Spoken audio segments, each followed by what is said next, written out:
Good evening. Hello, hello. Welcome. Axel, hello. Ghost, hello. Hayden, hello. Airbus05, hello. Peter, hello. And Luke, hello. And first of all, a big thank you. What's it so loud? Big thank you to Barone coming in with 20 months support. Barone, thank you so much.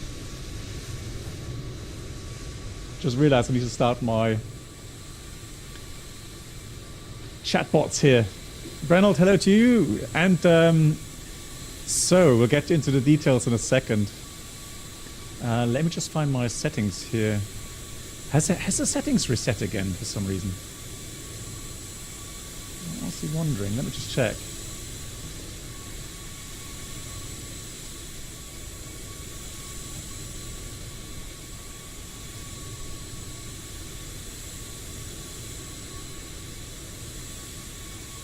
So let's go here, let's go here. I'm parking here in front of the Lufthansa aviation hangar, and someone else has already joined here. Barone, once again, thank you so much. Here's your round of applause. Much appreciated. I have a feeling that my sound settings have been reset again. Hang on, let me just have a look. Sounds, and I had other aircraft. No, that's actually quiet. So how come... And let me just try VATSIM audio then. No, that's the same, isn't it? Miscellaneous? Network. Okay, anyways. So yeah, we got two of these Airbuses here making lots of noise. And yeah, we are parked right here. In front of the Lufthansa Aviation Training Hangar. I think they renamed that in the meantime. It's not called Lufthansa Aviation anymore anyways. SU2 beta was released 2 hours ago, an hour ago. Okay, yeah, I didn't have time to update that.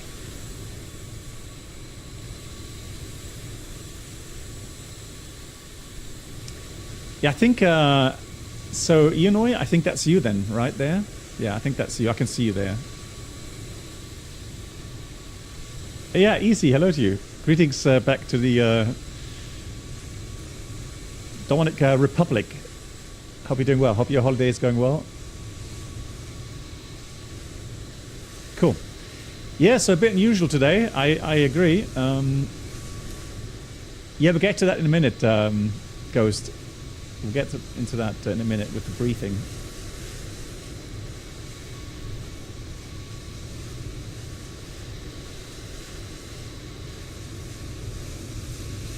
Right, so everything's set here. Got my controls set as well. Right, there we go. And hello on YouTube. Bordo, hello. Aoyama, hello. Aviation Driver, moin. Holger, moin. Ibi, Chibi, hello to you. Wolfgang, hello. Mark, hello. No, this is Microsoft Flight Sim. It is. Yeah, so, okay, Ghost, let me answer that straight away. Why no G1000? Because so the aircraft that I'm looking forward to flying welcome aboard the in May, around about May, maybe June, is a Cessna 172. So the flying club that I'm looking forward to join has two 172s. Thank you. And they are both IFR rated, and they have a GNS, I think it was 430 here, I've got 513 here, but I think maybe it's even the 530 they have. So that's honestly, that's pretty much the same equipment, although the Cessnas that I'll be flying, they have a glass ADI or altitude indicator and a with a speed scale, the altitude scale on the side, and also the glass cockpit compass rose there. EC says, excellent, fine weather, wonderful. You lying at the pool at the moment? I could just envision you lying at the pool there. Brilliant. Yeah, Marco, the scenery is Bremen, and I think it's from it's what's Bremen scenery? That was I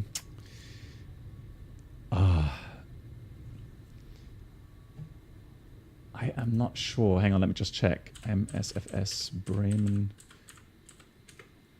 FSDG, sorry, yeah, thank you much, Delta. Yeah, Delta, it's FSDG, correct, yeah.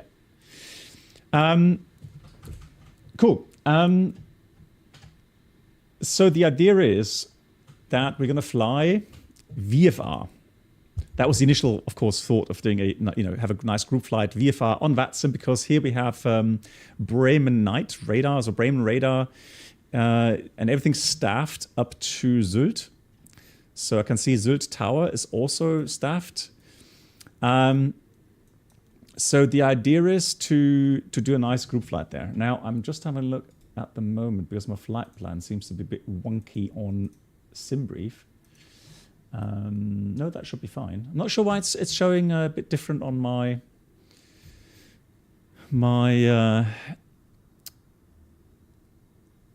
Volanta app, but there we go. Anyways, and so I wanted to do this as realistically as possible because, like I said, I'm going to be trying to get back into VR flying or VFR flying very, very soon. Trying to get used to the Cessna 172 procedures and navigation, etc., etc. So what we'll also do today is I am going to use a nice app on the iPad called VFR-Flight. A lot of you know that. So the VFR, guys, they know the app really well. I've only just started really with it, but I have the full works. So I've got the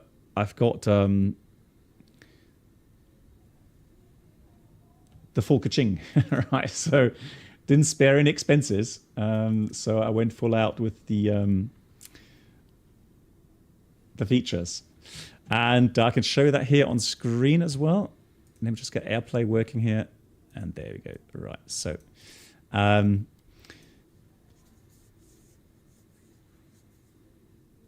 yeah, I'm not sure if the Jeppy charts or Jepson charts are free. There is a I think there's also payware stuff.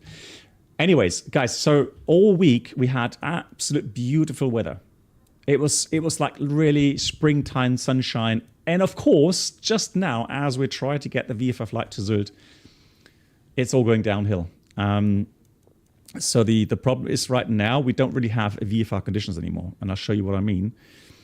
So if I go to my other app, which gives me a weather briefing, we can see that right now, that was 14 to 100. If you go to 16 to 1800 UTC, you can see while Bremen here still has green, maybe some light rain, it still shows us being fairly good weather, VFR weather. But we can see going northbound towards Sylt, it's orange. And that means either the ceiling is too low or the visibility is too bad. Mic 2 means that it's not the visibility, it's actually the ceiling that is really low. And there's also a decoder to that. I'll show you that in a minute. Let me have a look.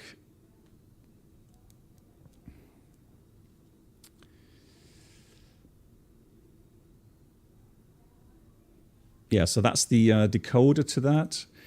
And we can see that mic 2, so that block there, mic 2, means the ceiling is less than 1,000 feet.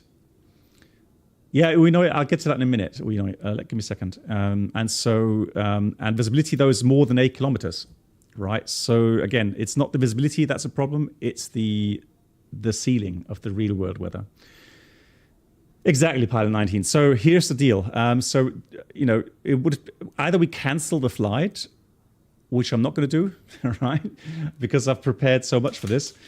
What we're going to do, I have entered into the flight plan on VATSIM. I have entered in the remarks section manual weather. So what I'm doing here now is I'm setting the ceiling at roughly. So overcast layer, if I look at the real world weather right now, it says overcast 3,000. Oh, it's actually broken 3,100 now. And we have the QNH 1018. temperature is 11, and the wind is about 250 to 40 with, well, now it's 10 knots, so I'll increase the speed to about 10 knots. So I'm trying to set real world conditions. Oh, it's changed 280 now. Okay, so 280, 10 knots, round about 9 knots. Yeah, so what I think I will do is I'm going to try to get out VFR here now with the manual weather. So it's not really that far off. It's more a matter of not having rain right now. That's the idea, right? So I've got the wind, I've got the temperature, and I have that kind of overcast, broken cloud layer at round about, I think it's 3,000 feet, which will be enough to depart VFR out of Bremen CTR. Yeah, Darius, I just want to talk about procedures and then communications as well. And again, we are on VATSIM. Yeah. One option that I have is, what I can do is later, once we're en route, we could simulate an IFR pickup. Again, this aircraft is IFR rated. I am IFR rated, so you don't have to even file an IFR flight plan right now. You just go with the VFR flight plan, and then later you can request the IFR pickup en route, and you get a clearance. You climb to a certain altitude or flight level, whatever the minimum flight level or altitude is. The ATC accepts you here in this region. We'll know that later.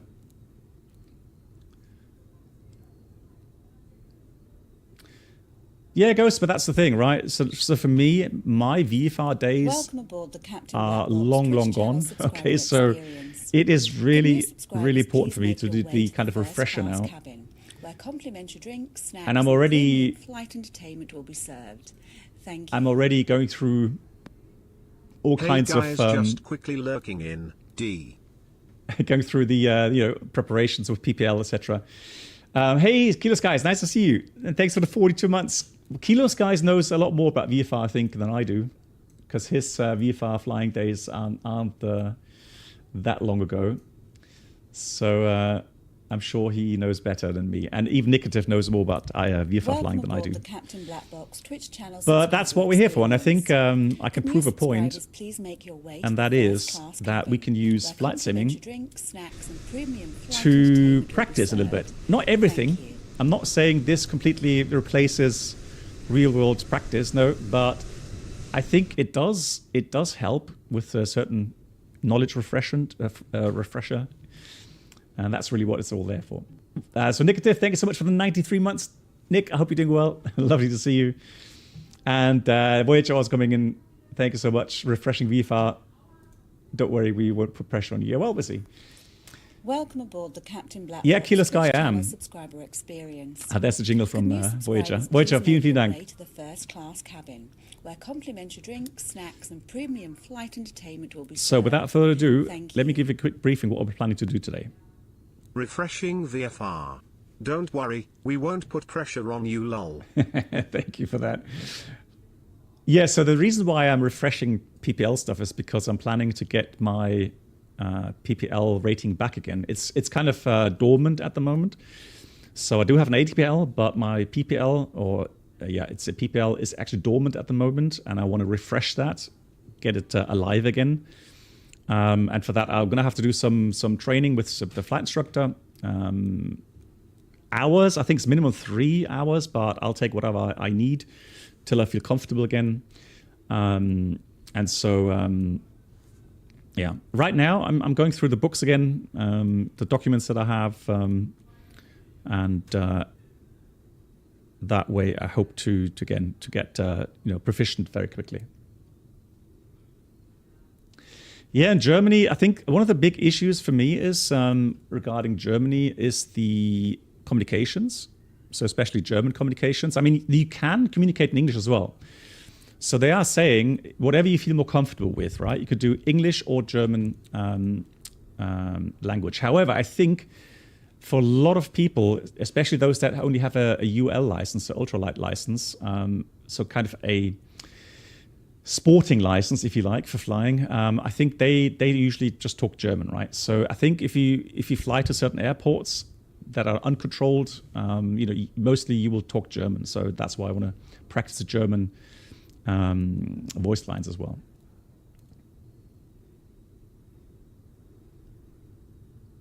Just make the VATSIM PPL course. Yeah, maybe, it can help, right? It can help, no doubt. Anyway, so for flight, it's actually really, really good because what we can do is, let me just have a look. So what we can do is have a look here. If you zoom in, we will see the VFR procedures out of Bremen, right? So we can see the arrival. For example, you can arrive via Sierra 2, you can arrive via Whiskey, you can arrive from the North November. And so there are certain cleared procedures into these control zones, right? And whatever you get cleared into, you'll follow a certain visual flight rule. Again, it's VFR. We are following visual rules, so we're navigating visually.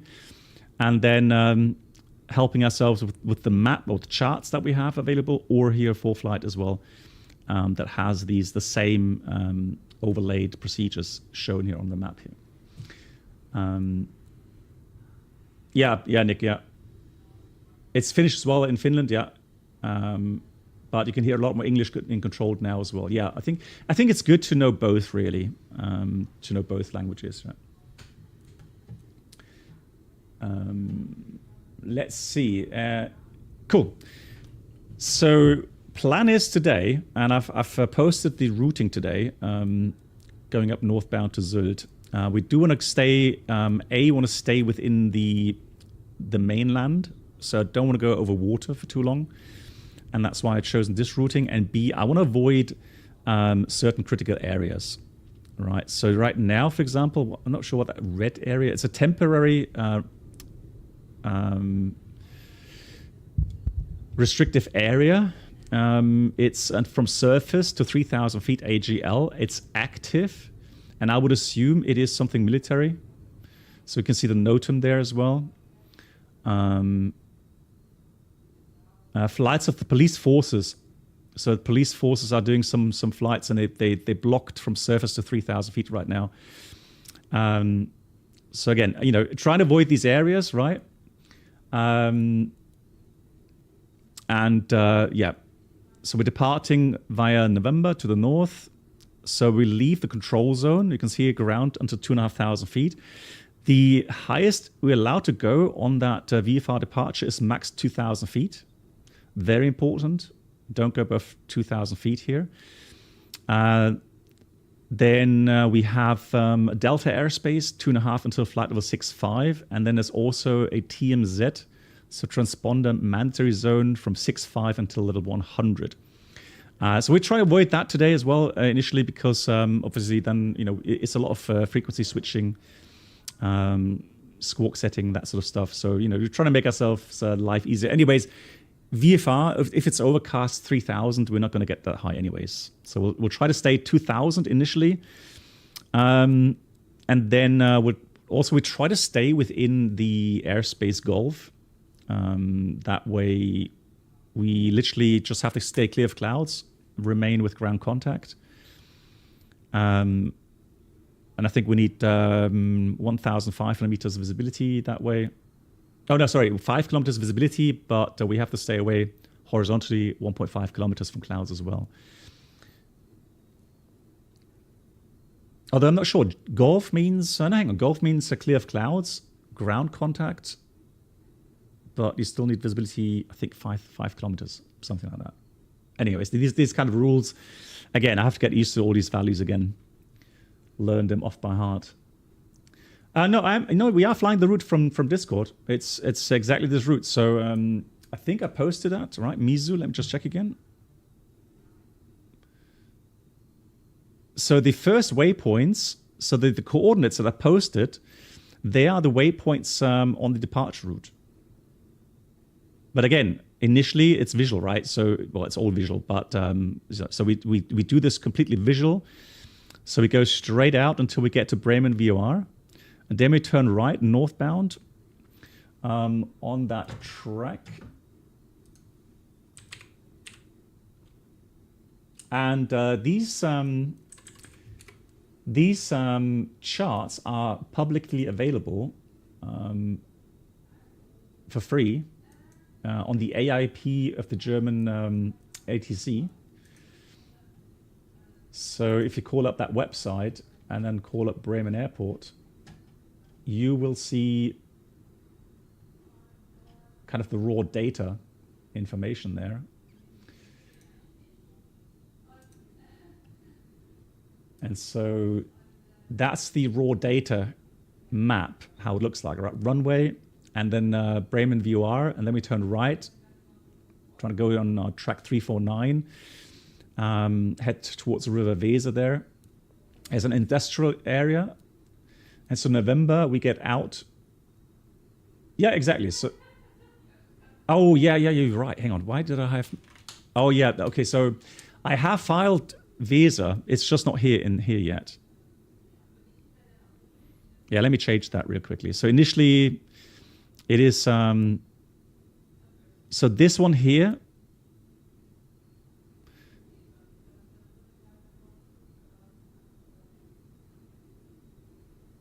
So then let me do the following. How can I add something?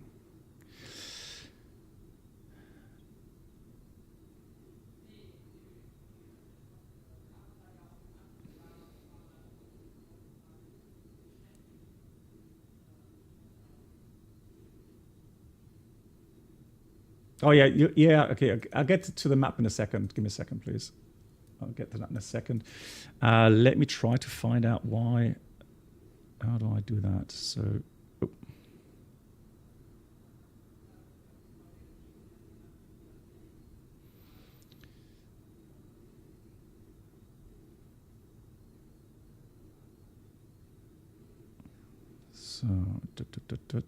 So insert before Oster Weser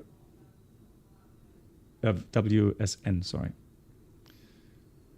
There we go. So that's Wesen. Then we got Ostor, Bados, and then the arrival. So those last two coordinates you see there, those are the arrival into Sylt. Yeah, so this is the routing that I filed. Yeah. So there we go. So we go November, then we go to Weser VOR. And then we go northbound to Ostor, then we go to Bados. And then these two coordinates, these are the Echo 1 and Echo 2 waypoints into Sylt, right? So that's all correct. That is all correct. Yeah, so for the raw data charts on the Deutsche Flugsicherung website, these are free. I think you have to register maybe.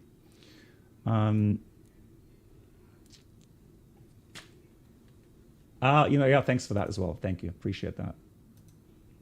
So that's the en route 13. Perfect. Thank you much. Oh, that's a really good one. Yeah.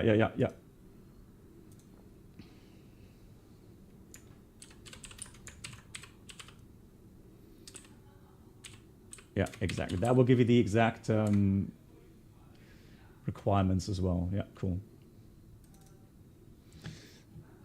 Let me just rotate that. There we go. So, G airspace means you have to be clear of clouds, you have to have the ground inside, and you have to stay clear of clouds by 1.5 kilometers.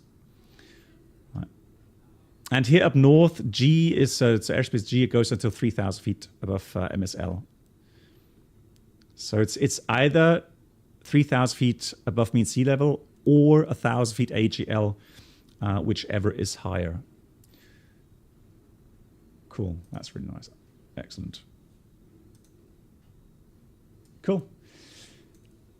Right, like I said, so initially we're going to go and depart VFR, and then later we will see if we can pick up the IFR. We'll see how it goes. Right. We've done the outside check. Everything's removed. We are going to have a look at the fuel, though. I think I need to refuel the aircraft just a tad.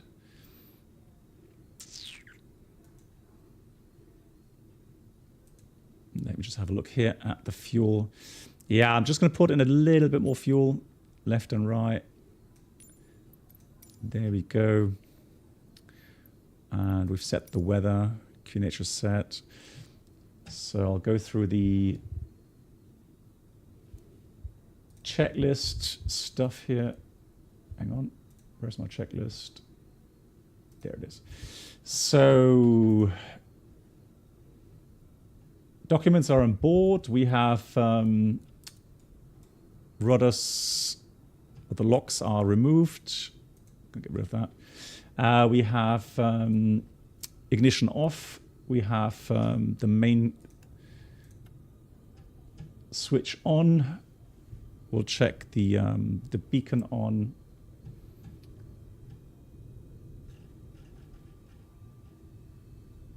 We have the cockpit secured, doors closed and latched. We have the fuel selector on both tanks. And the fuel is about 17 gallons per side. So that looks good. Yeah, Axel, I know Sylt also has some other waypoints there. Yeah, exactly. Yeah. Then we have parking brake. Parking brake is now set. Autopilot is off with the beacon on. Mixture full rich. Throttle 1 centimeter in. The carburetor heat is off. And the primer. I don't think we need prime really. All right, and then make sure that the fuel emergency shutoff is in. And then clear prop.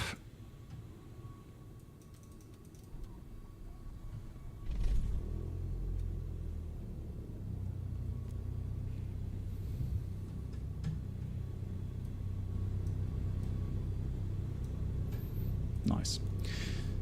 So the engine's running 1000 RPM or 900 RPM. The oil pressure should be in the green, but I think it's a Microsoft thing. It doesn't really go into the green.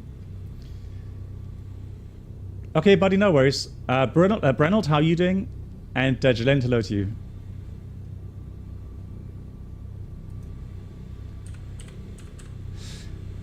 Guys, I'm going to be on Discord in the Discord chat if you like. So if you have any questions, we can chat there.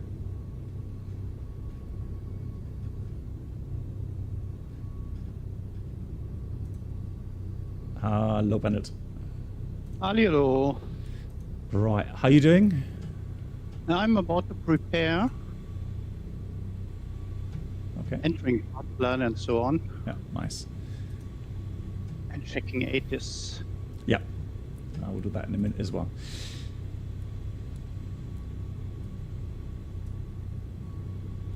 Cool. So next one is then after the engine start, radio, so avionics master on.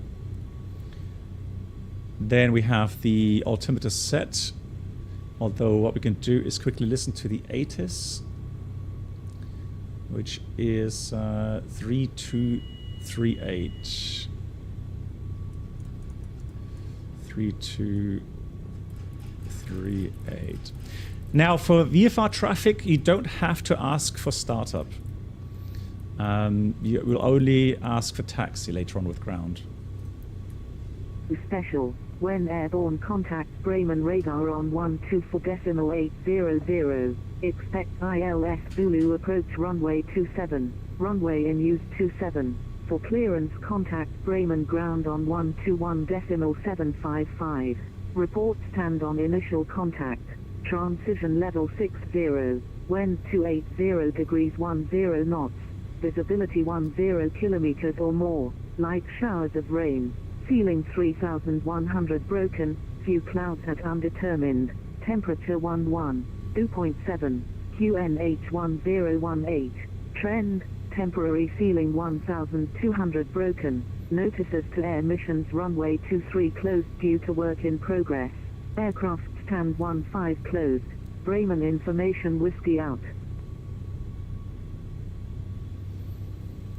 Bremen information whiskey, Met report time 1750 Zulu special, when airborne contact Bremen radar on 124.800, expect ILS Zulu approach runway 27, runway in use 27, for clearance contact Bremen ground on 121.755, report stand on initial contact, transition level 60, when 280 degrees 10 knots, visibility 10 kilometers or more, light showers of rain, ceiling 3100 broken, few clouds at undetermined, temperature 2.7, QNH1018, trend, temporary ceiling 1200 broken, notices to air missions runway 23 closed due to work in progress, aircraft stand 15 closed, Bremen information whiskey out. So we're set ground here. So QNH1018 is set, and then we have the no, not for VFR. IFR, yes, RVMR, but not for VFR. So the flaps are up, and trim is set to take off. All right, so that's pretty much the preparations. Now the thing is, I've done a mistake here, guys. I've done a little mistake.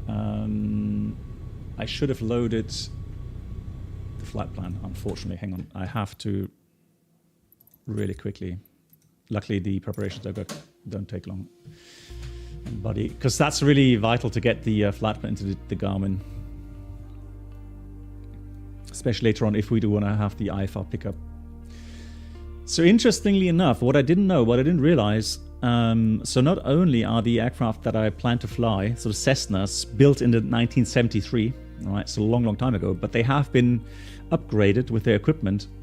So they actually do have PBN, so performance-based navigation, RNAV, I think it's even 1 mile.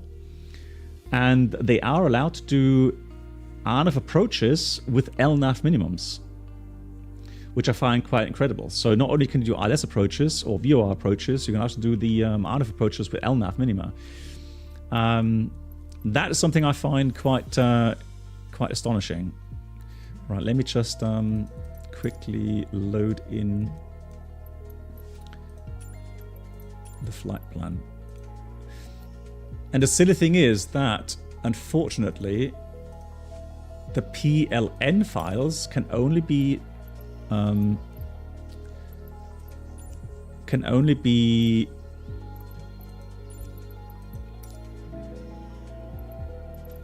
loaded in the main screen and not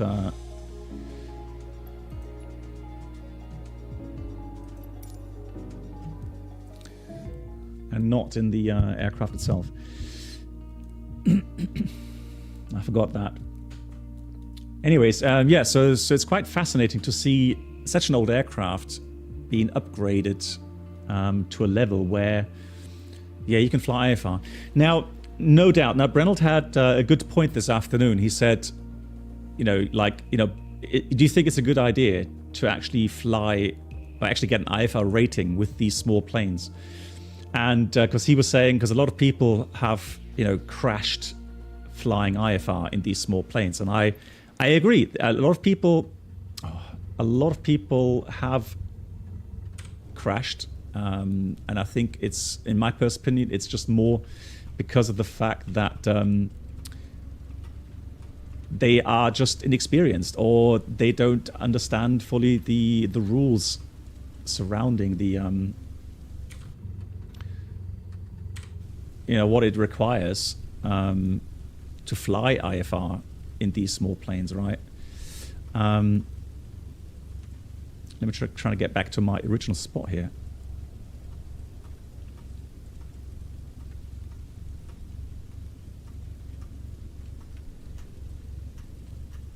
There you go. So now we have the engine running. I'm just going to have to set the weather again. So this is actually live weather currently, as you can see. and we don't want that.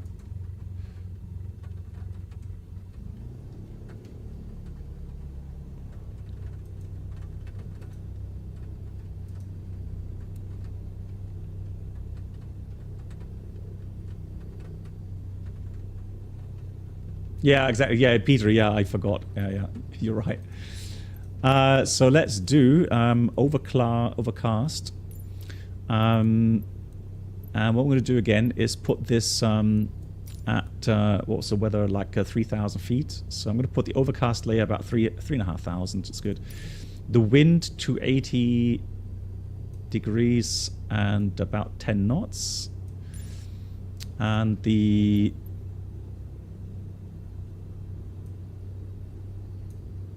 pressure, let me just have a look here.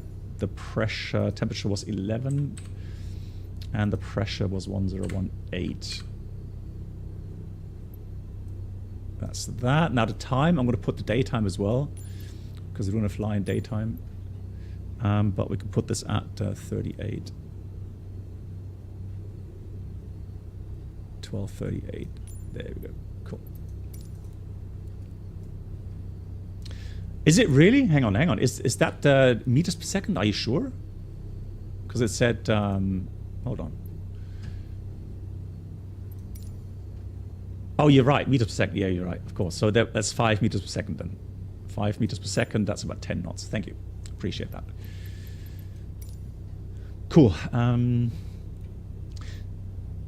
Yeah, but I think even though I agree with Brennell that even though people have IFR ratings, if you don't keep proficient, then of course you are going to run into trouble, right?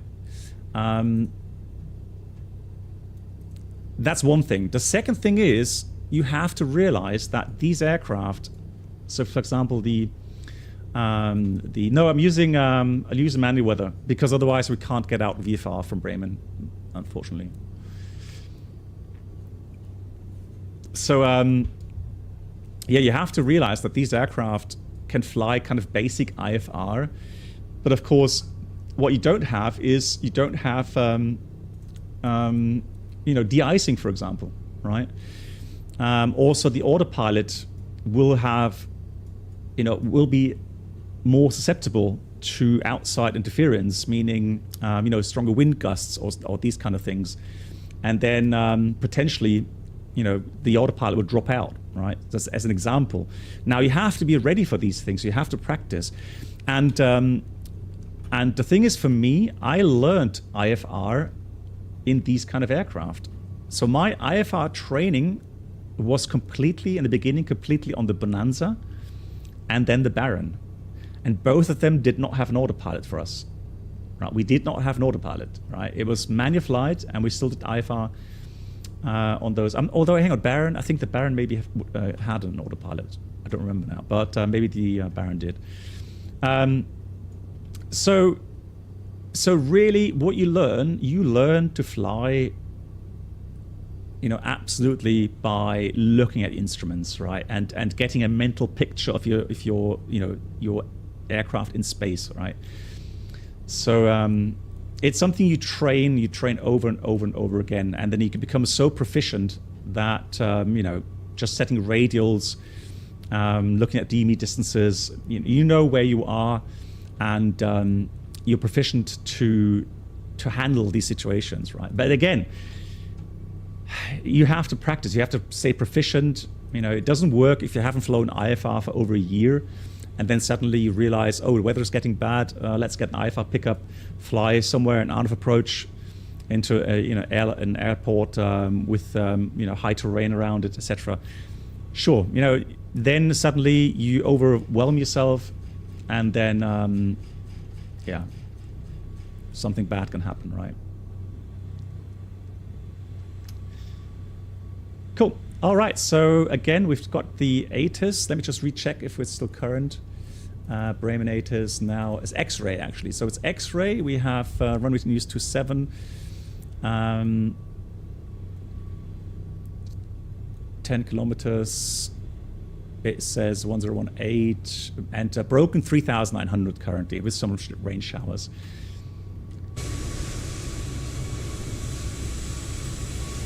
We'll put the flaps up again here. Cool. All right, so let's have a look at the temperatures. Temperatures coming up.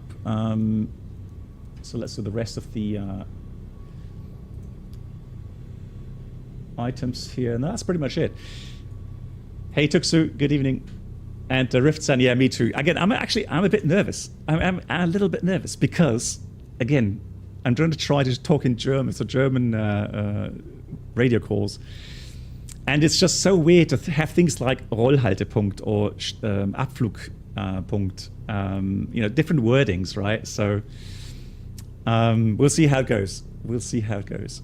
And I hope ATC is not too cross with me if I get things wrong. Rollbahneinmündung. Good God. Sladibart, hello. And Complex Track, hello to you. Right, 12755. So let's listen in quickly. So get pen and paper ready again to jot down some notes. Where's my pen? Bremen ground, good evening, Eurowings 8531, I'm at the stand 02 with information X-ray.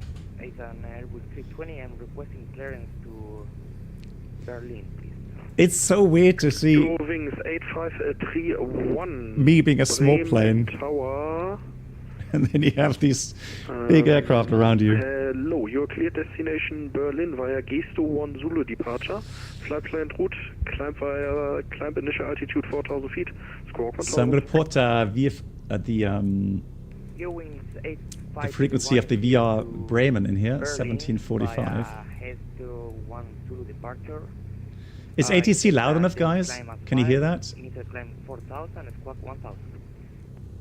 Eurowings 8531, read back correct?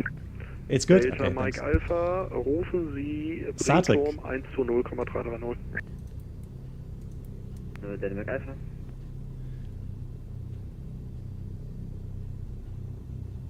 Oh, that's interesting. How come it already had that in? So, I'm going to try to call them. It's the settings. Hang on, let me just get my push to talk here.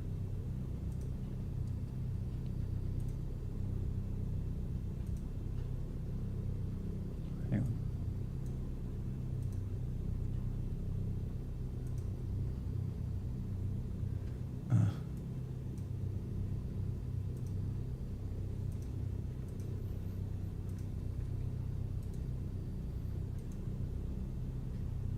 Sorry guys, I have to log off quickly of VATSIM because it keeps registering my my Bravo honeycomb as push to talk. Ah, there we go. Now I've got it. Cool. Let's get back online. Hey, Iowa Scotsman, how are you doing? Nice to see you. Delta Echo Delta Alpha Juliet. Oh my god, this call sign. But I have to get used to that. Ja? Ich glaube, du sendest auf VATSIM deine Sachen, die du gerade sprichst. Nee, ich hatte es... echt jetzt? Immer noch?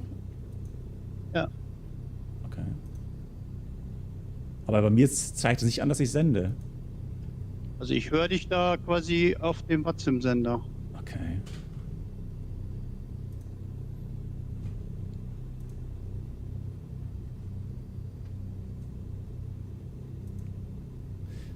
Ich logge mich nochmal ein. Kannst du jetzt nochmal gleich reinhören, bitte? Ja. Also jetzt gehe ich online.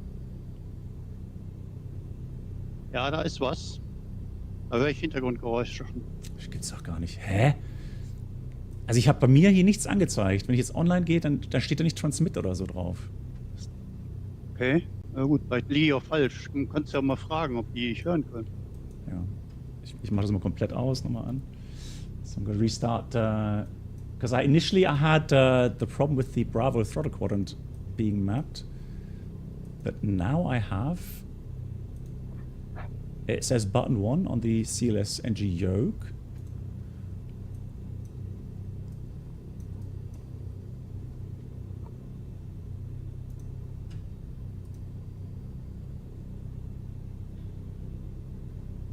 Beim Ground von the Delta Echo Delta Juliet, ne? Delta Echo Delta Alpha Juliet. Bremen Ground, hallo. Ja, ich entschuldige mich für das Open Mic. Geht es jetzt normal? Ja, jetzt funktioniert das super. Okay, nochmal, sorry. Und Delta Echo Delta Alpha Juliet. Eine Cessna 172, eine Person, VFR mit Flugplan nach Sylt, Information X-Ray. Und bitte VFR-Abflug über November und dann auch bitte Rollanweisung.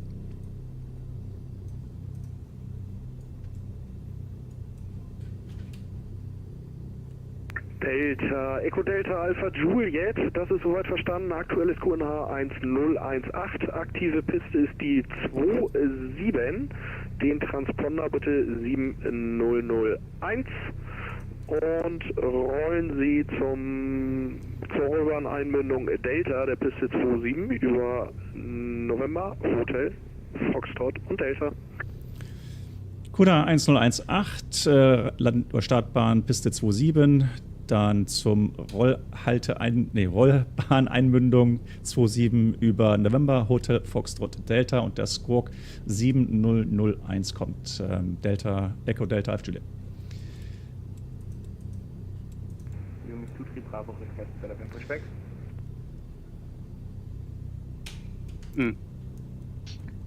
So, jetzt müsste aber alles gut sein, hoffe ich. Jo, ich finde gar kein November. Gibt es bei dir November? Ich guck mal, weil ich hier vor der Lufthansa-Halle stehe. Hätte ich nämlich auch noch sagen können, aber ich schaue mal ganz kurz. Er sagt ja November, Hotel Fox Delta. Ja, wahrscheinlich. Ich zeige dir ganz kurz mal auf der Karte hier bei mir. So, I think he means November is the very short part on the terminal still. And then you go hotel next to the hangars, Okay. and then Foxtrot. And we take Delta, which is obviously halfway down the runway. And since we are a Cessna, that definitely is enough.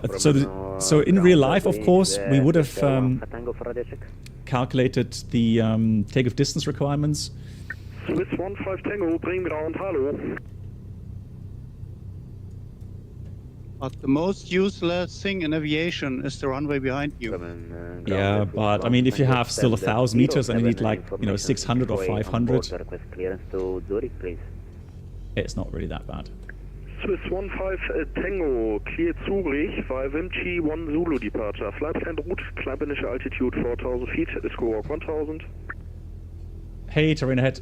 No, the program is... Zurich, the 1 Zulu departure, initial 4,000 feet, squawk 1,000, Swiss 1 Tango.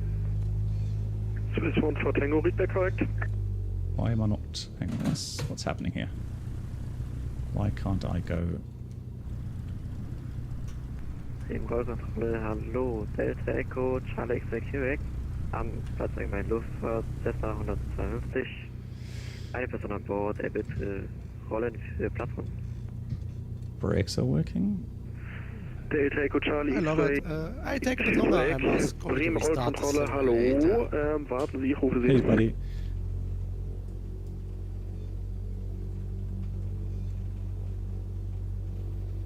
So I can turn left properly, but I can't turn right correctly.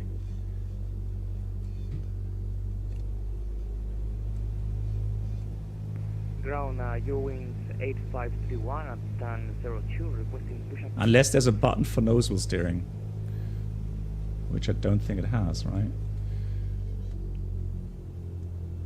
Oh, now it's turning Your right. wings 8531, startup and pushback is approved, facing southeast. Push and start approved, facing south. No, so the program that you've just seen is from VFR-Flight. Echo Charlie X-Ray Quebec, nach Rücksprache mit dem Tower, aktuell aufgrund der Auslastung des Luftraums keine Platzrunden mehr möglich. Oha. So he's just saying that he can't do traffic patterns because of the heavy traffic load here at the moment. Delta X-Ray Quebec. Ay. So prior to getting to Delta, we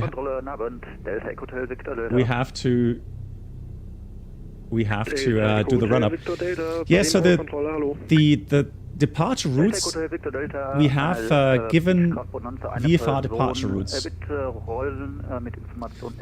So I said I want to depart via November, VFR. So there's a VFR routing, like a departure route for IFR, but that's special for VFR. Echo Hotel Victor Delta, stand by, ich rufe Sie And gleich. it has certain points, either like a motorway or a motorway crossing, rivers, train tracks, whatever. And so you can, you have some good visual cues. So here's Delta. Delta Echo Hotel Victor Delta, aktuelles QNH 101. So what I'm going to do, I'm going to face myself a bit more into the wind. 27, den Transponder bitte 7001. Set the parking brake, and then we'll do the run up here. Genehmigt. So here on Flight, you can see the routings here, for example, to the south, right, via Whiskey exit. Delta Alpha Juliet, rufen Sie Bremen Tower auf 120,330, guten Flug und tschüss. Rufe Tower 120,330. Vielen Dank, die Delta Echo Delta Alpha Juliet. Delta. So, yeah, so that's why, you have given routings, and I requested routing via November. So, if the tower says cleared for departure, exit the control zone via November, then we just follow that published path. The tower could say something else.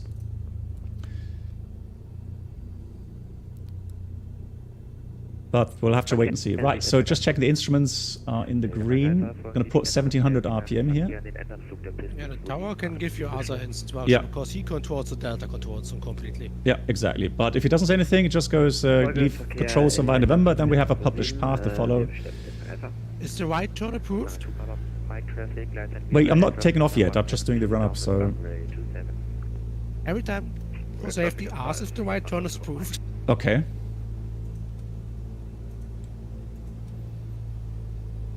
Because normally you're only allowed to make left turns. Okay, so the tower should actually say right turn approved. Yeah, normally Yeah. yes. Yeah, that's a good point. Yeah, that's true. So if it doesn't say that with the clearance, I just confirm again that right turn is approved. Yeah, you're right, because otherwise I would have to fly a left-hand pattern, so like around the airport, before being allowed to join the routing. Okay, interesting. Yeah. Yeah, but hang on. But how would I turn to the north then if I get no right turn approved? So that way I would have to climb to 2,000 feet. 3 times left, make 1 time right.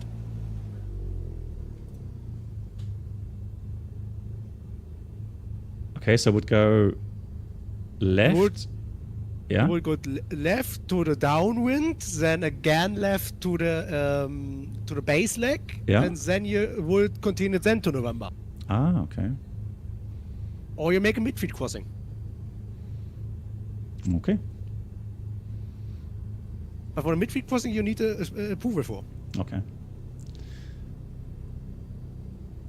Hey, forward moin.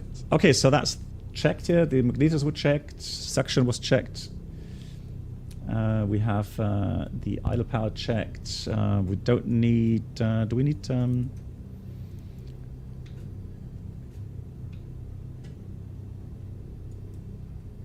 So the sim I will not allow. I will tell after one of the boot sims has to change the true low. I think we're going to change, put the carburetor on for now, because it is a bit humid, cold. Der mit Alpha Vollkreis links oder rechts? Standardmäßig links. Verstanden, der mit Alpha.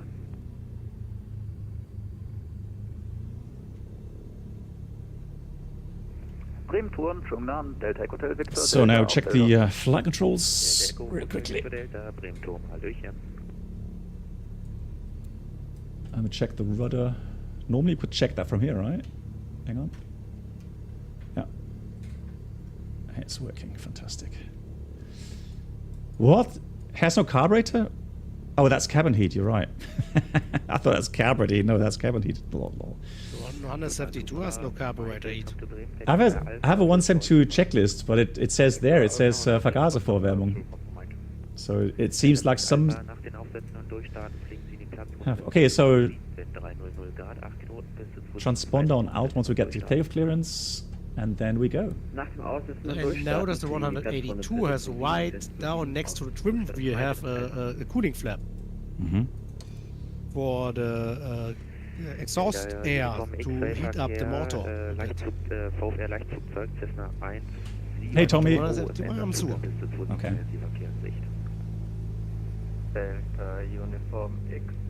You will see it is in the middle of your control when you go down next to the trim wheel. Okay. All right, guys. I'm going to go take off now. Full concentration. Contact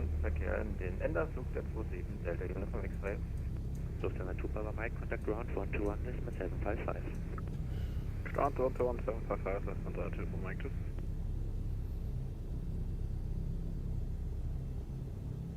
Bremen-Turm, hallo, die Delta, Echo, Delta, Alpha Juliet an der Rollanmündung Delta. Wir sind abflugbereit. Delta, Echo, Delta, Alpha Juliet, Bremen-Turm, hallöchen.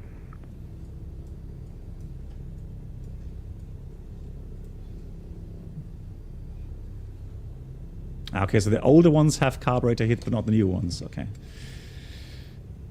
So also, since we have a high wing aircraft, we don't need fuel pump, correct?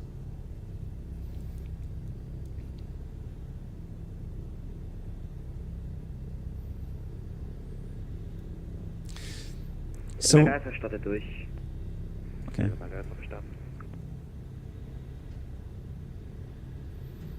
So I've set the Delta Uniform X-Ray machen wir einen Vollkreis links. Delta Uniform X-Ray, ein Vollkreis links. Yeah, for what it is, it's a standard, and I'm using it because it has pretty much a Garmin that I have in the real Cessna that I plan to fly.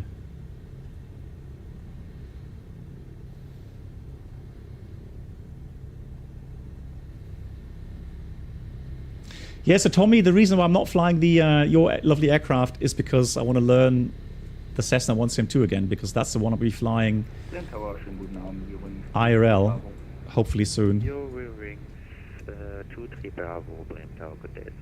Kein Stress, danke. So 172 does not need flaps, does it, for takeoff? Looking at the checklist, it doesn't say anything about flaps for takeoff. First Delta Uniform X-Ray nach dem Tiefanflug. Mein Beileid, lol. November, Rechtskurve genehmigt, Wind 300 Grad, 8 Knoten, Piste 27, frei zum Tiefanflug.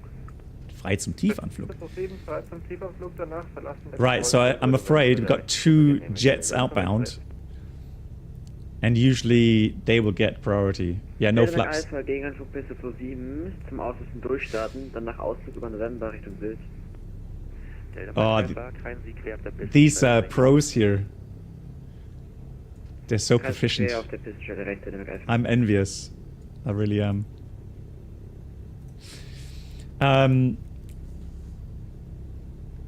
Yeah, they're doing perfect perfect radio telephony there. Brilliant. Rolle zum Abflugspunkt der Piste 27, Delta Alpha Juliet. So that's us. Let's hurry up.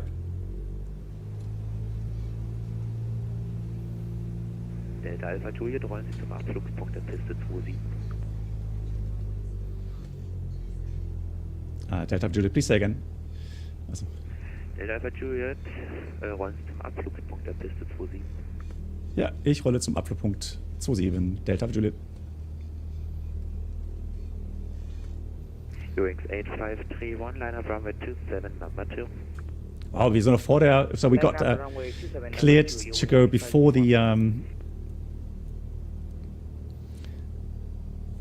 before the A319 there. Brilliant. I know it's, but I have to get used to it, Tommy. For me, it's really, really weird.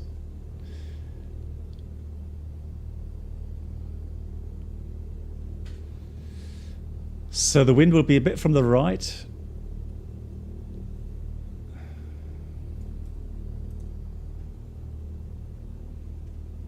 So what I heard over my, I'm not sure if you guys heard it, but the 4Flight app actually gives me warnings like RAS.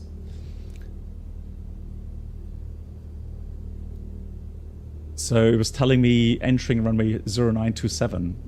Delta Alpha Juliet, verlassen Sie Kontrollzone über November, Rechtskurve genehmigt, Wind 300 Grad, 10 Knoten, Piste 27, Start frei. Piste 27, Start frei, verlasse die Kontrollzone über November, Rechtskurve ist genehmigt. Dankeschön. Let's go. Takeoff. Right. Airspeed is alive.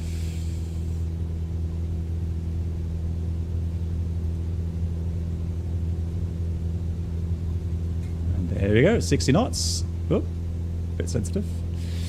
Right, we can't go gear up, so we go 70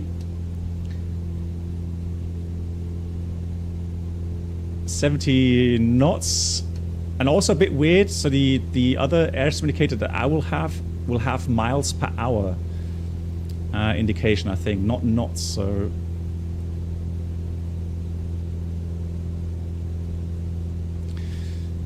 So go straight ahead, we have about half a mile to go to the VOR, and then we'll turn right.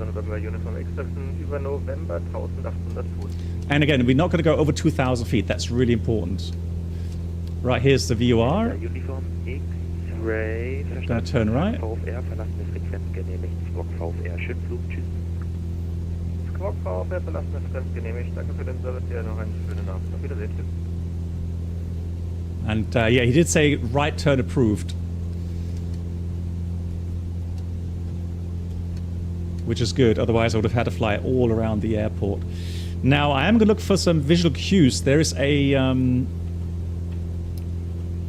there's the river, Weser, and also there's some buildings on this side that I'm going to aim for. And then November is approximately there. So it's not really far. Clear for takeoff, runway 270, winds 8531, thank you.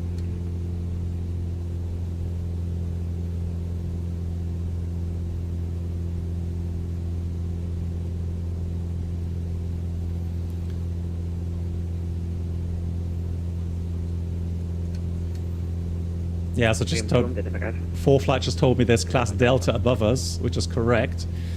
So that's... Das wäre eine vollständige Landung, wir müssen aufpassen.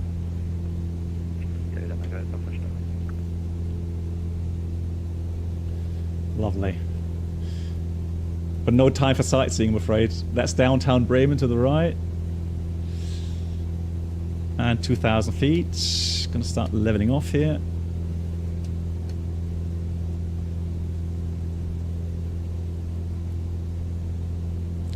And I'm going to go 2,500 RPM. Lean the mixture a little bit. Delta Victor Delta, wollen Sie zum Abflugspunkt der Piste 27. And then once we are overhead November, I have to call in. It's a mandatory reporting point. So you'll see a triangle over November waypoint, filled triangle, and that's a... Your hometown, your harbor, yeah. Tux, oh, you live here as well? Nice.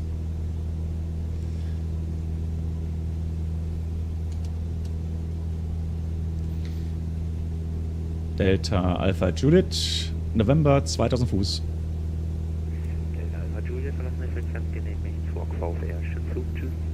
Verlassen, genehmigt, Squawk VFR, einen schönen Abend. Dankeschön, die Delta Alpha Juliet.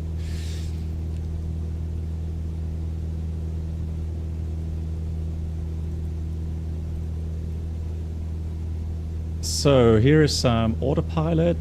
Oh. Hang on. Turn right here. Actually, you know what? I'm going to go with heading. Initially, anyways, because I still have a wrong flight plan in here. So now I'm going to squawk 7,000. And I'm going to have to ask Buddy regarding the FIS frequency, if they have FIS on today or not. So FIS is the Flight Information Service here in Germany. UX8531, yes, contact Bremen radar 124, that's my 8. 124 is Malay, Papa, good night, bye-bye, thank you. So let's go autopilot heading. So you can ask Bremen approach on 124.8 for FIS service because you're still in this airspace, or you can try to contact in ALAP on the frequency 125.855. Okay. Delta Mike Alpha, Wind 300 Grad, 10 Knoten, Distance will be Landung frei. Thank you. So, out.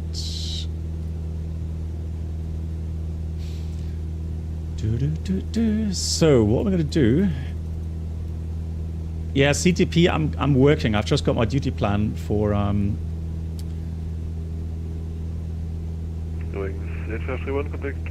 for next month, so I have to work, unfortunately.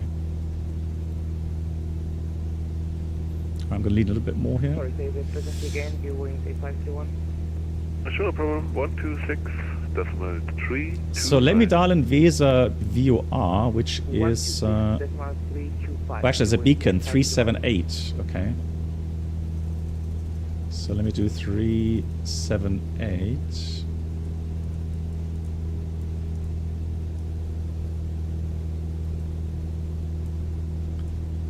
378. Transfer, and now we should have that here. Look at that. So now I have an ADF needle I can track towards.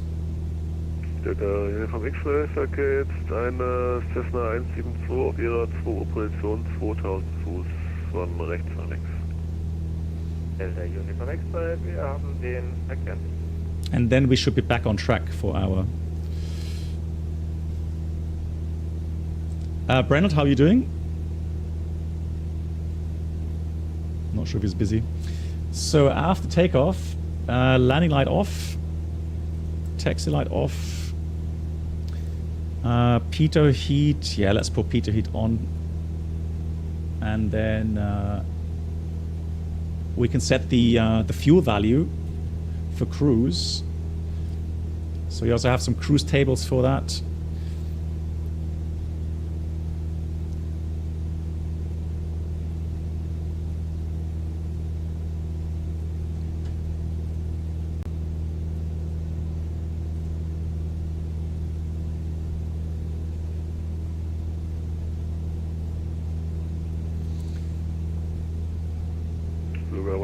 Romeo, contact tower 120.330, bye-bye. So I'm just looking at the frequencies here. So the Bremen sector 125.855. Let's see if he could be...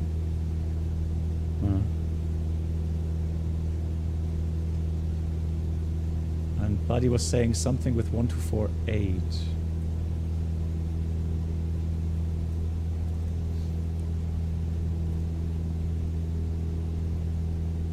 It's 124.855. This would be Bremen radar center. Mm-hmm. But you were saying sometimes it's the approach doing FIS. Also the approach doing FIS service normally, and you should be still in this airspace. This would be 124.8. Okay, that's right. Okay, thanks, Uino. Okay, so he's confirming that 1248.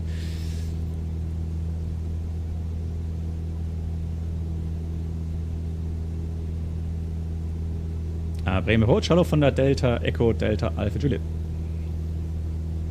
Delta Echo Delta Alpha Juliet, Bremen, moin. Moin, Delta Alpha Juliet, VFR von Bremen nach Sylt mit Flugplan. Wir werden gerne uns hier anmelden und Verkehrsinformationen erhalten. Delta Alpha Juliet, Transponder 7740, Kuna 1018. Kuna 1018, Transponder 7740, Delta Alpha Juliet.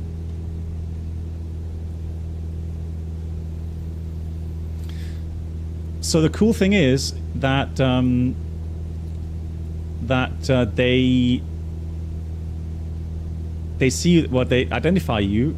I should have said 2,000 feet actually.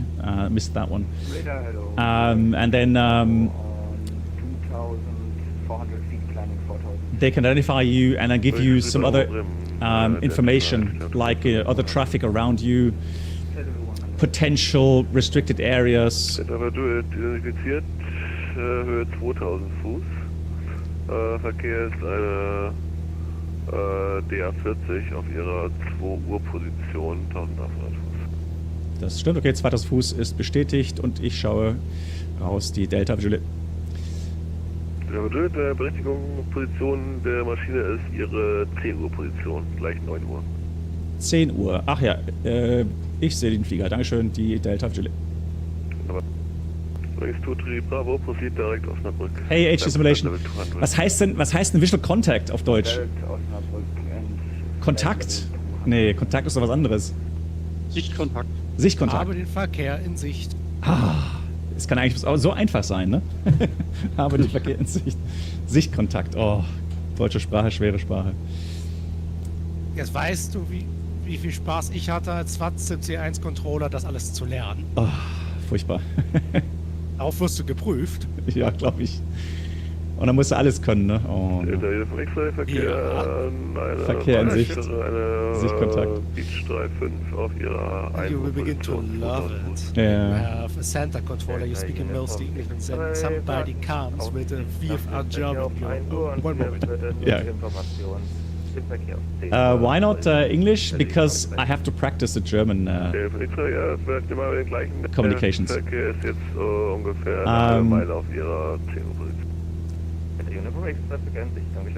So the thing is that I have to practice the German communications.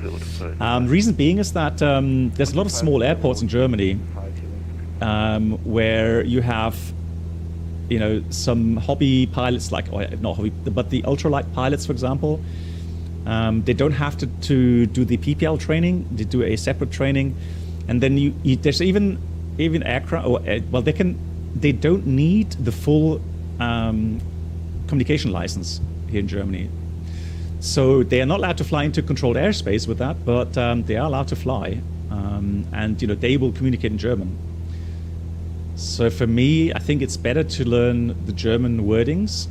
That way, you know, when I'm flying to one of these little airports, it's easy for everyone.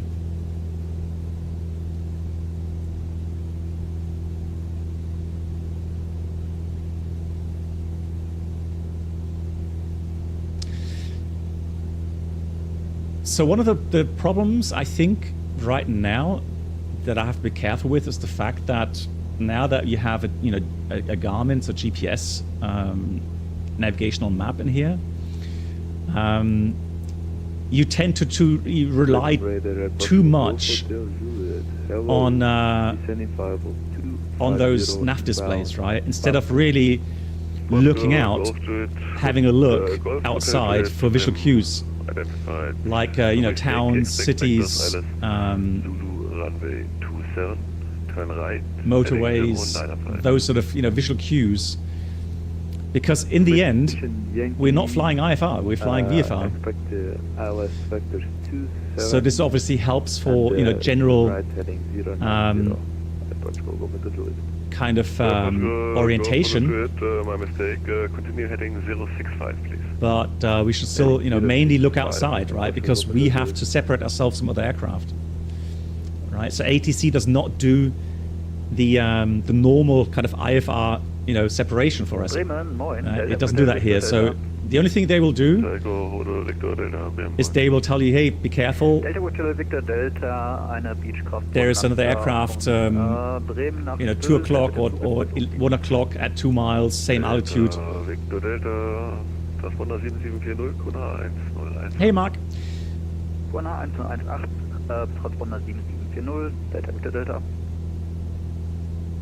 Yeah, you're Roman. Yeah, that's good. Cool feedback. Yeah. So you usually do English at controlled airports, and with FIS and German uncontrolled, you speak German. Yeah. Identifiziert für 2000 Fuß. Verkehr ist eine Cessna 172. So now we've passed Weser Beacon and the next track line. So if I go to my navlog and have a look here. So if I look at my navlog here, I can see that from Weser Beacon to Ostor, it's about 2 degrees magnetic track. So obviously I would also have to check the German winds. Coach, hello, German Air Force 2 von einer Alpha, information But I know the winds are from inbound Delta the left, literally. and descent flight level 110. So I guess with a little bit wind correction angle, maybe like 356, 357 degrees. Contact information Yankee. Expect alles Zulu runway 27. Hey Hilo. Descent to altitude. So now what I'm going to do, hang on, disregard. 1018. So flight plan. Expect ILS Zulu 27 descent altitude 5000 feet. German Air Force 2 von einer Alpha. Hang on, let me do it. Menu. German Coach, good evening, November 479 Whiskey Papa. Do I really have to type in that? Level 80 information Yankee. Like Ostor. November 479 Whiskey Papa, Bremen. Radar contact information Yankee. Expect there we go. runway 27. Expect ILS Zulu runway 27, November 479 Whiskey Papa.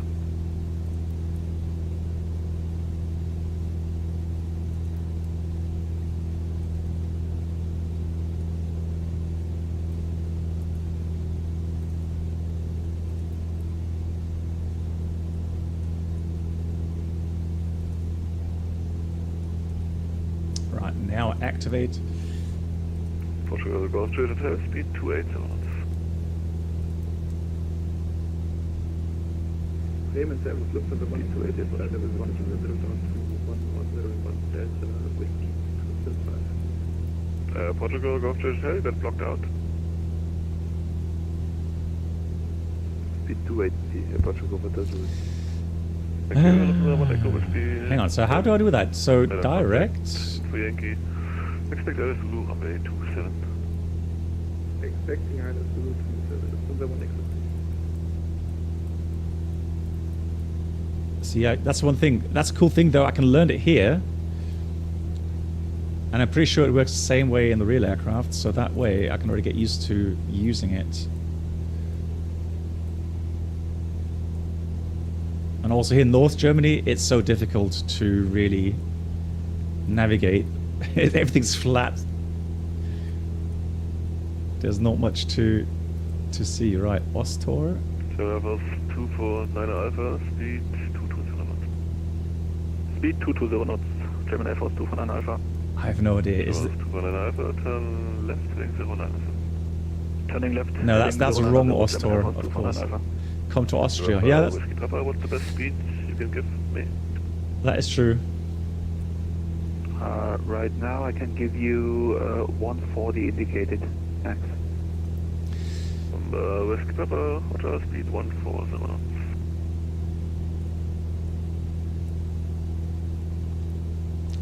Bit confused. If I go to flight plan here, hang on, let me just. Whiskey Papa, speed 140 knots.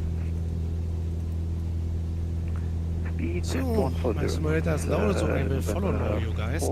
Nice. But sadly, my weather is now so worse, I must fly.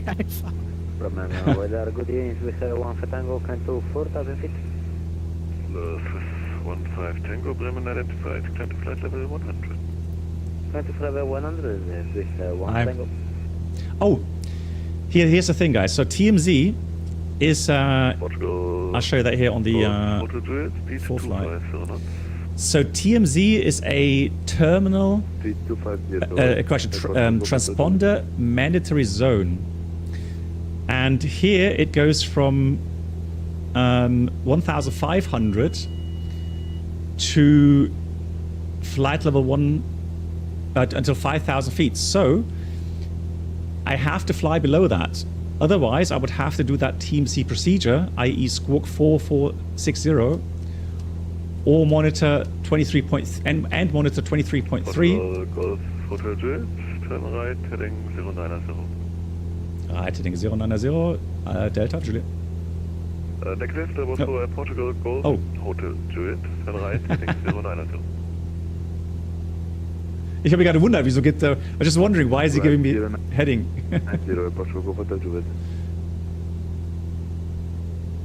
So like, yeah, I'm not in the control. Why is he giving me radar vectors? I just heard Juliet. I thought, oh no, that's me.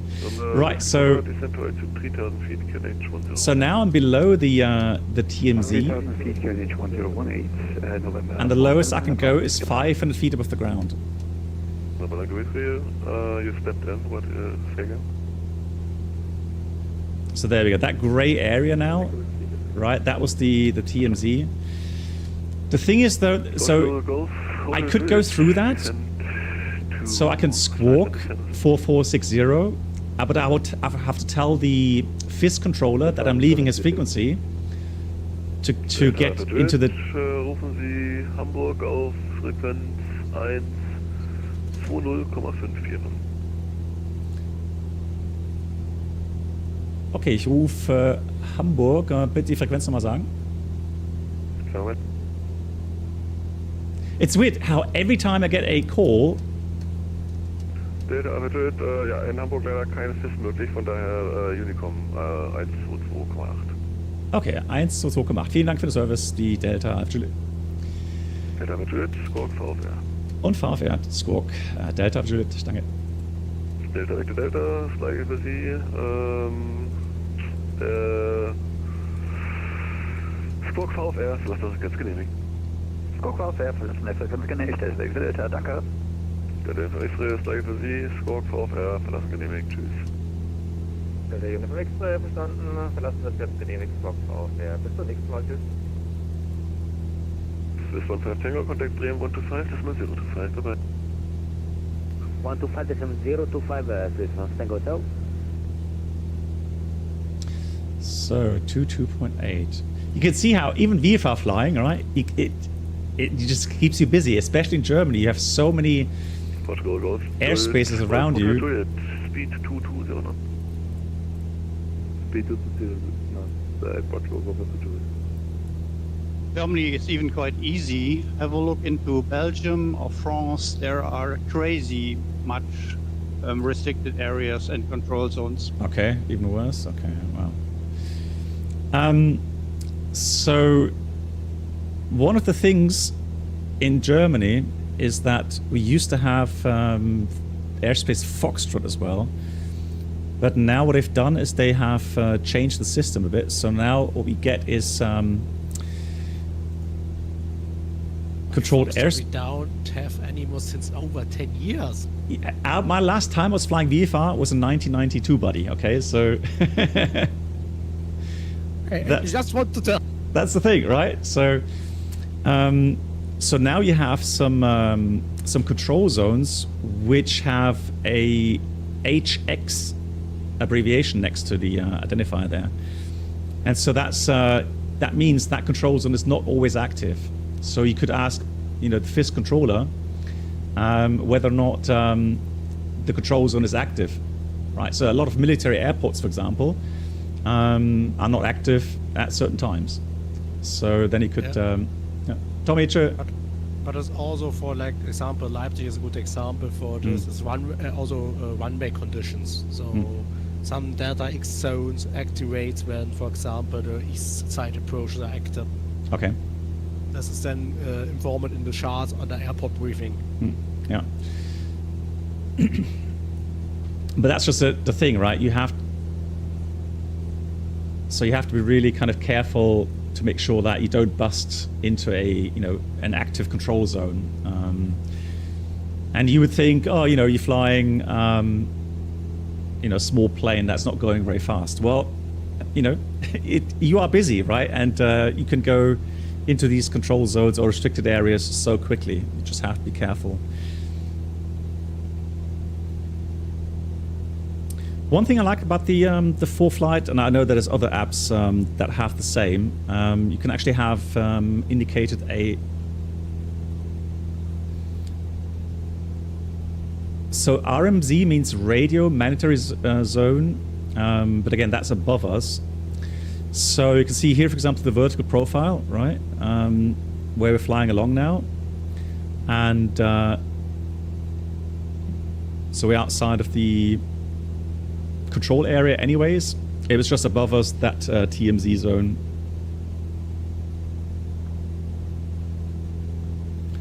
So above us is class E, 1,000 feet until level 100. Is France that critical as well? Okay. Right, let's have a look. We're close to Ostor. So what we would usually do, right, if you go really strict VFR without any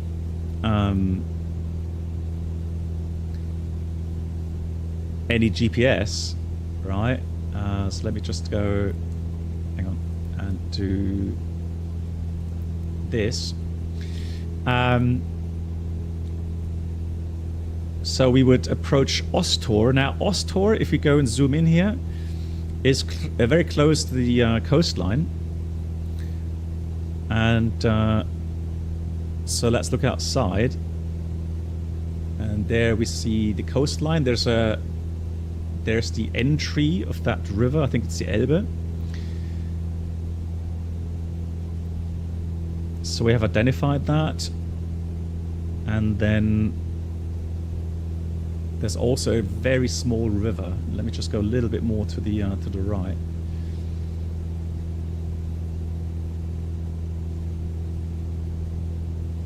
So that village there, that should be Neuhaus. Yep, that should be Neuhaus. And Ostor is just on the other side of that river entry here. So that's a smaller stream. And then we have the bigger one there. That's the Elbe. I'm not sure what stream that is. It's called Oste.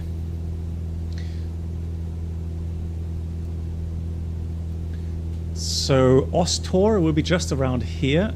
And that means what we can do is have a look and check our flight plan for the next track. So it's again, the next track will be to Bardos, 354 degrees. Now, depending on wind, obviously, you do want to have some wind correction angle. And it's 30 miles. That's a long, that takes 16 minutes. So what you would do is take a stopwatch as well. Make sure you actually have the correct ground speed. So I'm doing 110 knots. That should be around about 120 miles per hour.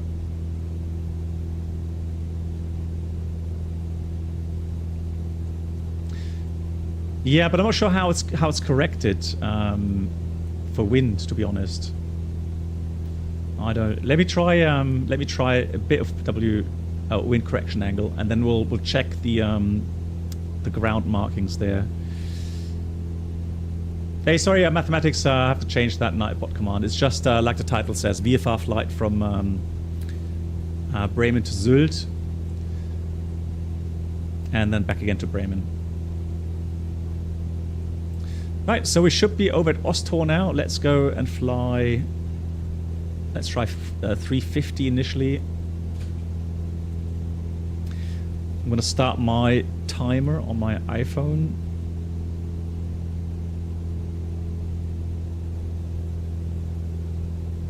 I mean, elapsed time, control, select, elapsed time, there we go. There we go, all right, so here's the elapsed time, that's fine. We'll take that stopwatch there.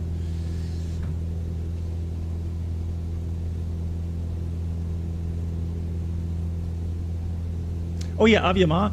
All right, so you know, can you work out the wind correction angle for me, please? Well, the wind is like 280 at 9 or 10 knots, 280 at 10. And then the leg distance, how long is that? That's approximately 18 minutes. Oh, that's nice. Oh, that's also cool. Oh, that's really nice. Hang on, 002, true airspeed, 110. Wind direction 280 at 10. Distance was 31 miles. Flight time 17 minutes. And look at that, so 5 degree left wind correction angle. So what did I say? So 354 is a track, and I said 350. I guess I'm lucky. Anyways, let's keep navigating There's the other side of that river entrance. There's a little bay to the left. And, oh, there's St. Michaelisdon. So there should be an airfield to the right somewhere.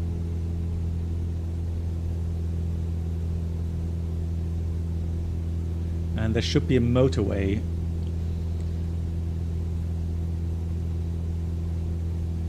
Oh, no, not a motorway, disregard. It's a big road, but not a motorway. So I'm wondering what that is. There's kind of a V-shaped. There's a wind park there. Right. Anyways, we can climb again. Let's climb up to. Let's go 2,500. Yeah, let's go 2,500. It probably is a grass airstrip, which will be really difficult. Really difficult to. Right, let's climb 2,500 there.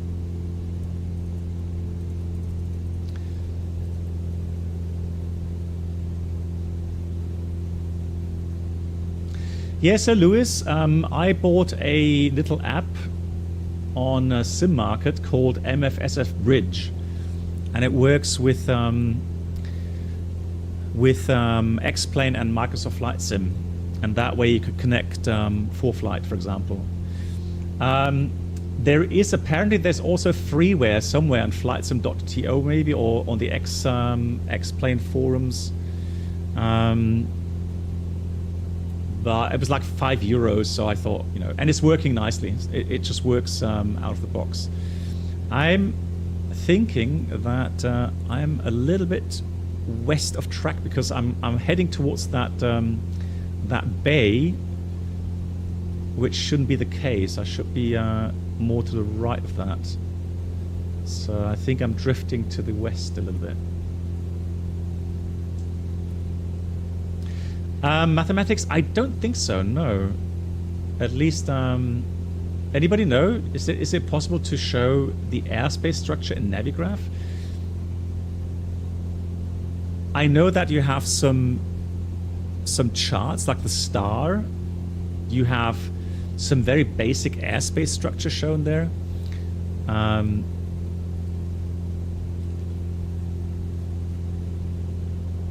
But it's really difficult. Okay, I got VFR traffic. Got to be careful here.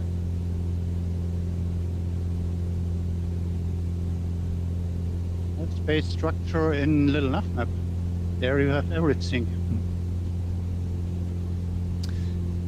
Yeah. Hey, Tail West, have you got back to home? Back home? And I was wondering if you got affected by the Heathrow mishap. Hope you're back safe, and I hope you had a great time. Nice to see you. So there's traffic there, and you can see now how important it is to have lights on your aircraft. So we are 2,500. Let's keep that. I'm gonna go back to 2,500 RPM. Lean the mixture.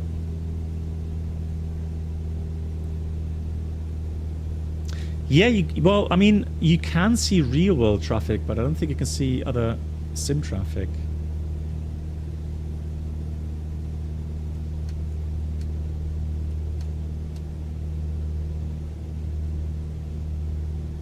Why is it still climbing? Come on.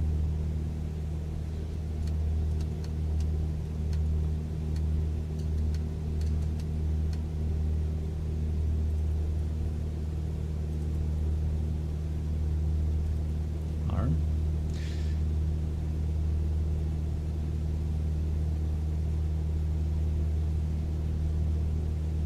Well, Tail West, I'm not sure because it shows you devices, and if I don't have that connector running, it's not, at least not in Microsoft Flight Sim, it's not showing the devices. Alert, yeah. So keep altitude for crying out loud. Go on.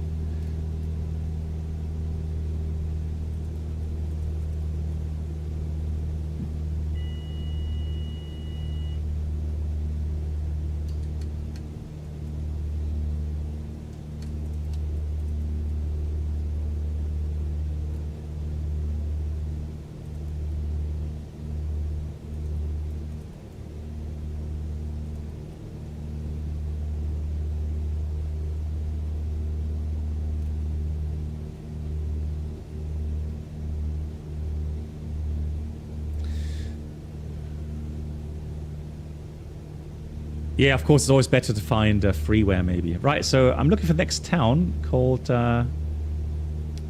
Meldorf. Meldorf. That could be this here. And then there should be some more towns. So there's a bigger town up ahead, Heide, it's called. And there's a motorway actually going before that. So the motorway does like a sharp turn around that little town.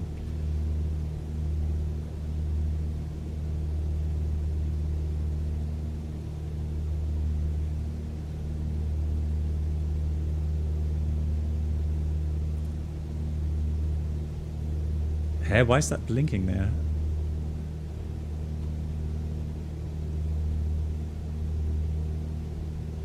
What is that?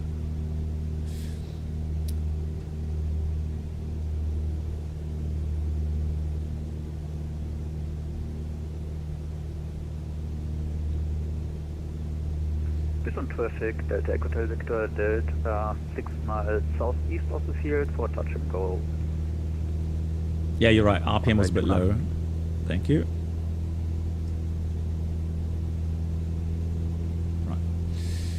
So we're 8 minutes in. So another like 9 minutes, we should be there. And that traffic is turning left.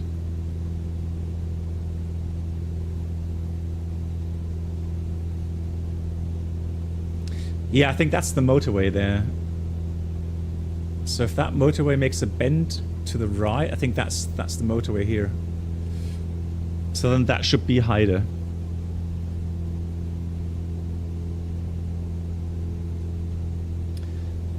Thank you much, Taylor West. Thank you so much for the link. Perfect. So that's cool. So X-Plane doesn't need any connectors. But like I said, I think it's on for for Microsoft Flight Sim.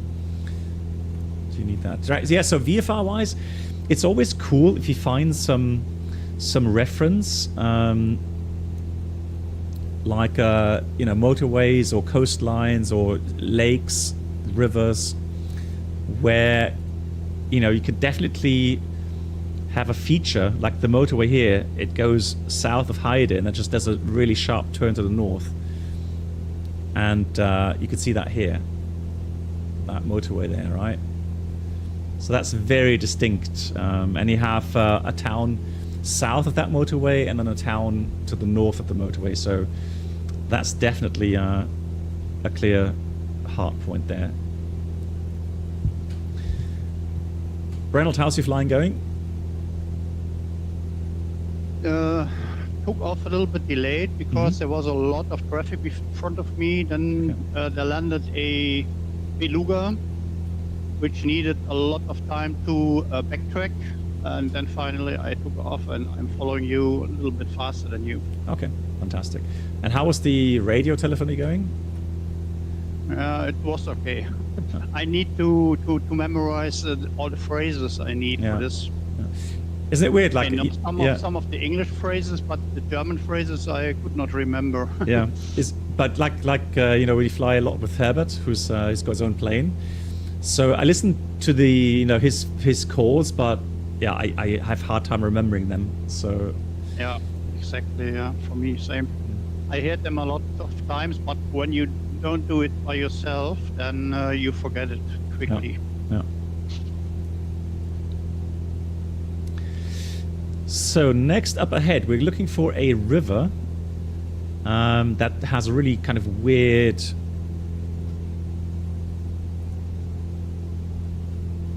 It has really weird bends in that. Look at that. That's really an eye catcher, isn't it? And then there is a town, Friedrichs something, and hey Lee, wie geht's dir? Oh, railways are not visible in Microsoft Flight Sim. Well, that's a shame. Yeah. So currently we're like almost 12 minutes in, and we said we should be looking for a flight time of roughly it was about 17, 18 minutes, right? We did lose a bit of airspeed with the climb, so maybe it's going to take 19 minutes. But again, that's like a rough estimate, okay? So we look outside and just look for the visual cues. So just beyond that that river I was talking about, there should be Bardos, and then we should be going left on a heading of 324. Now also, well, we got a bit more time now, 324 until we get close to the control zone of Sylt. So the distance, it takes about 24 minutes up there, so 23 minutes, yeah. So not too crazy. And Sylt during daytime has a control zone, and again you have to look through the AIP and check all the details regarding specialities, what areas you have to avoid, especially these islands. They have some very strict rules for nature preservation. So especially with birds or other animals on the island, so, or even people, right? They don't want to be molested by. Okay, so TMZ, it says 1500 until 5000 again. So I've got to be careful here.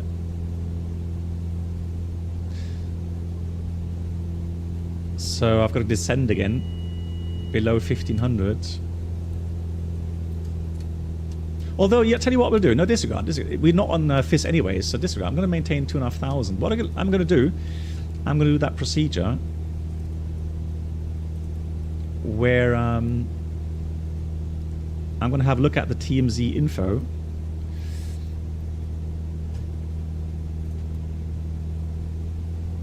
So it tells me here to squawk 4476 and monitor 123.3.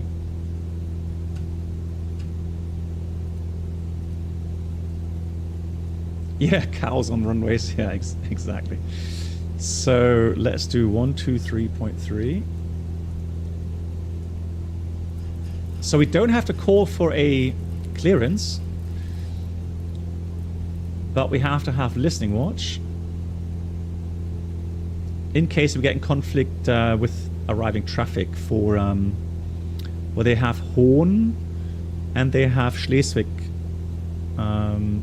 airport there, so that's why we have to do that. So 123.3 is in, and squawk is going to be 4476.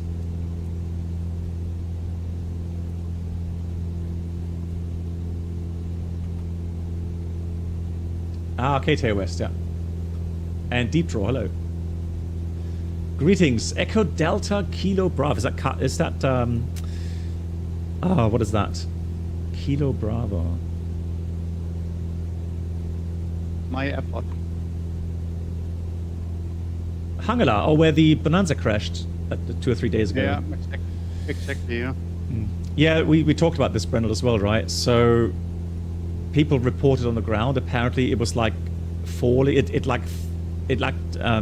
dipped over one wing, so it looks a lot like a stall. So they had an engine failure after takeoff, and it looks like they stalled the aircraft. Right, I've got to be concentrating here. So just beyond that river there should be a village, and I think it's this one here. So yeah, I'm a bit east of the track, so let me just correct that. And then we did say the next track to the entry point, Echo 1, is 324 degrees. So actually I can go now. Let's do 325 roundabout. See how that adds up.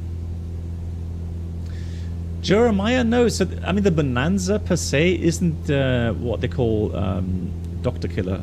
It's the V-tail version that is usually a lot trick. Yeah. And so really what is So I should be out within the TMZ in a second. So the V-tail, that's the really tough one to fly.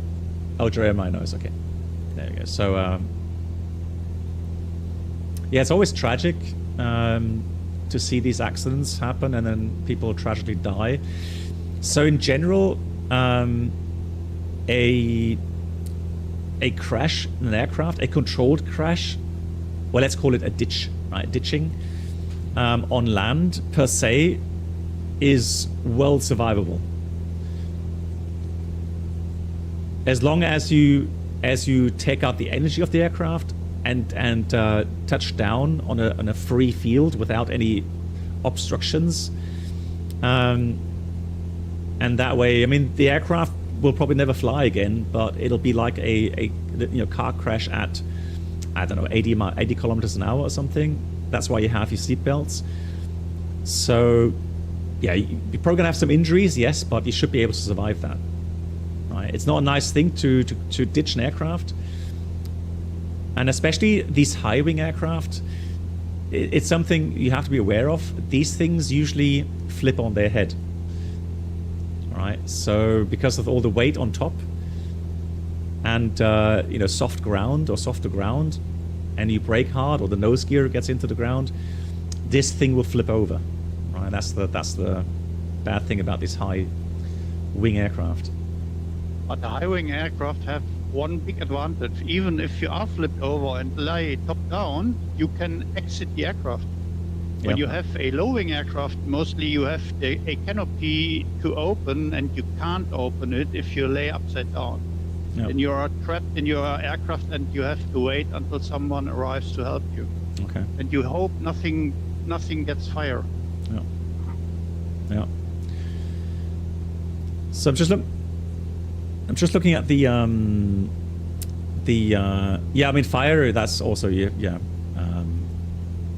Of course, so yeah, you want to get out quickly for sure. Yeah. So I'm just checking. I just realized, looking at the map, I should be heading towards that coastal area there, that little bay. I can see the bay there. It's right there. Right. So now I can correct visually the track. ASFR Wave, yes, I do have it. So right now I'm actually running it. That bridge software. Yeah. So that's why you can see the aircraft symbol here in the middle.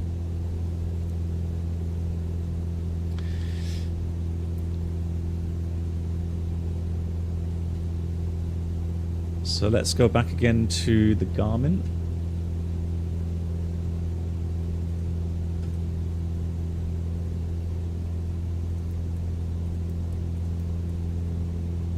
And there we go, right. So does the club Cessnas you want to fly with have a traffic monitor on board?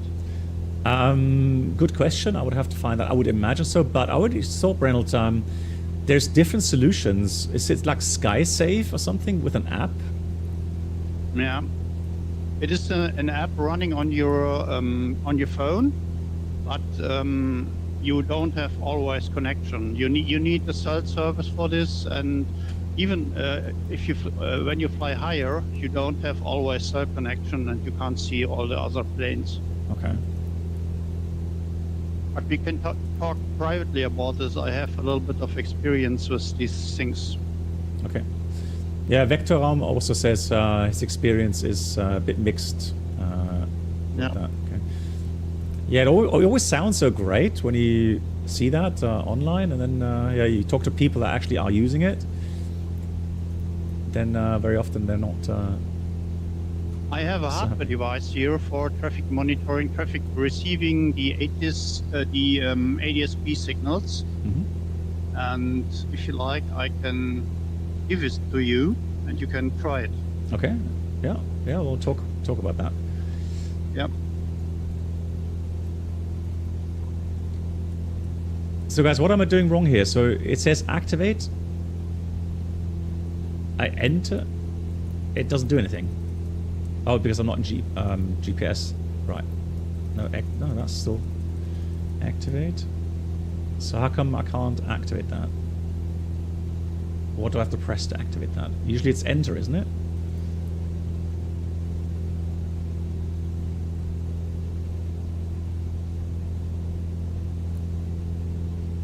Well, activate is... No, that's so I said select waypoint, the flight plan waypoint here, and then activate. Yeah, I'm pushing enter, nothing happens. That's the thing. The first row is empty, but I thought that's because I selected it here. Okay.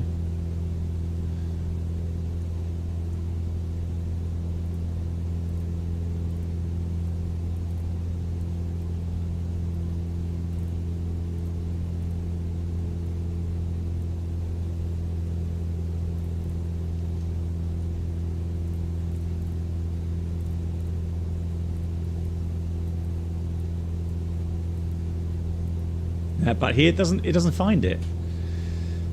Oh, all right, disregard.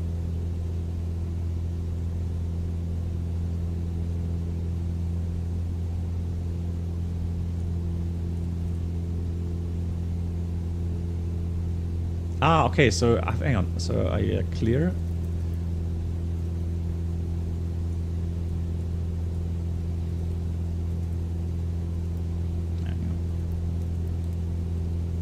So let's try it again. Try that again. Right, so push. I'm going to select that. So then I have my waypoint. And then direct. Ah, thank you. Oh, and hang on. That didn't work. It still says Ostor. Hang on. No, hang on, that didn't work, did it?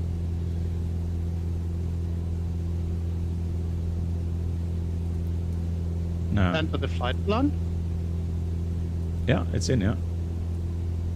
Because here I have the flight plan. I can select that. No, the flight plan is when you press on the FPL button. Yeah, it's there. So it's all there. Select waypoint. Enter. No. Press on the direct button. Yeah, I have. So press direct to. Right, this is direct to.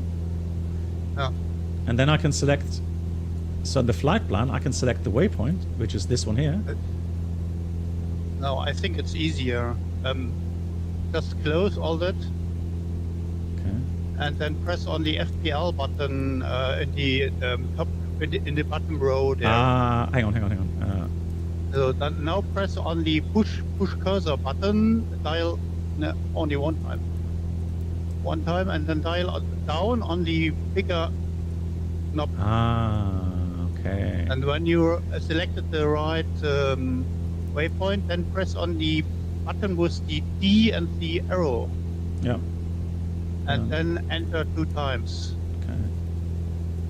So here, it's blinking. So then direct. And the direct button, not enter. Direct. Yeah, it does, but it doesn't do anything. So again, so okay, it's yeah. fucked. Yeah, it's blinking. I'm pressing direct, but it's not taking it. Maybe try the other device. The lower device. Maybe that's working. Don't know. Hang on, let me just check. Yeah, it's probably just the basic aircraft here.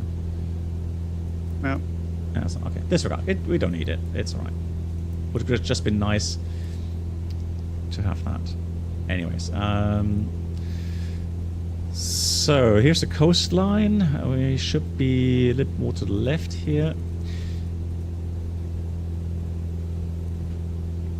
Now we're back outside that TMZ, so I'm going back on 7,000 Squawk, back on 22.8. And the tower frequency for Sylt is, let me just check. Is 1975.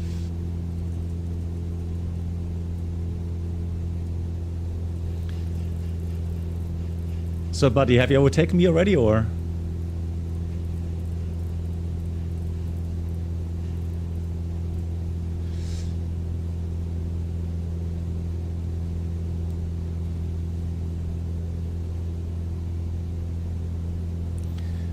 So I'm currently about 10 minutes out. So I think 5 minutes prior to the entry point, I'm going to call the tower. Can you receive the ATIS from Sylt? Not yet. Let me just check. But hang on, does it have ATIS right now? Hold on. Yes, it does. Regarding VPilot, it should have. Yeah, okay, so let's try 18.4. 18.4. And let's get the ATIS. Good point, Brennan. Thank you. Always helps to have the ATIS, first of all. Yeah, I can't hear them. So I've selected it. I mean, I can get it via the VPilot. It says runway 32. 310 at 13 knots. And it says actually 2,400, scattered 200, overcast 500. So IRL, this would not work with VFR, right? So we would have to get the IFR clearance, if anything, or divert. But we have manual weather, so we're a little bit cheating. But again, it's about procedures. I'd rather just. So what I will do though is I'm going to change the wind so that we have the correct wind data. So the wind was 310 at about 7 meters per second. And the QNH is going to be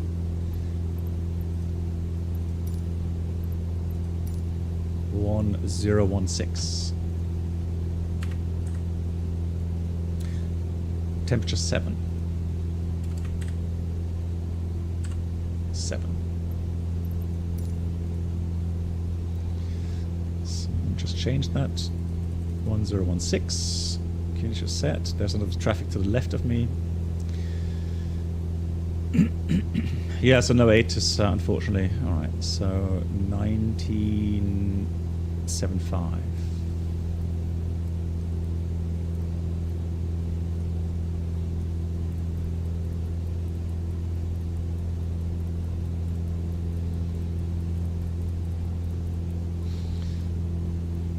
So let's have a look. What do we need to call and what do we need to say? So information is India.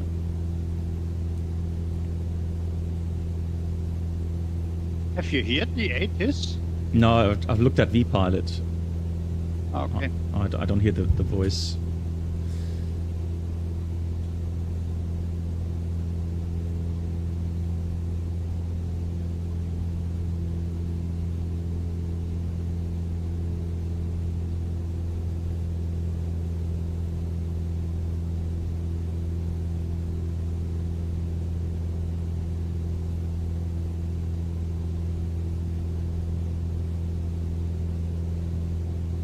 Where do I see the ATIS in VPilot? If you click on the left side, you have all the stations, so ATIS. If you double click on the station, it will give you the text ATIS there. Thank you.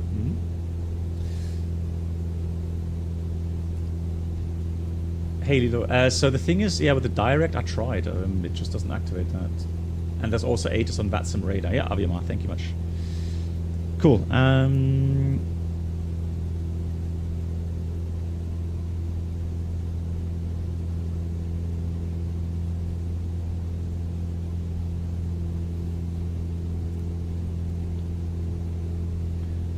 Quickly, let me get the AIP for Sylt so I can show you guys.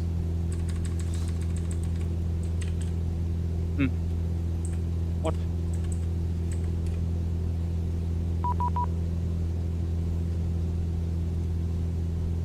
He's already asking me to contact him now already. Okay.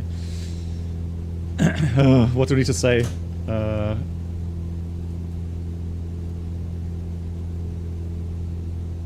Let me just get the correct chart open and then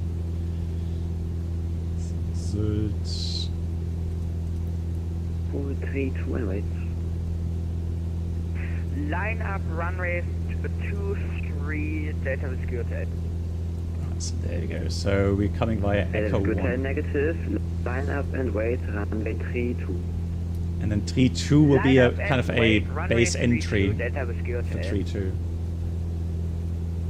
Sylt Tower, Delta Echo Lima Kilo Romeo. Delta Echo Lima Kilo Romeo, Sylt Tower, hallo. QNH 1016, Piste 32 aktiv. fliegen Sie in die Kontrollzone über Echo 1, Echo 2. Delta Kilo Romeo, Kona 1016, fliege in die Kontrollzone über Echo 1, Echo 2. Delta Kilo Romeo, korrekt, Transponder 7005. Und Transponder 7005 kommt. Moin, Sylt Tower, die Delta, Echo Delta, Alpha Juliet. Delta Echo Delta Alpha Juliet Sylt Tower, hallo. QNH 106, Piste 32 aktiv. Fliegen Sie in die Kontrollzone über Sierra 1, Sierra 2. Okay, Delta, Echo Delta Alpha Juliet, QNH 1016, fliege in die Kontrollzone über Sierra 1 und Sierra 2. So that means I have to change my flight plan. So now I have to find the southern tip of Sylt, and then we go along the coastline there of that. And so 1 mile separation from the coastline and a minimum of 1,000 feet, it says. Delta Whiskey Hotel, wind 310 degrees, 13 knots, runway 32, cleared for takeoff, thereafter right hand. So hopefully by Sierra 2 we'll hear what we need to do, because I don't see any holding patterns. Cleared for takeoff, after takeoff, in right traffic. So I'm going to head for the southern tip of that island. We'll read have a look for the checklist. Delta Juliet, go ahead. Delta Juliet, set Transponder 7006 bitte. 7006 Transponder, kommt die Delta Juliet. I always talk English, it's the same thing. Delta Echo November, oh, it's terrible. Turm, hallo, fliegen Sie, Quina 1016, Piste 32 aktiv, fliegen Sie in die Kontrollzone über Sierra 1, Sierra 2. Alright, that's interesting. It says low fuel ride. Okay. I mean, I still have enough fuel left and right. So. And it's on both. But man, this thing takes a lot of fuel. It's guzzling, isn't it? Jeez. Delta Victor Delta Echo 1, 1500 Fuß.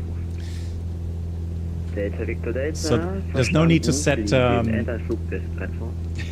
no need to set ILS anything. So 3-2 is visual approach. So you have to remember one thing in VFR flying. Normal patterns are always left-hand patterns. Delta Alpha Juliet, Verkehr ist ein Airbus A319 auf Ihrer 10 Uhr Position, melden Sie in Sicht.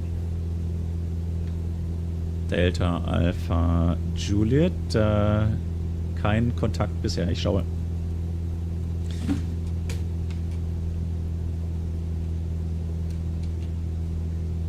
Delta Alpha Juliet, nochmal, welche Höhe hat der Airbus?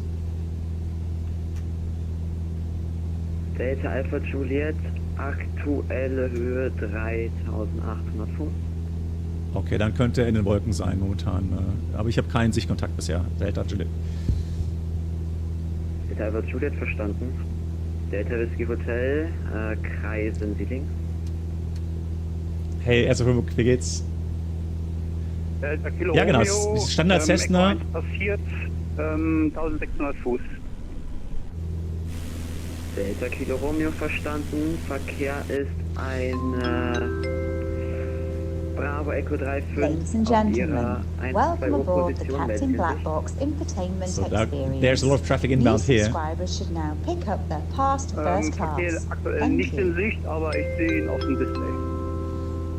Delta Kilo Romeo, verstanden. Hello, Nummer CPT. 2, folgen Have Sie a dem nice Verkehr. landing. Hey, Palouette, thank you so much. 727 coming in with 10 months. Piste 32. Dankeschön, thank you so much. Folge dem Verkehr zum Endanflug 32 Delta Kilo Romeo. So I'm just slowly descending. Delta Victor Delta. Because there's an Airbus 319, he said, at 3,000. Oh, hang on. Endanflug aufgrund des That could be the Airbus. Yeah. Delta Victor Delta, ich wollte Sie gerade rufen. Kreisen Sie That looks like a fast aircraft. That could be the. Delta Victor Delta. Pull on. Delta Whiskey Hotel, kreisen Sie links. He's busy. He didn't realize there's going to be so many VFR traffic. Delta Victor Test, bestätigen Sie kreisen links? Delta Whiskey Hotel kreist links.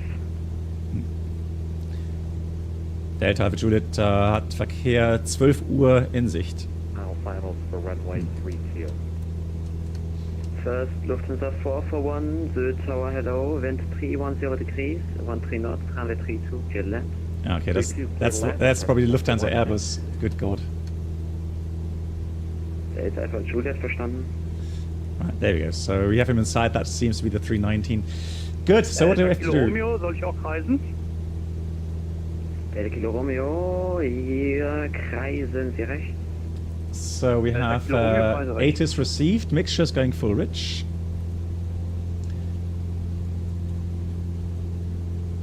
And then flaps as needed. We have the landing light on.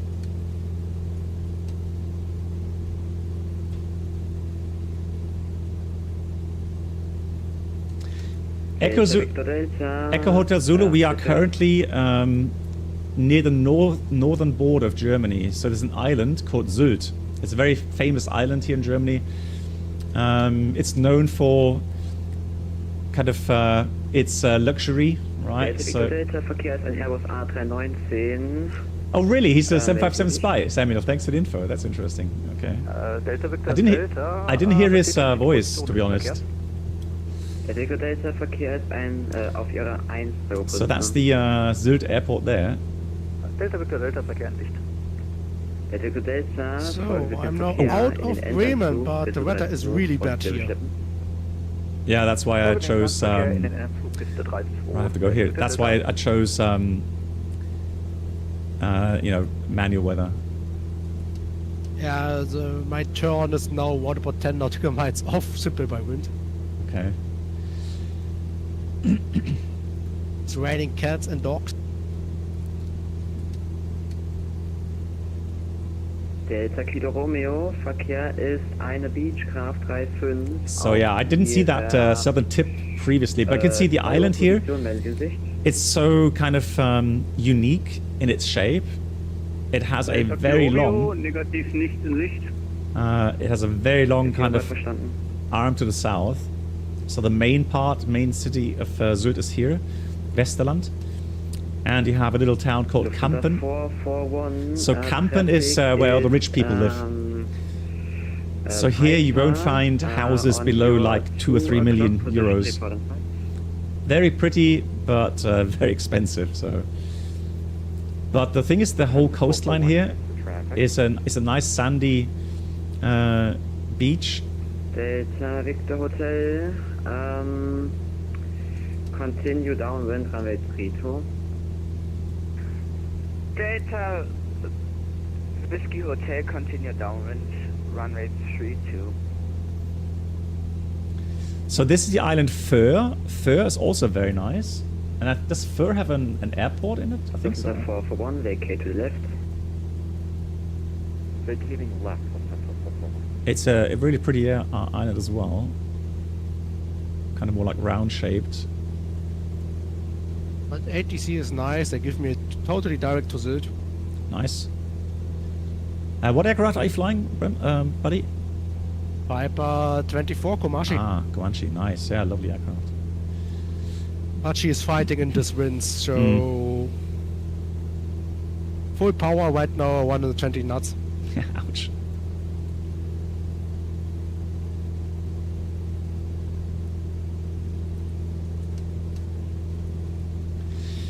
Yeah, so currently we're navigating to Sierra 1, right? So which is southern tip here, and we have to stay 1 mile right of that coastline. Then we just go northbound, and then he said Sierra 2. So you can see here the control zone here. So Sierra 2 is right at the control zone. So as long as we don't get cleared in, we're not allowed into that control zone, right? So we will have to do circles here. Stay outside until we get cleared into the pattern.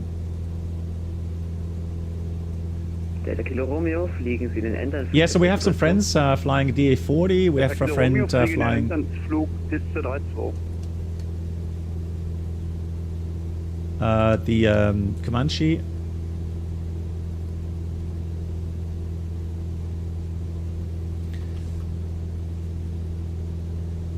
So this is Hörnum, little town there. They have a nice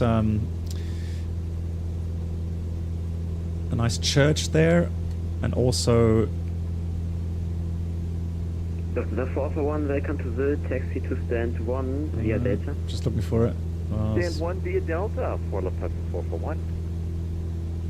That's not 757 Spy, is it? Nah. Didn't sound like him. Fuel, about 12 gallons. Follow, hang on a sec. Wiederholen Sie Delta zu Delta zu Delta. Delta Delta, verlassen wir bis 06. Verlass über 06. Delta zu Delta.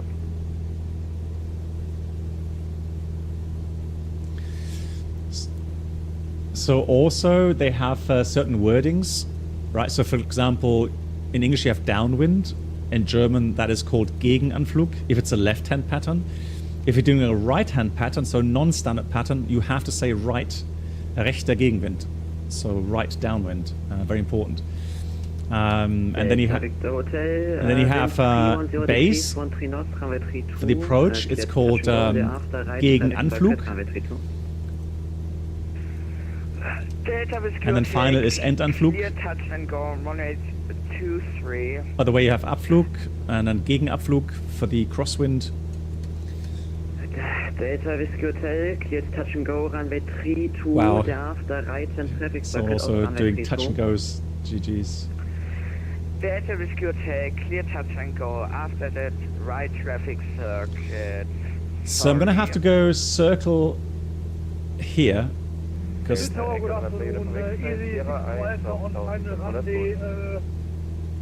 hey, Pilot Deviation, thanks for the raid, guys. Currently on a VFR-Flight. Hello, continue approach. Practicing, good afternoon, practicing VFR procedures on VATSIM. Delta Alpha Juliet, kreisen Sie links. Kreise links, Delta Alpha Juliet. So that's it. So we're approaching Sierra 2. So he doesn't. So he doesn't want me in this control zone just yet, right? See control zone there. So he doesn't want me in that. So he told me to circle left. Circle means just. So 2 minute circles we should have. Du must see, when he says circle left oder drehen Sie links, heißt drehen Sie links, bis er Stopp sagt. Ja, genau, ist anders, ne? Aber Kreis heißt Kreis. Genau, wenn er sagt, machen Sie Vollkreis links, Vollkreis rechts, heißt, machen Sie nur einen Kreis. Aber wenn Sie drehen links, drehst du links, bis er sagt. Delta Kilo Romeo, Wind 310 Grad, 12 Knoten, Piste 32, Landung frei. Delta Kilo Romeo, Landung frei, Piste 32.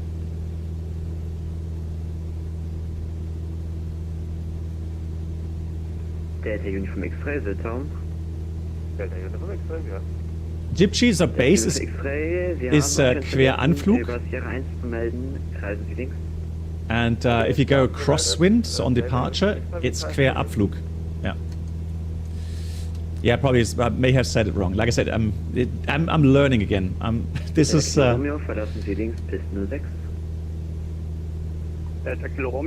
think I should take you again into my airports and let you make some traffic circuit under my ATC control.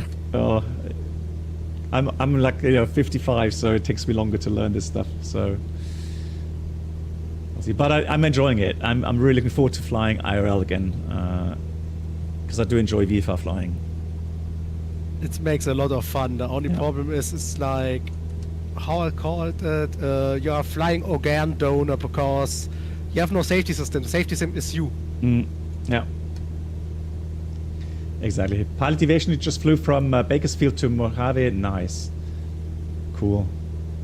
Oh, you're actually doing the PPL right now. Nice. So big shout out to Pilot Deviation, guys. So if you don't know him, please follow him on Twitch. On your 1-2 o'clock position, report on site. Lovely. So, current condition, somewhere between Bremen and Sylt, right now, wind 2802 degrees with 20 knots. Ouch. I'm making right now 120 ground speed. Yeah. Thank you much, Mark, for the shout out. Delta Kilo Romeo, bis zu verlassen. Delta Kilo Romeo, wollen zum GAT über Pist 06 und Mike. Delta Kilo Romeo, Rolle zum GAT über Piste 6 und Mike. Brennel, well done. Excellent. EDXW Alpha, wind 310 degrees, 13 knots, runway 0, correction, runway 32, cleared land. Runway 32, cleared land, EDXW Alpha.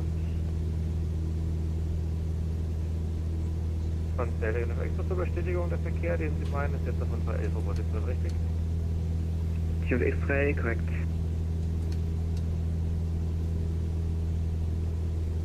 Eurings 820 on frequency.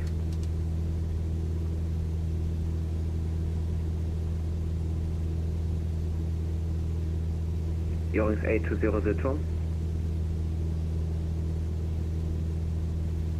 Der Team ist ein X-Ray, sorry, Verkehr meldet sich nicht, kreisen Sie links. Weiter links, der Uniform X-Ray.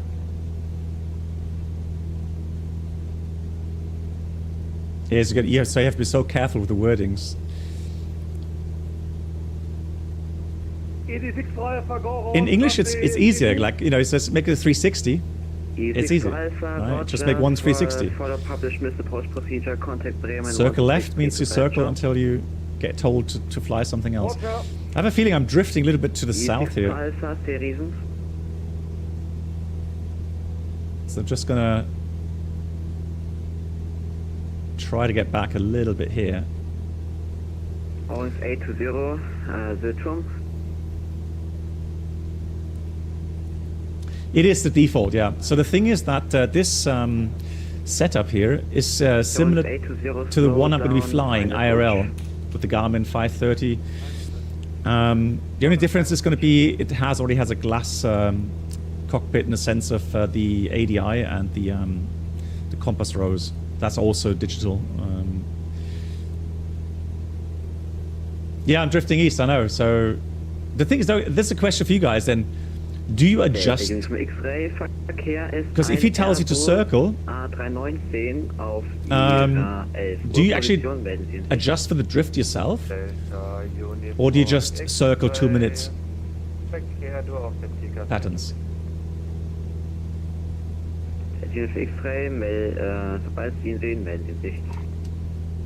Okay, you would adjust with visual reference. Okay, ja, schön, hat's gut angehört.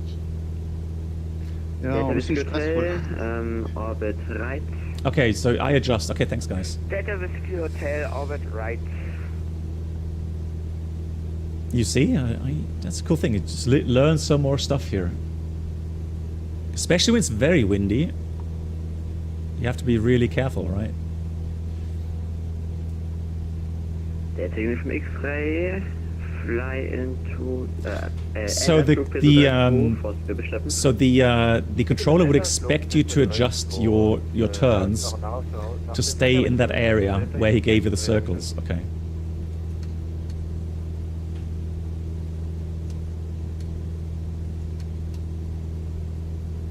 Okay, thanks. Thank you, Axel. And thanks, Pilot Deviation. So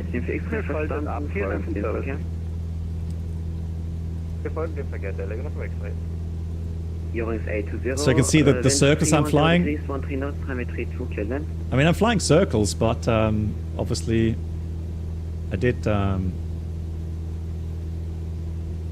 drift due to the wind just a tad.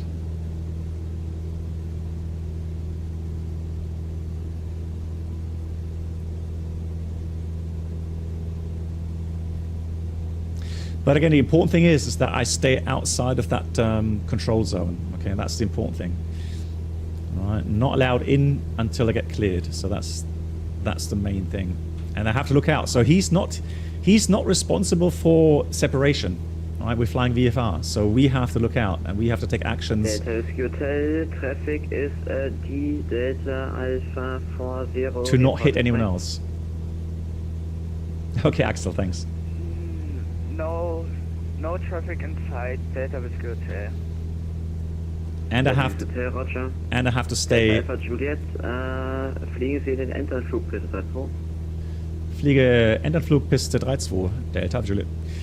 So now that means from this position, I just go and find the center line of runway 32. So it didn't say base or anything like that. 820, vacate to the left and exit vacate.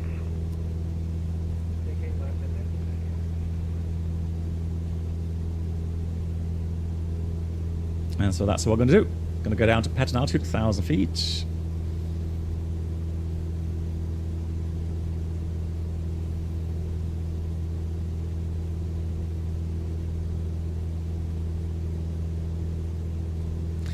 So for the controller here, it's actually hard work because he's got IFR traffic, so fast IFR traffic. And he also has us, so many VFR traffic in the pattern. I did not tell you to fly into the final.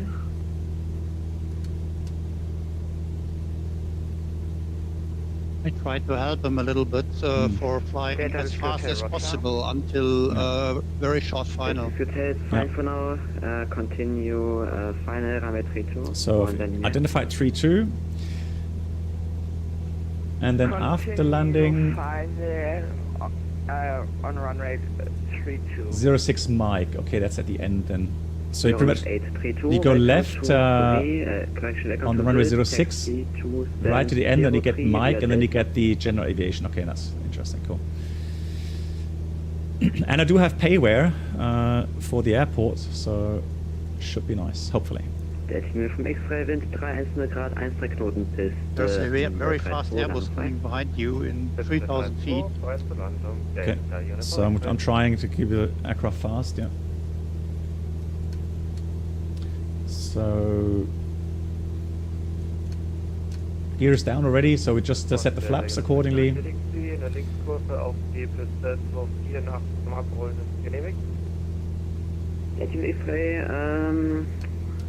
Linkskurve auf bis 06 genehmigt.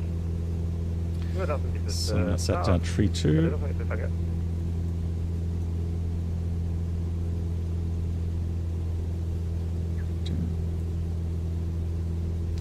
Renegade.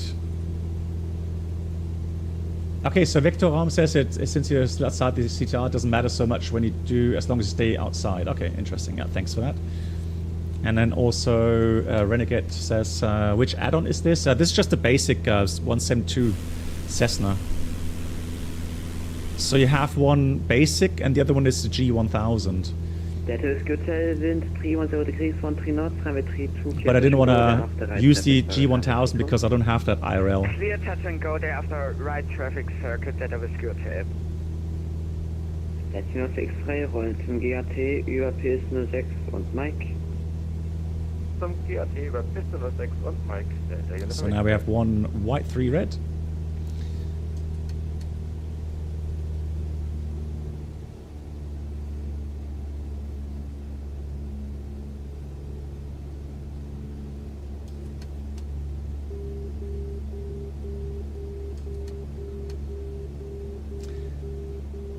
Yeah, circles, so you adjust yourself, Ivy Maria. You know, stay outside the control zone, obviously, but you would adjust the track again to stay within that area. So if the wind drifts you away from where you started your circling, then you should correct yourself and not get drifted too far away. That's what I gathered, yeah. So 310, a little bit wind from the left.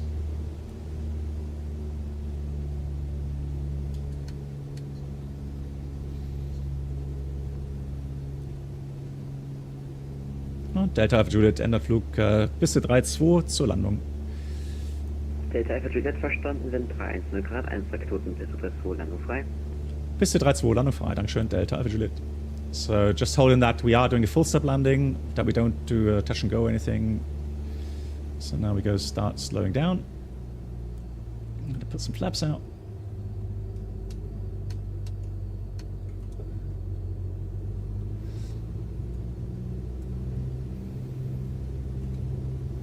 So normally, would you land flaps 20 always or full flaps?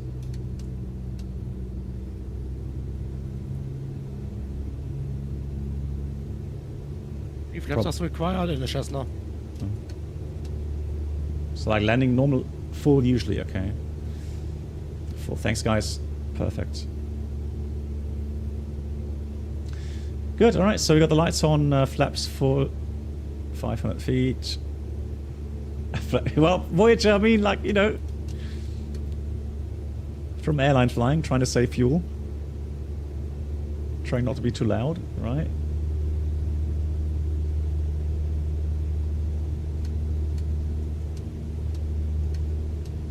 Don't force the Airbus behind you for a go round. Pressure. Yeah, guys. If you use your own weather, guys, then make sure that you put that in the remarks in your flight plan. All right, you would just put your remarks using manual weather.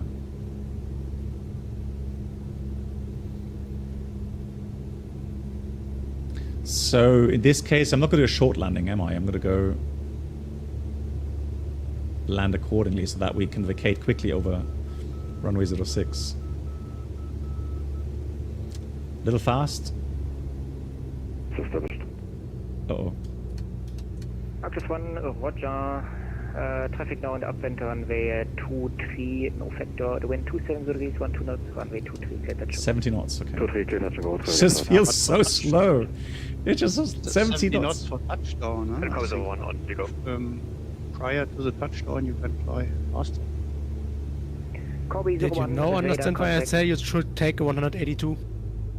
With the 173, contact Bremen, 125025. So keep holding off, keep holding off. Come on. Oh, greased it. Good evening, City 2501 on the Within 5 Golf, climbing to flight level 100. So now we go left off, Piste 6. Gonna put the flaps up here. Less drag. Bremen radar looks at 226 and flight level 100. Sorry, dynamics and traffic looks at 226 Bremen, hello, radar contact, climb flight It's level so weird, 210. you hardly see the exits here because it... Climb flight level 210 looks at 226. Bremen.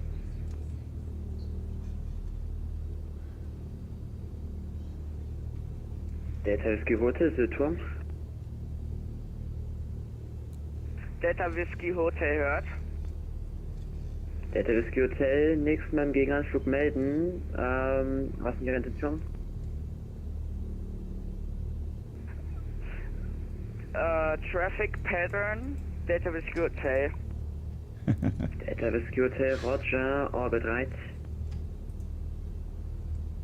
Orbit right, Delta Whiskey Hotel.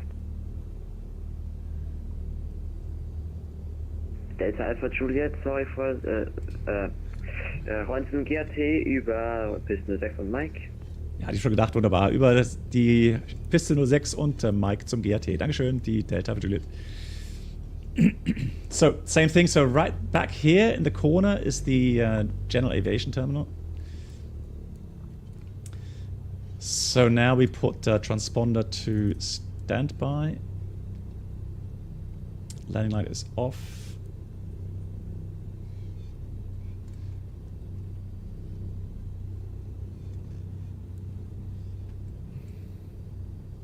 So left is Mike. Interesting that it says no entry. But I have to go here.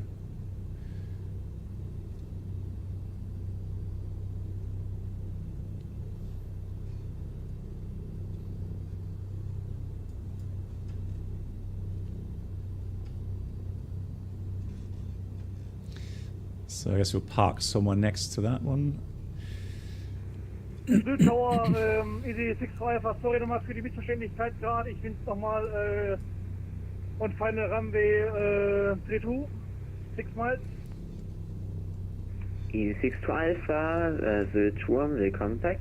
Wind 310 degrees, 13 knots, runway 32, get land. Sehr schön. Bonanza Runway hier. 32, okay, Range, EDDW-Sylt Alpha. Diamond. Sehr schön. Avenger? Wieso das denn? Why? Why am I going to be called... I did nothing wrong, I think. I think that went pretty well.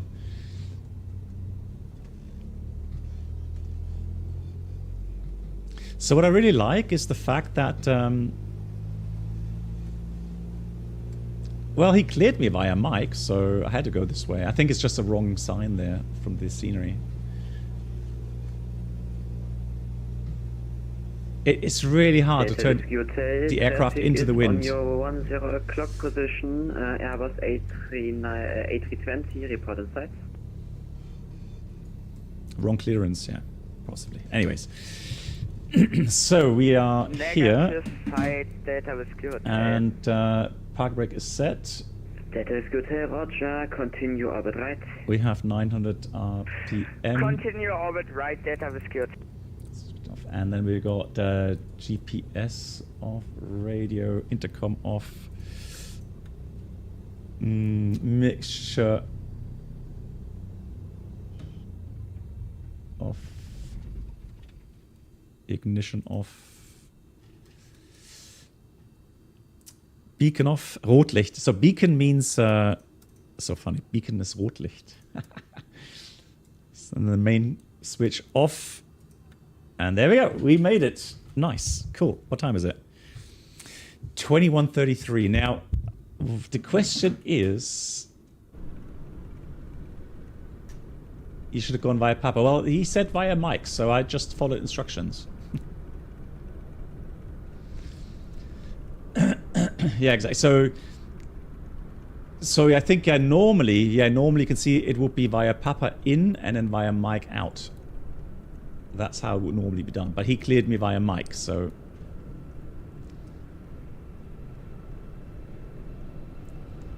Yeah, so the thing is, Hotel Zulu, same for me. I think it depends on the wind direction, where it's coming from.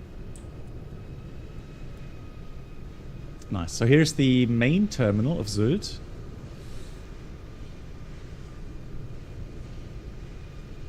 So if you come here via Eurowings or EasyJet, Lufthansa, whatever, whoever flies here, this would be the terminal that you stop.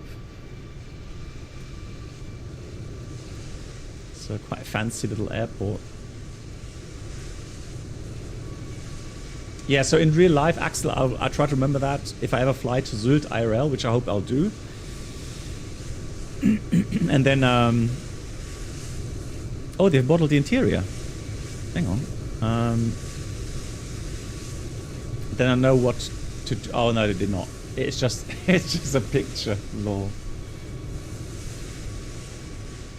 For a second, I thought they modeled the interior. Okay, no, it's just from here. You've been here about 15 times. Nice. Yeah, Axel, thanks for all the tips. I really appreciate that, and everyone else that has given me some great tips. Love it. Sladibart, you can recommend it as well. He did it once as a Cessna 170 co-pilot from... So guys, the idea would be to fly back to Bremen. Yeah, I am actually... That was a lot of work, I agree.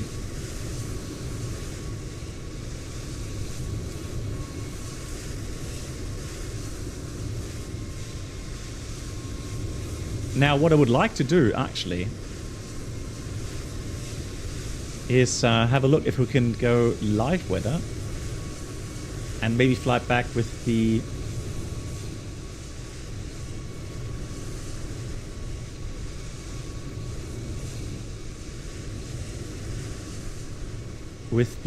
Comanche. I will not join for the return flight. I will watch your stream instead. Okay. Yeah, nice. But Brent, well done. The RT radio telephony that I heard with you was great. Yeah, thank you. Sounded very proficient. But yeah. I have to train a lot. Yeah, me too. Hey, I mean, so this is like outside of my comfort zone right now. All right, so IFR 787 worldwide, no problem. I have no problem there. That is my comfort zone. But here, VFR flying, it's just, again, so much new stuff to learn. Even though I have learned it once. Yeah. If you like, you can also do English ATC in Germany. I heard this a lot of times. Yeah, sure. I mean, German pilots do English conversation on ATC. Yeah. Yeah. The question is though, you know, am I going to practice German to a point where I feel comfortable speaking in German as well, just to see, like, you know, let's say I'm flying to a small airport where there's a lot of little aircraft flying around, everybody's talking German, you know, giving out their positions and so on. I think it's probably then better to talk German as well. But I always think for the pilots from out of Germany, for the foreign pilots, it is better to talk in English in Germany. Yeah, sure. So, I mean, if I hear, you know, 2 or 3 English, you know, native pilots, then yeah, sure, I would talk English as well. So I would try to make it dependent on who's in the pattern, really. But in real life, it's mostly when you go to a small Infoplatz, so it's called here in German, you hear maybe one pilot on English. The most guys really coming on German, even like, nebenbei, was sind gerade eure Spritpreise und wie teuer ist denn das Schnitzel bei euch? Yeah. How expensive the Schnitzel, yeah. So really important questions, exactly. I always hate it when I fly in France or in Italy or so, and the local pilots are talking in Italian or in French. You understand nothing. Yeah. You don't know where they are, where they make position calls. You don't understand it, and so I hate it. Yeah. I'm right now unemployed as a scientist, so I have no time to learn a new language. I've learned no Spanish, and I love now to fly in Spain. And when they talk then to me in Spanish, I understand them and answer them. Nice. So I think I'm mostly then shocked. Yeah, I think to spice things up, let's do a IFR flight back to to Bremen with the Comanche. It's a bit faster. Yeah, when you want fun, take real weather. Yeah, I'm right now 35 nautical miles away. In 5,000 feet, you see only clouds. I would recommend to take those 7,000 or above. Yeah, well, IFR, yeah, we can go a bit higher back. Yeah. All right, let's have a look. Comanche. Man, I love the Comanche. It's such a beautiful aircraft. Yeah, Axel, thanks for all the tips once again. Vielen Dank. I love those inputs. Thank you. As I said every time, Bonanza tries to kill you.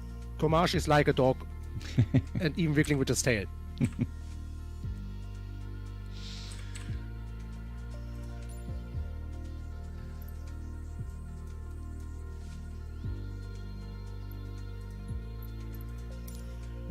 Right, let's see if we can spawn here.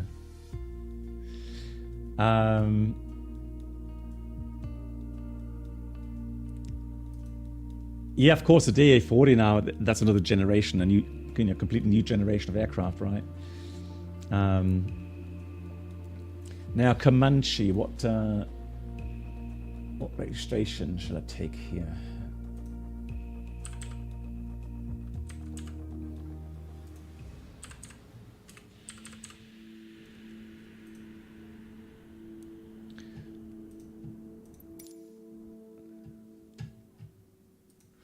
So let's have a look.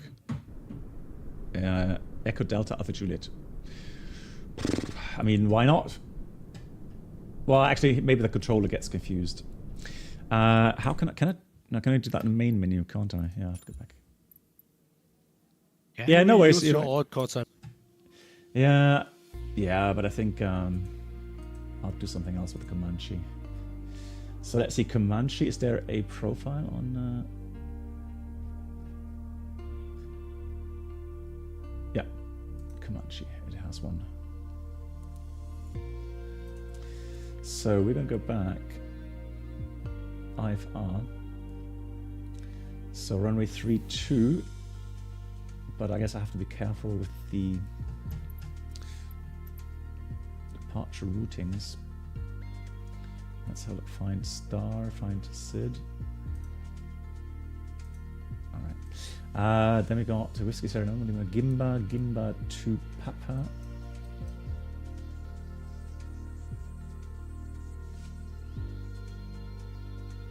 That's the only one I'm getting. Okay. What altitude?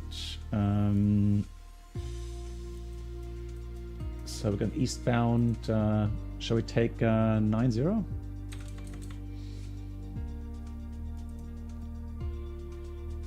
Yeah, we'll take 90. Although, no. So here's the thing, guys. The problem is that we're gonna have the freezing level.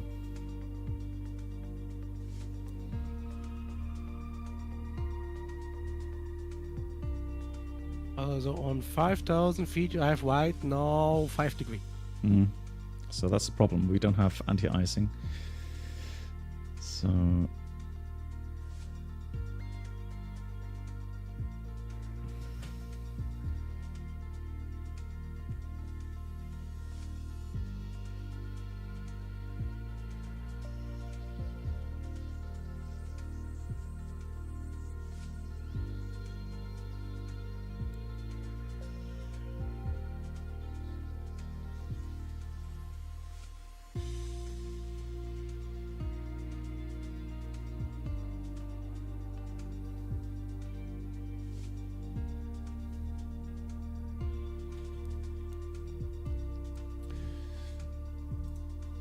So in this case, yeah, I'll go in.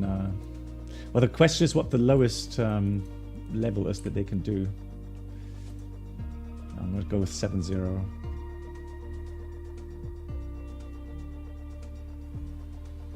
So 5,000 is quite bumpy. Yeah, Airbus. The thing is, though, the weather currently in Sylt, you have broken 500, overcast 2,500. So the weather, the real weather, is just too bad to fly VFR. So we cheated because we had manual weather coming in.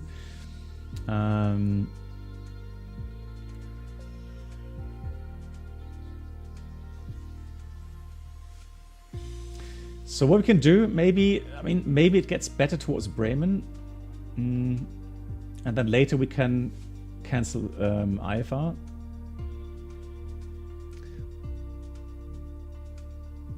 But currently, no, Bremen also. So Bremen has as well light rain, broken 600, broken 1100. That's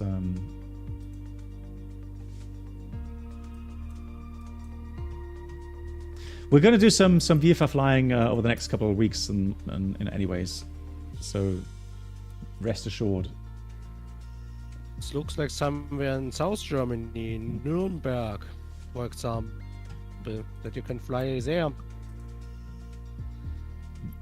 Okay, well, let me ask you that. Okay, so how many people would be flying along then, going back? Because I was literally under the impression that nobody wants to fly back with me, VFR. Also I will fly back with you. I have around about 22 nautical miles until my Jing. Oh, new information, 5,000 feet. I've now broken the carling.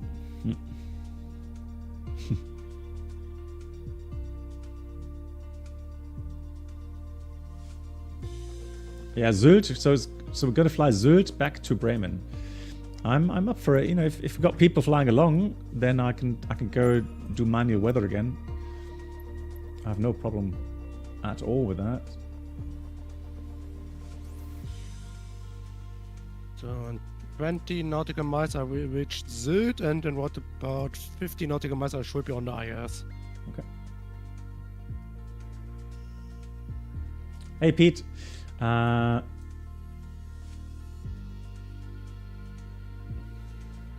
yeah, VFR in the Alps, sure, at some time, yeah, absolutely. We'll do that as well.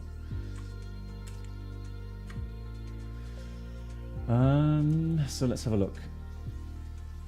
So how would we enter Bremen then? So if I go until...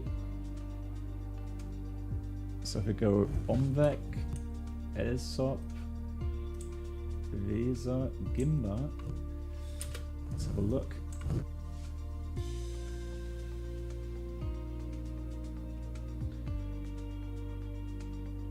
Yeah, we can do that. We can go Gimba and then join enter the control zone via November. Yeah, I'm up for it. I'm totally up for it.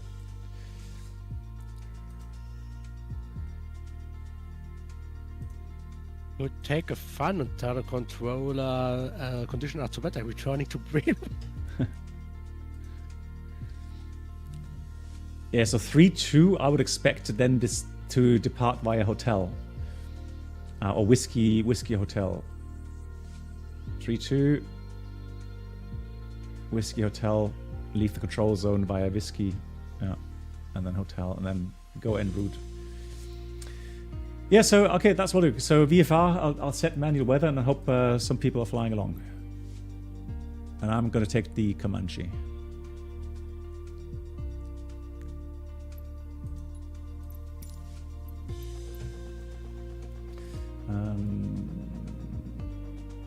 Yeah. All right, let's try that.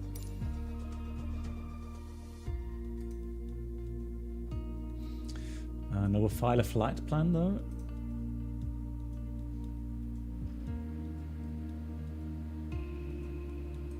And so altitude will be, I'm going to try 3,000 feet. If that doesn't work then. Yeah, exactly, Pete, because they have Bremen online day today. So they are online at the moment. They are online until, I think, 9 UTC. Well, maybe they close soon. But anyways, I mean, we can depart Sylt, I think. And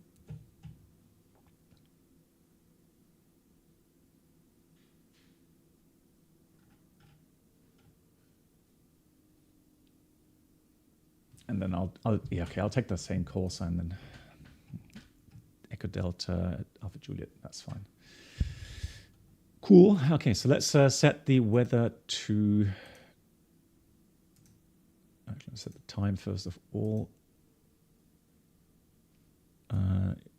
49. That's fine. The Comanche is fast. Comanche is very fast. I would say about 140, 150 miles per hour, maybe 120 knots. Somewhere in that region. 140 with headwind. Okay. So let's go. I will leave the voice chat now. I will watch your stream and wish you a good flight back home. Thank you so much, Reynold. Thanks for flying along. Pleasure as always. Yeah, you're welcome. Was a pleasure. Yeah. Bye-bye. Bye. So I'm just going to set the wind 310 at 10 approximately. Currently, the weather is as follows. So we have, so I'm going to set the temperature and the QNH exactly the same as IRL. So the wind, 310, 15, a little bit more actually. So I'm going to take a bit more wind here. Then we have a cloud base, put that around about 4,000 feet then. And then we have temperature 7. And the QNH is 1017. Whoomp, and that's that. And then, so I have the call sign Delta Echo Delta Alpha Juliet.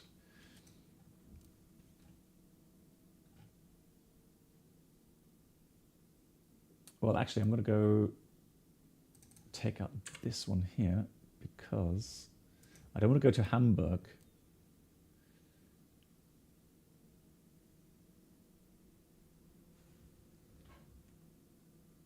But roughly speaking, around there.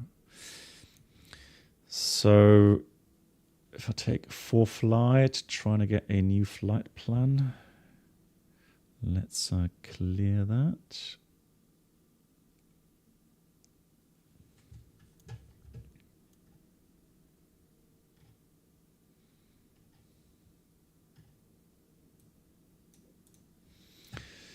So real quickly,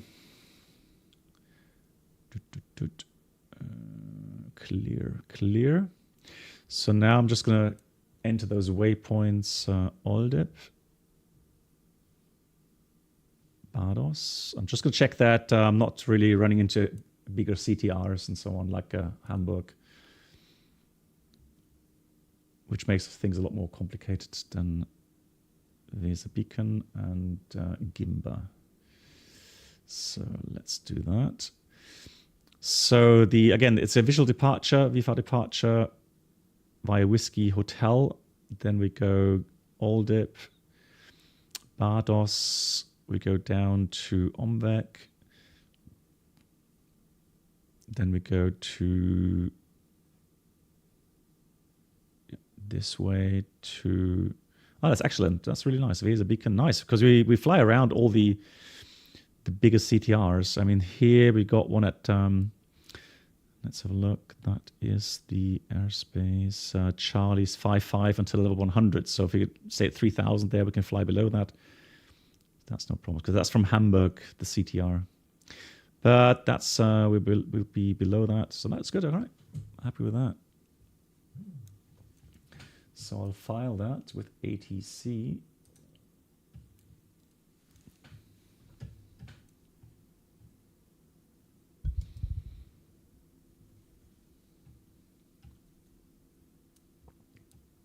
No, VFR. Oh, you're right. Yeah, Düsseldorf alternate doesn't make much sense, does it? No, I'll take Gandecker See. Echo Delta, Whiskey, Golf, I think. Yeah, Echo Delta, Whiskey, Golf. That's my alternate airport. Yeah, good point.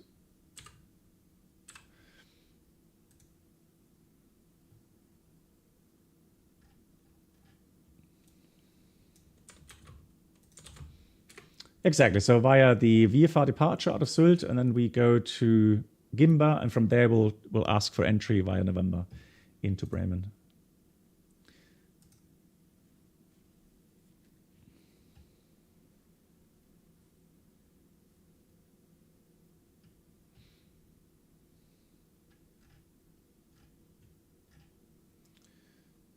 So pre-file that on VATSIM.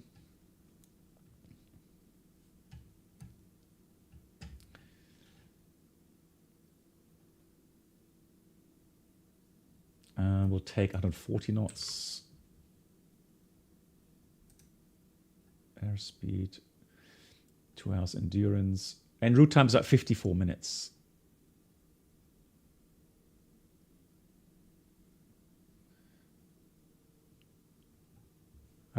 Pete, I just showed that on the Flight. Let me just have a look here again. If you enter that onto the sim brief, you'll see it as well. Hang on, let me just find that. So there's... oh, hang on. What did I say? No, hang on. Disregard. Oh, wait, where's... is there two... No, not Gimba. Gibma, sorry. Gibma, remove. Gibma here. Gibma. There we go. Right, so it's like... So Weser, Beacon, and then Gibma, which is just north of the entry point November there. That's it.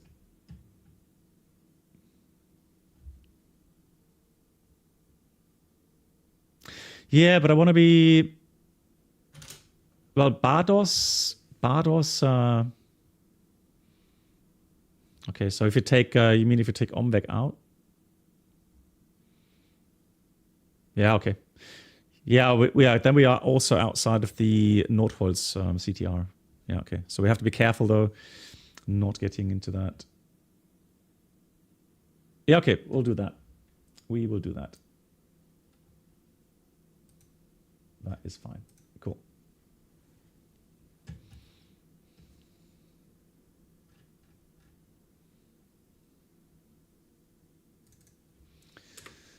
Right. Cool. Generate flight.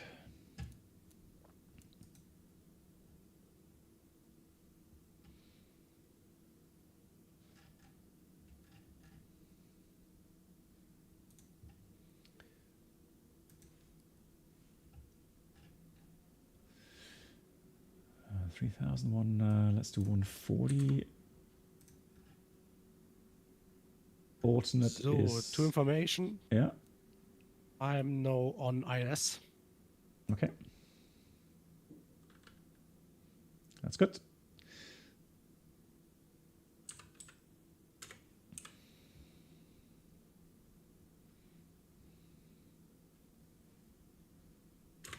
So Echo Delta Whiskey Quebec is the alternate. And we have B2. Remark manual weather. Voice. And departing now. 10 minutes, yeah, perfect. All right. File.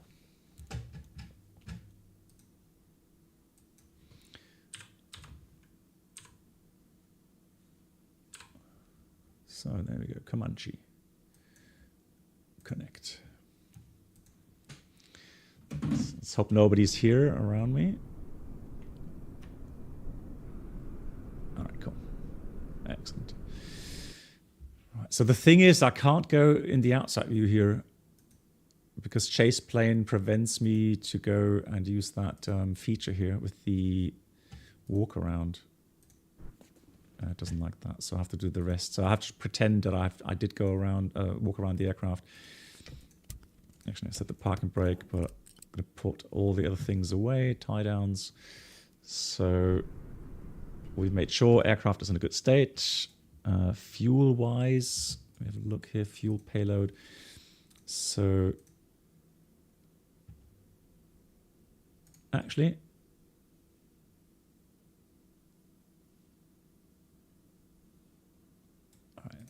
fly alone.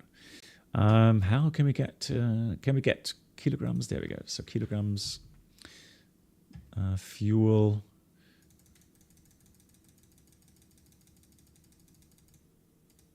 And I'm going to put a bit into the tip tanks as well. Cool. Yeah, exactly.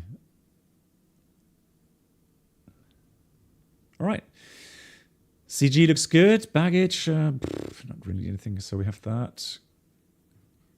Excellent. All right. So flight info. Let's do the checklist. So before engine start, pre-flight is complete. Passenger briefed. Seatbelt secure. Control lock is removed. We have control locks are removed. Parking brake is here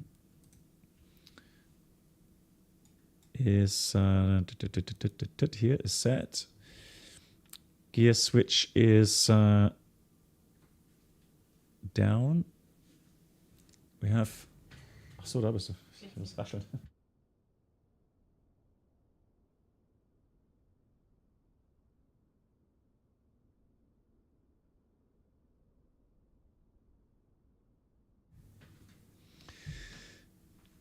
All right, and hey, Tango Kilo.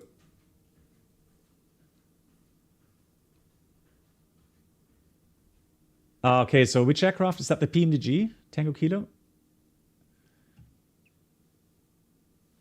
Yeah, I've had that bug as well. That is bugged. Yeah, I know what you mean. Or maybe even flight vector?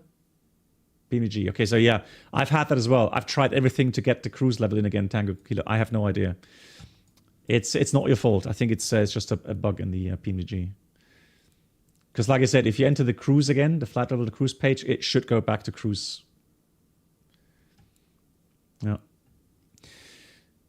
So flaps are up, radio is off, autopilot master is off, avionics off, switches off.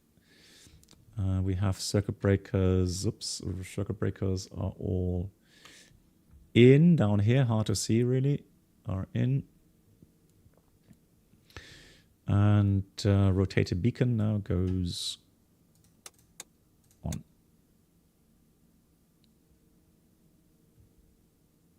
Right. Did I miss the hang on, did I miss the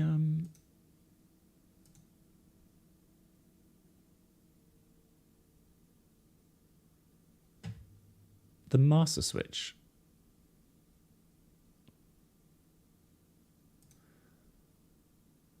Oh, no, that's here. Okay. It's kind of weird that you do these things, the other things, all prior.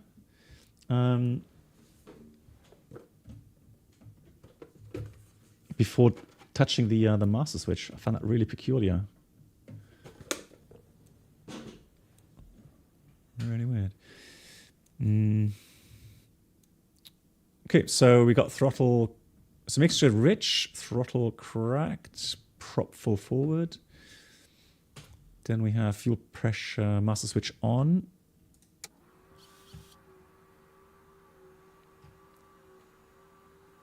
Then fuel pump on.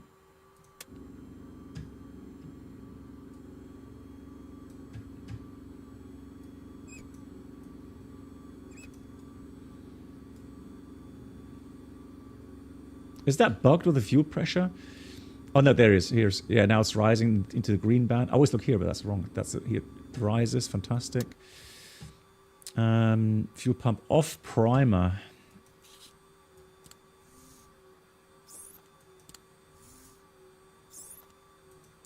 We'll do 3 pumps there. Secure that again. So max to both.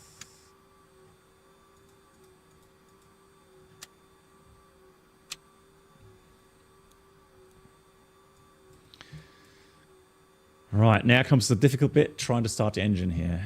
All right, so prop area clear. And start engage, and let's see if we get the engine started. Let's go. Hey. Oil pressure. Oil pressure green. Mixture lean as required, okay. Let's put up to 1000 RPR. And then we'll lean the mixture a little bit. Prevent fouling of the spark plugs. So the next is going to be taxi. The thing is though, I think the rest of the items, they expect you to do that yourself. So let's initialize the systems here.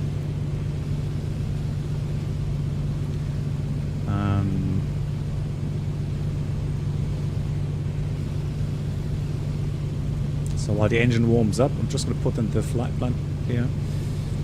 I'm going to add a waypoint. So the first one was Oldip.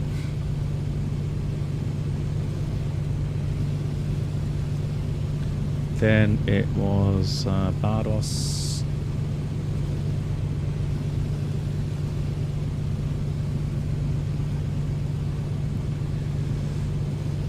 Then we're going to go to Weser Beacon.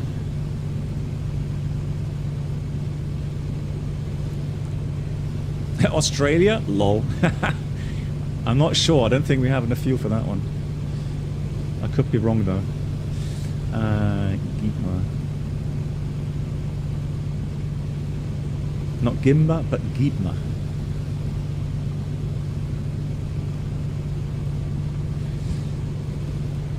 And that looks good.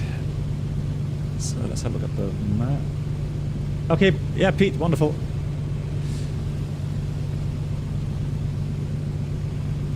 Right, cool. Oil is fine. Fill, no.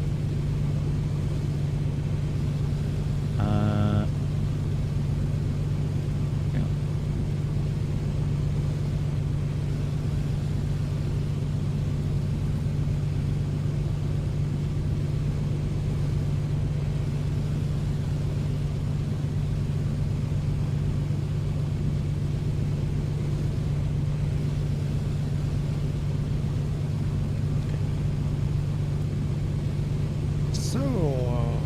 Surprise has happened. I'm landed. Excellent. I'm still here at the apron, so Olde, Bardos. Right now, texted in via mic. Yeah. So Omvik, no, Avimar, we took out Omvik because that's a detour. Yeah, it adds a lot more mileage. So we're going from Bardos direct to Weser. Yeah, slight change there. Sorry. catch that.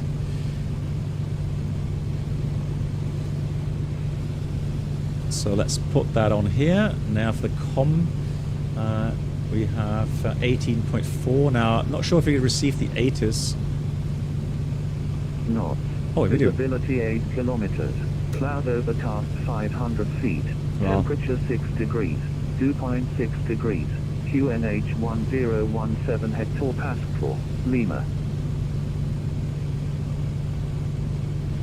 This is Westerland-Sylt Airport. Information Lima. 2050. Runway 32 in use. When airborne monitor advisory 122.0. Transition level 60. When 320 degrees 16 knots. Visibility 8 kilometers. Cloud overcast 500 feet. Temperature 6 degrees. Dew point 6 degrees. QNH 1017 hectopascal. Lima. Lima. This is Westerland-Sylt Airport. Information Lima. Ja, da war ich busy vorhin. Runway 32 in use. When airborne monitor advisory 122.800. Transition level 60. When 320 degrees 16 knots. Visibility 8 kilometers. Cloud overcast 500 feet. Temperature 6 degrees. Dew point 6 degrees. QNH 1017 hectopascal. Lima. So that was Informazione Lima. And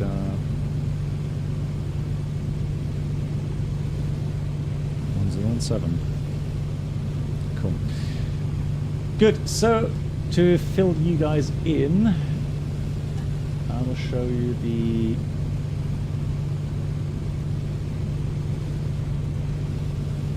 taxi routing.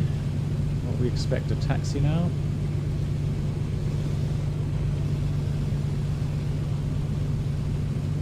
Okay, Airbus, fantastic. Until 23 local. That's very nice. Thank you so much.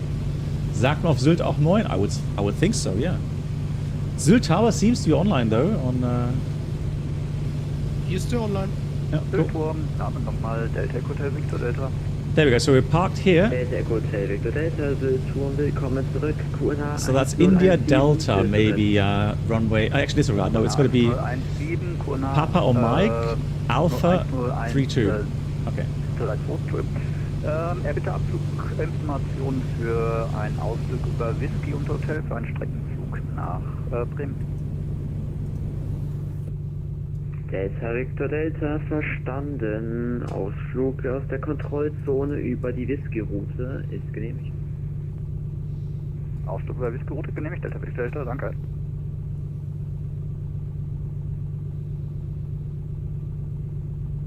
Und Sylt Tower Abend from Delta Echo Delta Alpha Juliet.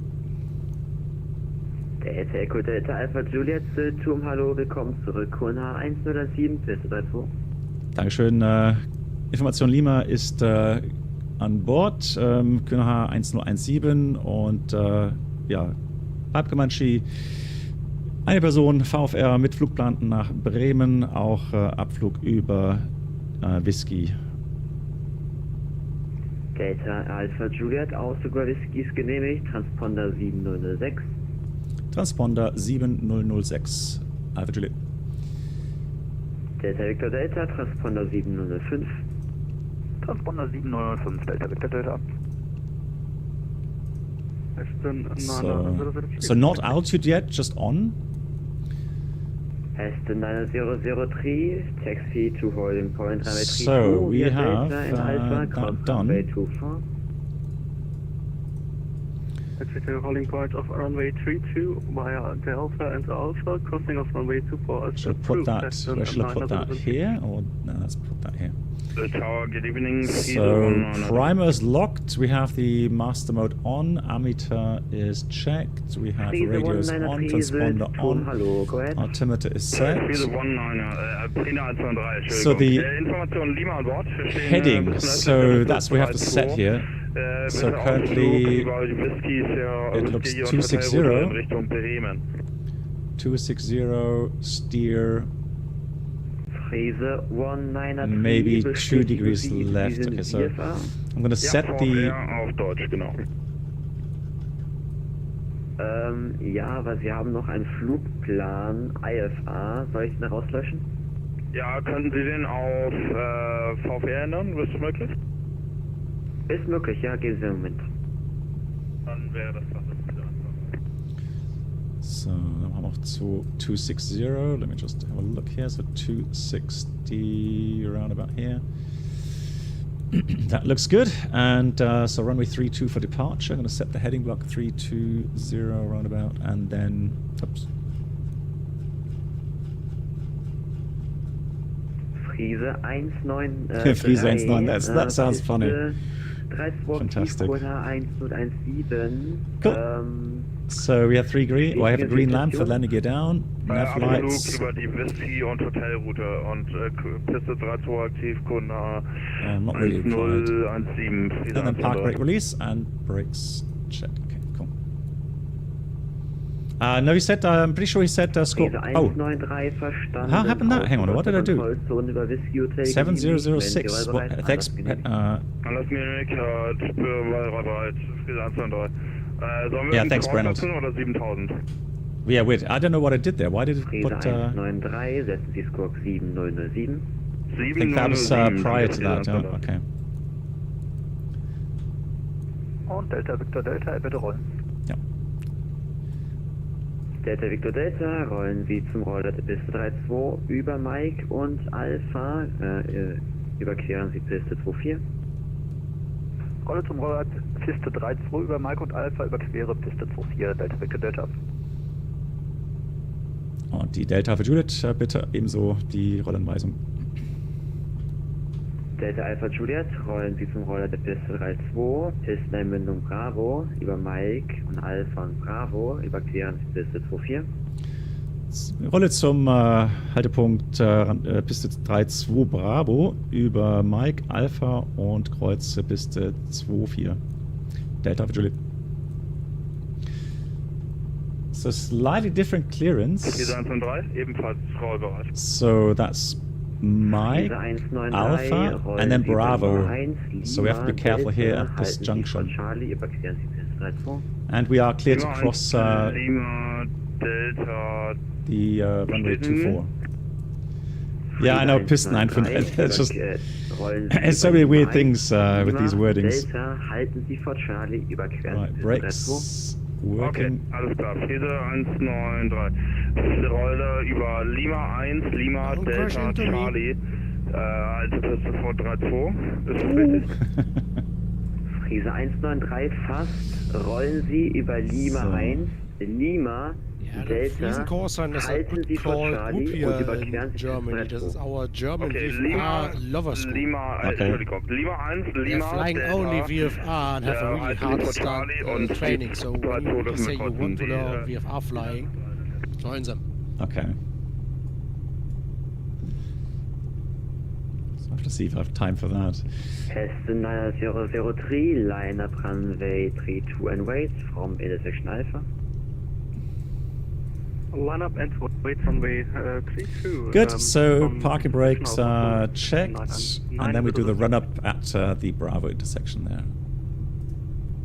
So here's Mike. So this time it's the correct way around.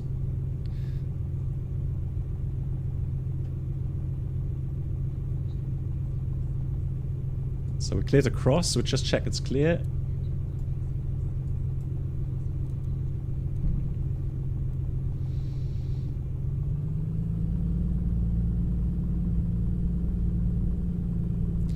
Yeah, Brennelt, although looking at, let's say, Gandakasee, when you have the VFR traffic, you have gliders, you have parachute jumpers, all at the same time. I find that stressful. Not gonna lie.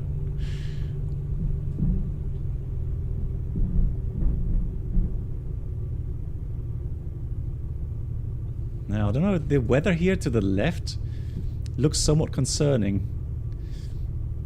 I have to adjust the clouds again later. Narrow taxiway procedure in the A320, max 50 knots, really, okay. Don't underestimate the crosswinds today. But a lot of fun to land. Yeah. Yeah, I'm on manual weather again because I want to fly VFR. 003, wind Ooh, that's a bumpy taxiway. 16 knots, runway 32, clear for takeoff. Clear for takeoff, runway 32, Cessna 903. Island for the rich people, you don't think they pay for the rollen Sie zum Roller der Piste 32 über Delta und Alpha, überqueren Sie Piste 24. Zum Roller Piste 32. So, we've a bit of tip tank fuel, but I'll use the main tanks for takeoff initially. Über Querpiste 24, Friese 193. Und ist möglich von Bravo auf C-Mode? Friese 193, ja. Rollen Sie zur Haltepunkt Piste 32, Bravo, über Delta und Alpha. Überqueren Sie Piste 24. Wir versuchen es nochmal. Rollrad kostet 2, So, we have compass rose turning. Rollbahn mit Bravo HSI looking good, altimeter set. Alpha und überquere Piste 24. Ich habe das jetzt richtig. Friese 103 ist korrekt. Danke. That's a bumpy taxiway. Blimey.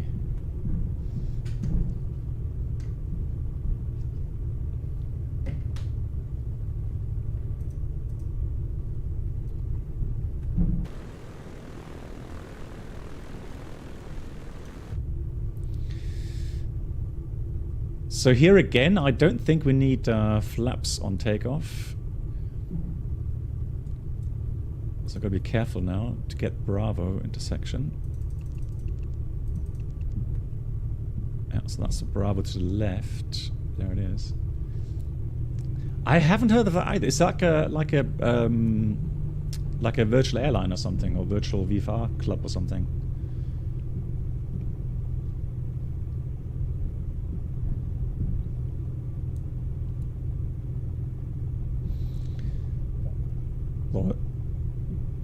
What livery is that? And Heston 903 Heston? just to make sure we're close to takeoff and it is out of hand. Heston 003, after departure is Unicom and you're clear for takeoff. Gut, clear for takeoff. Ich wollte mal sicher gehen, also weil das Signalwort Tschüss habe ich jetzt nicht so gehört. Nicht schlimm. Heston 903 Tschüss. Sorry, schönen Flug, ciao. Okay, so ciao. So I'm going to try to face a little bit into the wind to do the run-up. And keep a bit of distance, 50 meters from the threshold. I don't see any holding line there. Right, let me just go point the nose into the wind there.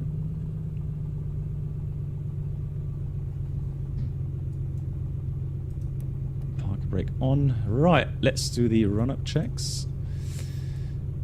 So we have into the wind, brakes hold, fuel quantity,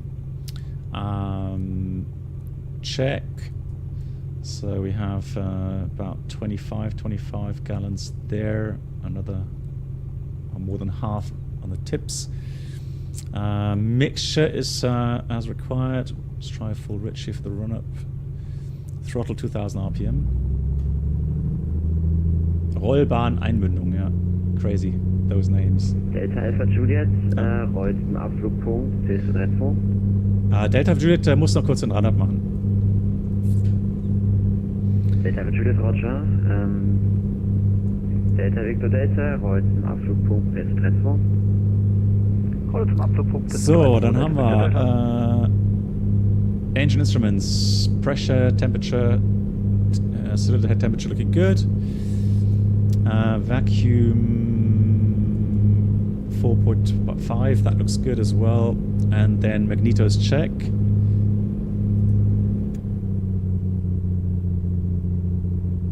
Ay. Ugh.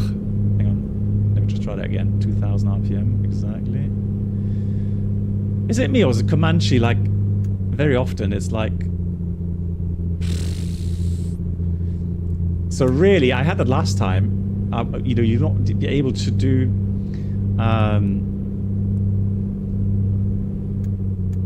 you'll not be able to fly. So this is okay. There's like 125, but the left magneto is already. You could not depart this way. Delta Victor Delta, Wind 320 Grad, 16 Knoten, Piste 2. So reduced to 1800. Start verlassen Sie die Kontrollzone über Whisky und Hotel. And check steady. Verlassen die Kontrollzone über Whisky und Hotel. Carburetor heat check. Delta Victor Delta. Delta Alpha Juliet, wie lange bräuchten Sie noch? 2 Minuten Delta Alpha Juliet.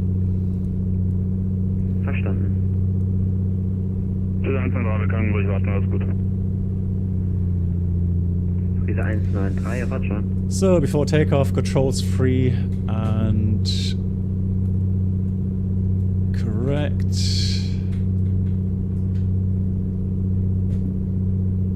Yeah, looking good.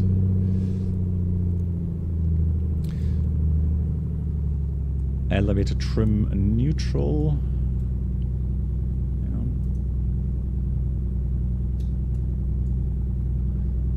Trim is neutral. Carburetor heat off. Engine gauges checked, looking good. Pitot heat, yeah, we'll put pitot heat on. Strobes on. Oh, Delta Alpha Juliet ist abflugbereit. Delta Alpha Juliet verstanden. Rollen Sie zum Abflugpunkt Piste 32. Rolle zum Abflugpunkt Piste 32, Delta Alpha Juliet. Then strobes on and landing lights. Put landing lights on, taxi lights on as well. Takeoff. And 105 miles per hour. Cool. So, approach sector's clear. Delta Alpha Juliet, Wind 320 Grad, 16 Knoten, Piste 32, Start frei. Danach verlassen Sie die Kontrollzone über Whisky und Hotel. Piste 32, Start frei. Verlasse die Kontrollzone über Whisky und Hotel. Delta Alpha Juliet, vielen Dank.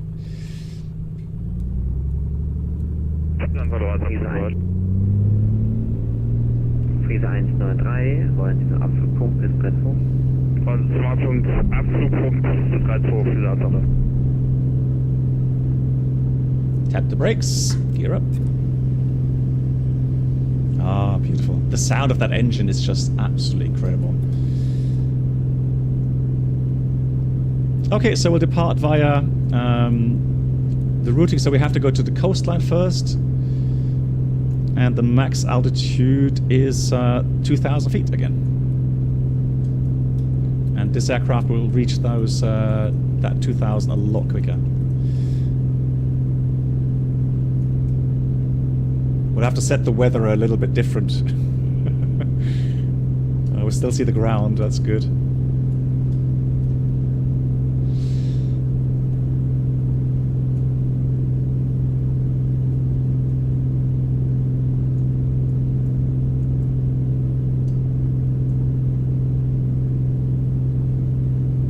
Well, it says maximum 2,000, so I can change 1 to 2.8.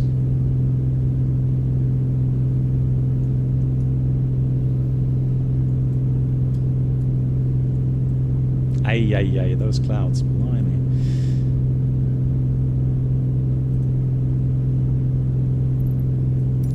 I thought I set that high enough.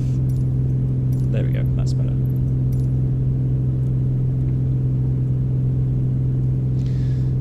So now we're reaching 2,000 feet. Gonna set props about 2,300 RPM.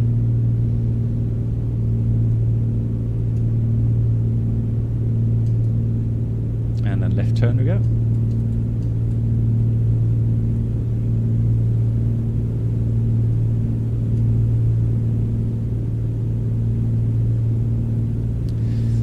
Try manifold pressure 24, so you have the speed stabilizers there, 24, 2,300 RPM. I'm going to turn a little bit tighter here, overshooting the departure route just a tad. Quite fast now, blimey.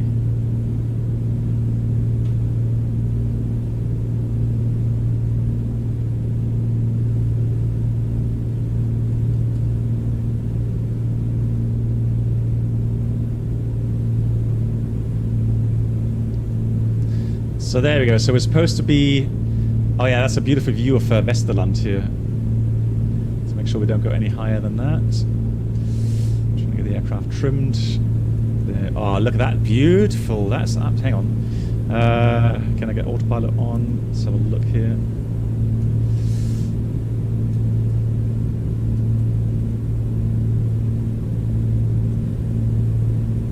So we'll do heading.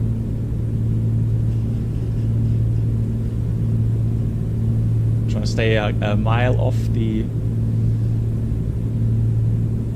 2,000 feet. Wonderful. Now we can have a look outside. Look at that. And that's what I was saying. The beaches here, absolutely beautiful.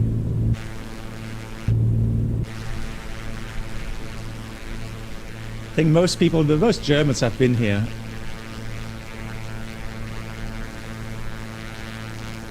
I've been here like 3 times, I think, on a holiday. I must not say, as a German, I was never there. Really? Oh. And Brennelt also. Yeah. I was also never on the North Sea. Okay. Well, you got some things to do then.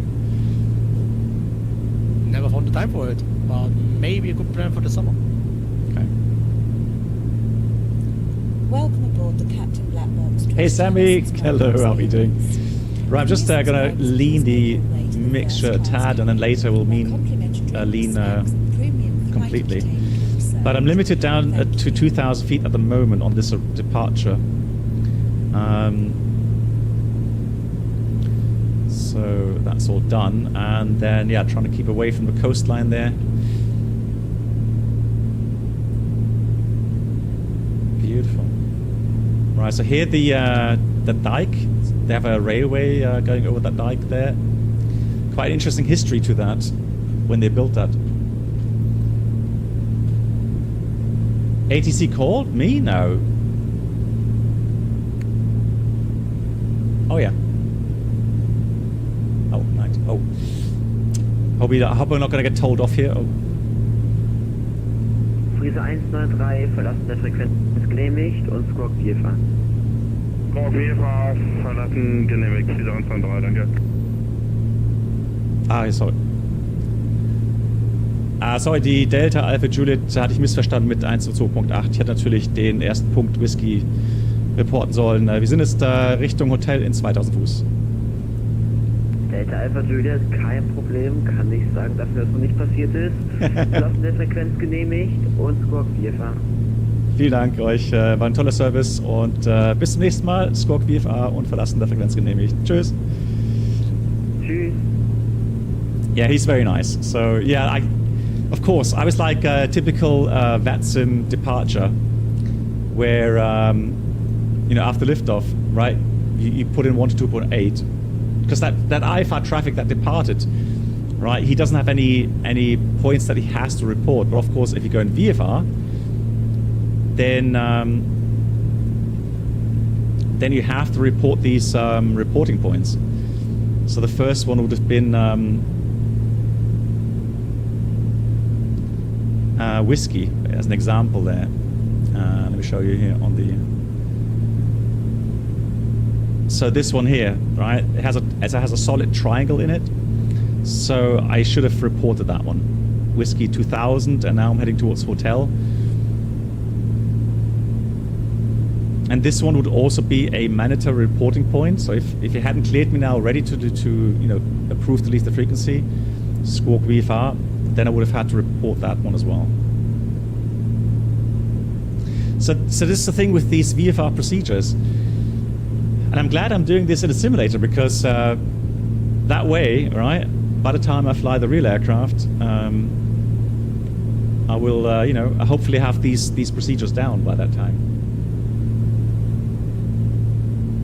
Alipay, I don't know if the resort was built in 1930. I'm not. It could be. I mean, it's got a lot of history to it, no doubt. Cool. So we're now going to go direct to Oldip. So I'm going to go to GPS, and then here we got menu. Yeah. Now, I remember the railway was built to the time of the German Empire, so that the Emperor was able to go to Sylt. Okay. Well, there we go.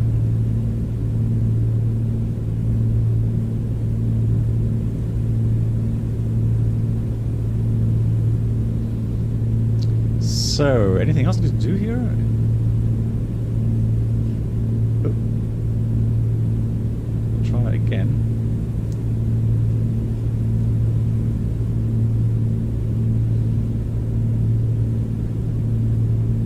I guess I wasn't quite on the track yet, so maybe I'll do that. So track 105. I am on autopilot. It's on. Altitude hold and... You're on high, this is correct. You're on GPS mode is also correct. But he has not yet the turn. Press the direct button. It's above the right under turn key. A bit longer, then give the last, the next waypoint as direct. On your GPS. Hold up, activate, and let's see if it catches this one. Okay, should be alright. So 1098 on the track there. Yep, looks like it's captured now.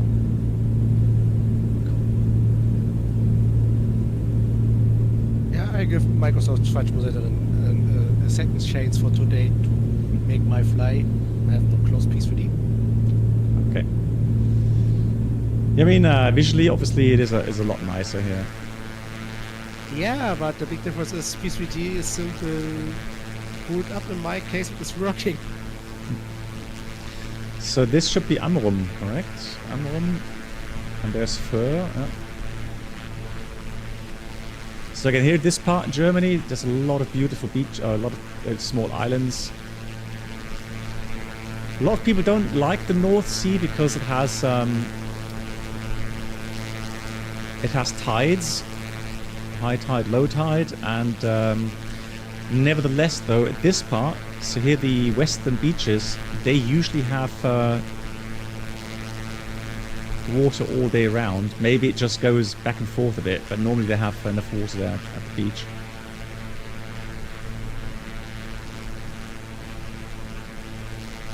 But of course, it's a bit colder compared to the Baltic Sea.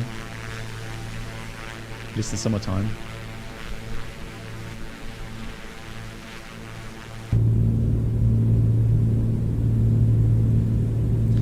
So let's try a little bit higher, maybe 3,000. Let's try that.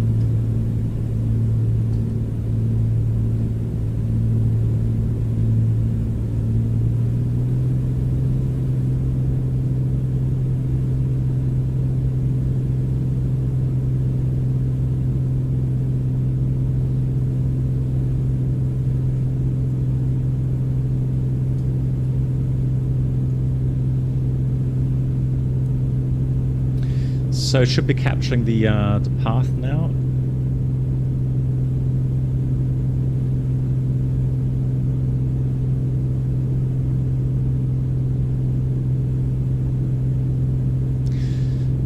So is it below 3,500? You don't have these semicircular rules really for VFR, and then yeah, but isn't that below? Isn't there like below 3,000 something you don't really have to? Or is it still being done?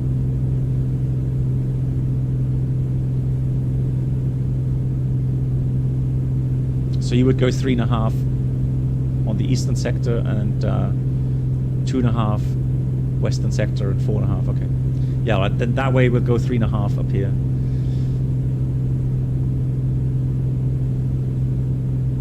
Alrighty, we'll do that.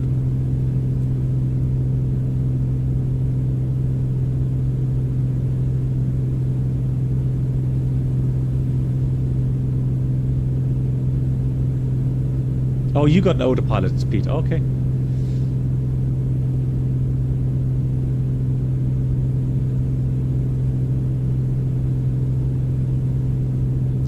So, I mean, the luxury you have here with that kind of, you know, GPS system.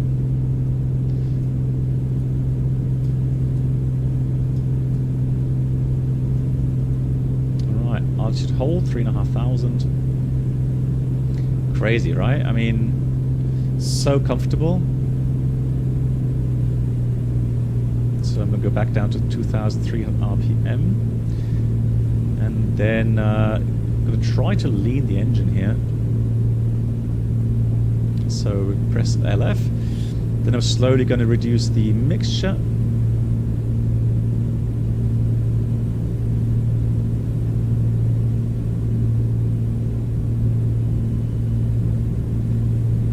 Going to reduce the manifold pressure as well a bit because it's quite fast.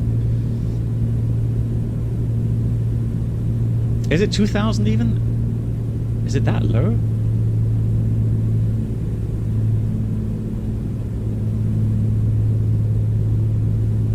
You can go 2000, 2100. You can even lean the engine a bit more down to 12, 14. Yeah, so just a little bit rich of peak here. Your manifold pressure is also a bit high with 23. Because the limit is 24.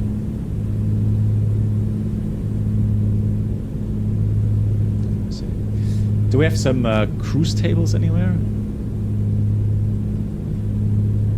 Would be good if we had them in here. I think in your tablet, in the orange commercial, it is in the Shift 2 menu. Aircraft. Let's have a look here. Ah, there we go. So cruise, it says up to 24 inches, 1800, 2400, and then mixture, 50 degrees Fahrenheit reach of peak. So yeah, so we should be alright with that. 2100, 23. You should also not forget that you have an engine monitor inside, and HI simulates the engine, so he tries to optimize for your engine. Because HI simulates different engine types and different engine ordering.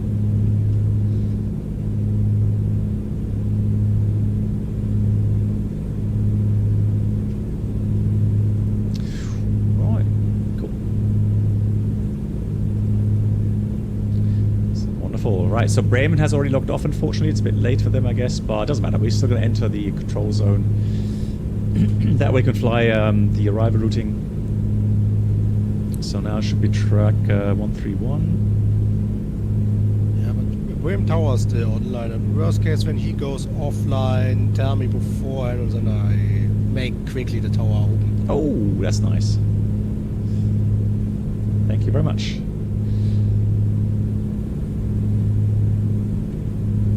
It looks like we have an S1 right now on a 10 minutes controlling right now, so I think he will be still online when you reach Bremen. Okay. Fantastic. We'll hurry up. So let's have a look. Where's my flight plan?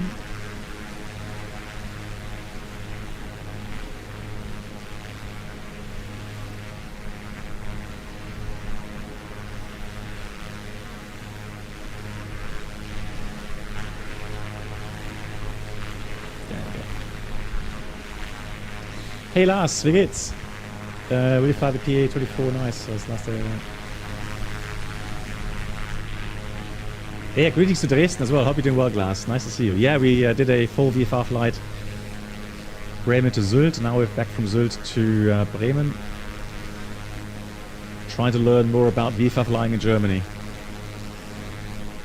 It's a bit frustrating because, I mean, I knew how to do it in 1992.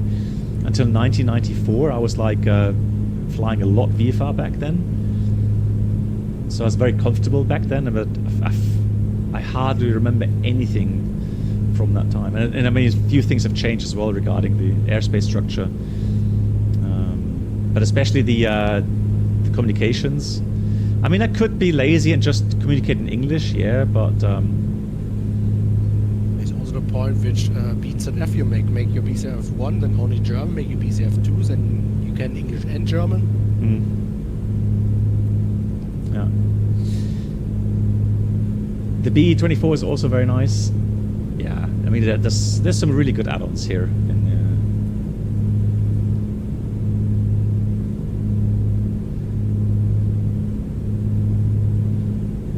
Okay, Pete. Yeah, hopefully you can remain online. We are Man, we're a lot faster this time. Ground speed 170 knots. Crazy fast. Crazy fast. So Bremen ATIS. Yeah, I mean the real ATIS obviously is a bit bad. 320 at 16. 8 kilometers. Overcast 500. So even for special VFR, that's too bad. So IRL, we would have to fly IFR into Bremen.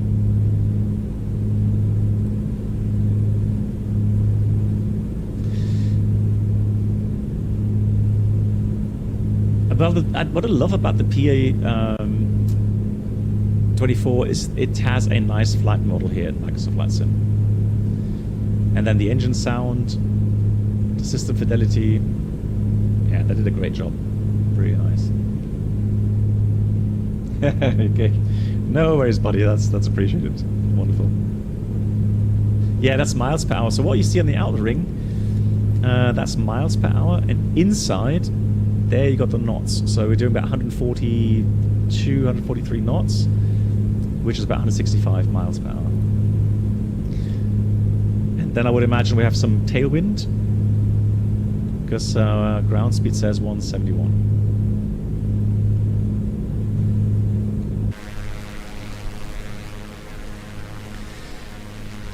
Honestly, if I had the time and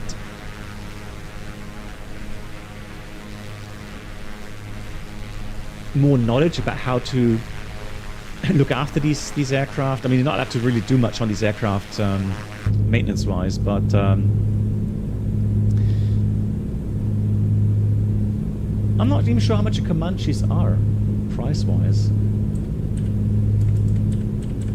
Quite expensive in Germany. In the USA, around about 2 SUVs.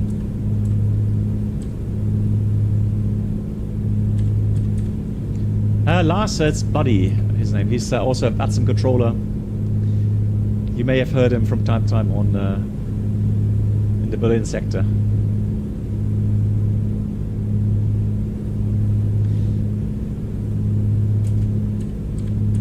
So let's have a look. Oh yeah, so now we got TMZ again. So what we would have to do is to squawk 4476.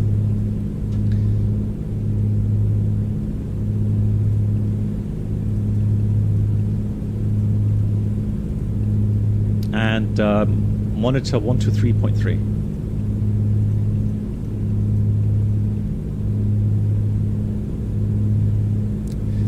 And the cool thing is about Flight here, it just warns you when you enter these airspaces.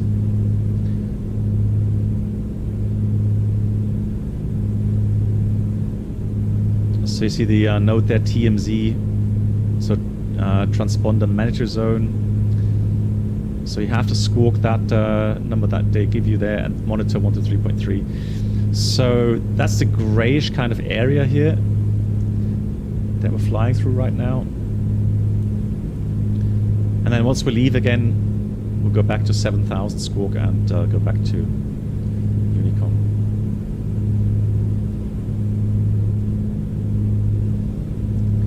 So about to turn to the right.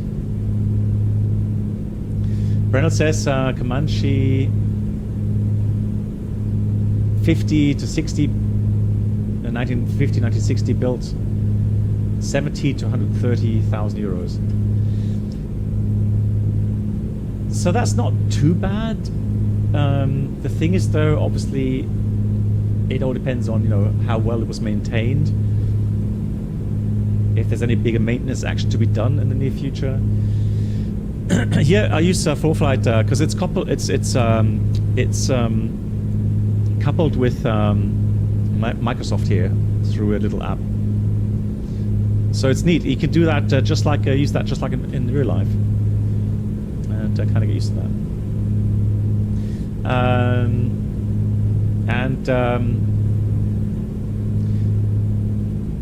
Then the other option, if you want to buy an ultralight. So one of the VL3, I think they're called. Lovely, lovely aircraft. I mean, absolutely amazing, fast They go like 300 kilometers an hour. And look really, really sporty as well. And so now we're outside of TMZ again. I can go back to 1228. Back to 7,000.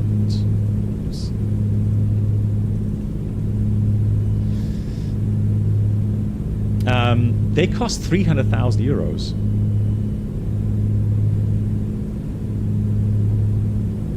Obviously, then I guess because they fuel just a normal petrol. So it's going to be a bit cheaper that way around, but then 185. I mean,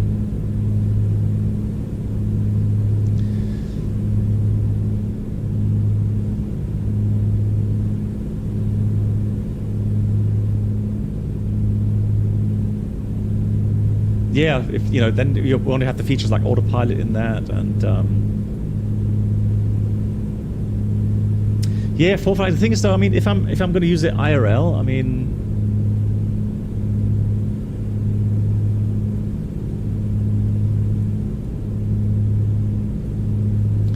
yeah, I also know that a lot of people are using the other app, Sky Demon, right? That's a bit cheaper.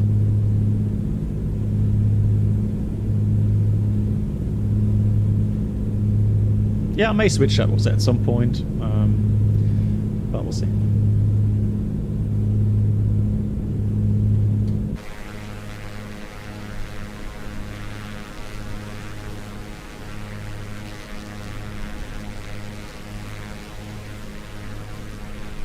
Hey, Gulfstream 650, yeah. Again, it's one of those things. If you at the beginning, there's just so many features that you have to learn and get through. But I think overall, I would imagine, yes, it's more expensive, but I think overall it has a couple more features. Learjet, what? 3 o'clock? Looking? At this altitude? Where's he going?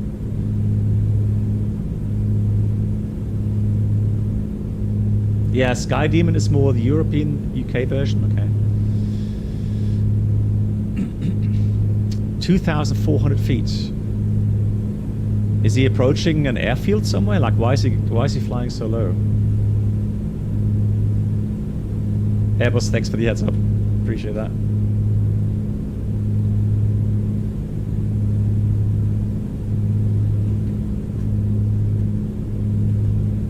Oh, okay, there we are. Visual contact, yeah. Sichtkontakt. These German words sometimes, lol.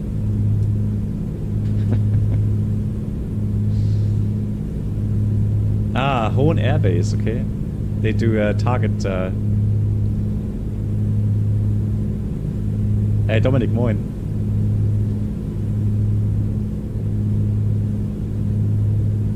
I think one huge improvement compared to the time when I was flying VFR in 1992 is the fact that you have FLAM or some other resources to see other aircraft around you.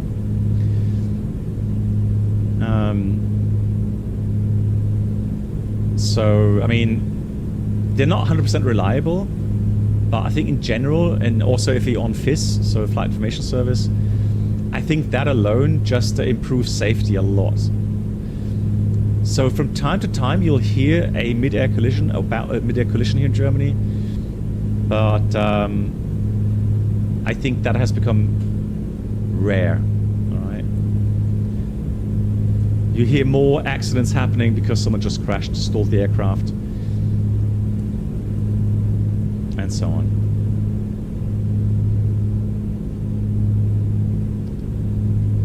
Yeah, which is a good thing, Brenner, because as you know, the airspace in Germany is crowded, right? I mean, there's a lot of planes around here in Germany. Automarker, yeah, I've had a tragic loss as well. I wouldn't say he was a I knew him because I had talked to him a couple of times, so also a pilot at my airline, and he had a mid-air collision north of Frankfurt, and he had his son with him, and yeah, they all died unfortunately. So I know it's a very sad topic. Watching the flat model of Comanche, I like it very much. It's great.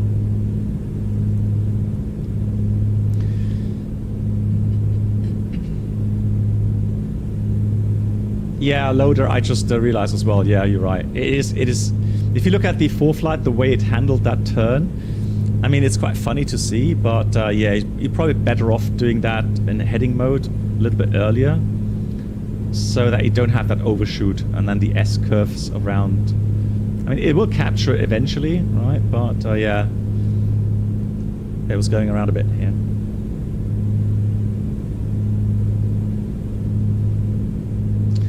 Do I feel uncomfortable flying to the States after so many controllers got fired?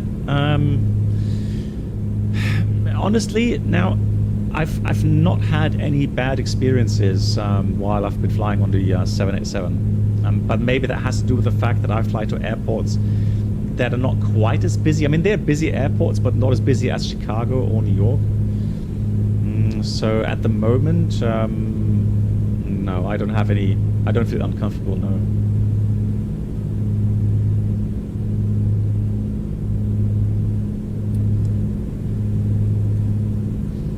Yeah, vector arm. I mean, I was impressed here in ForeFlight, for example, today, right? If you look at the Bremen VFR arrival, so we're going to go from Gietma, we're going to go to November, all right? That's just outside the control zone, and then it gives you that arrival routing, right? Including the hold, all right, just north of the airport. It has the departure routes, right? Or if you come from the south, let's say, right, Sierra or Whiskey.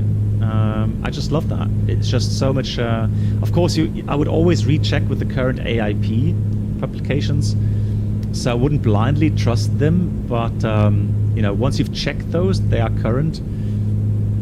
They are really helpful. Yeah.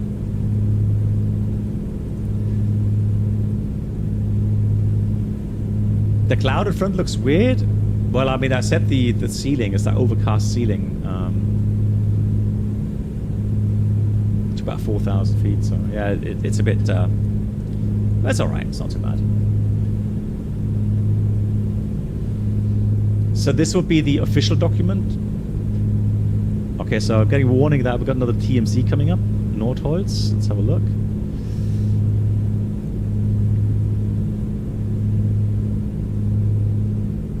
So if you watch, so here's our position, right? Here's that TMZ that we're going to cross. So we're not going to touch the control zone of Nordholz, but another TMZ zone here. So tells me to squawk 4460 again and 123.3.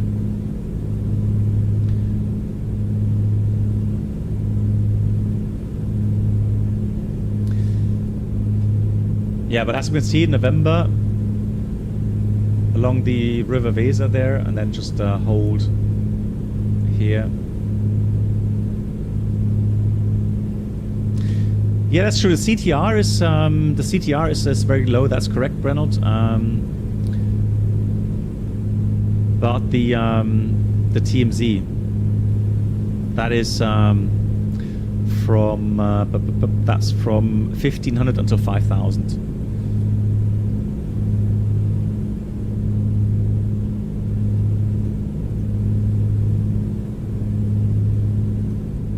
Towel, wait, fantastic. That's really kind. That's really, really kind of him. Fantastic. Cool. All right, let's do that. So I'm going to switch to 3.3. Squawk 4460. Now we don't have to ask for entry clearance. That's not required. But that way the controller knows that I know the procedure, and he will then assume as well that I'm on the frequency. So should he have any aircraft inbound, as an example, right, into Nordholz there, right, they could be crossing through at higher altitude here in descent towards the airport, can see the ILS final course there. So I'm crossing the final. Okay, so if there were any traffic, he could contact me and just let me know to do a 360 or whatever heading or something.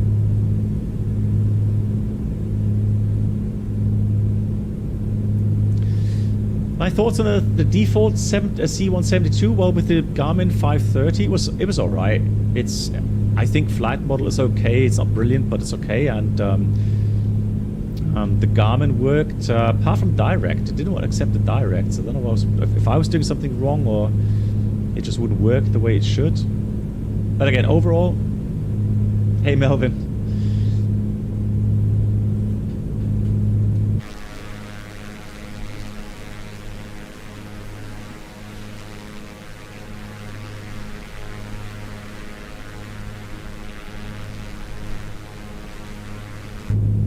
Now fuel is looking good. Checked. And now let me see. Am I brave enough to... Guys, you're gonna have to remind me. It's always a bit... I find that so risky to go with the tip tanks. Oop. Come on. Come on. There we go.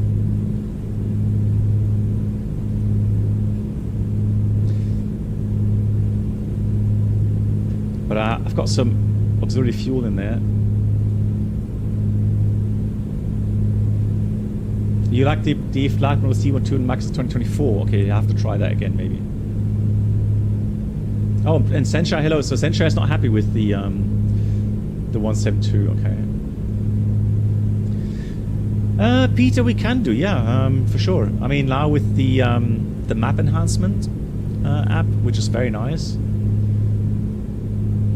And I don't have an eye tracker, Lars. I have a Trek IR. That's what I do have.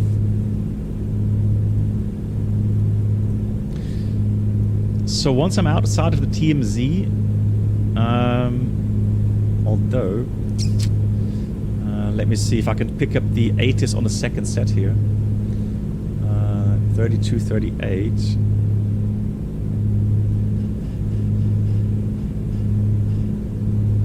But that's not 833 spacing, is it?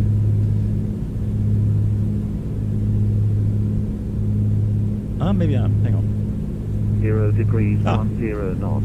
Visibility 2,900 meters. Present weather light, rain, mist, clouds broken 500 feet. Temperature 8, dew point 8. QNH 1018. End of 8 hotel. Hotel. Okay. This is Bremen Information Hotel. Met report time 2120. Expect radar vectored ILS Zulu approach. Runway in use 27. When airborne monitor advisory.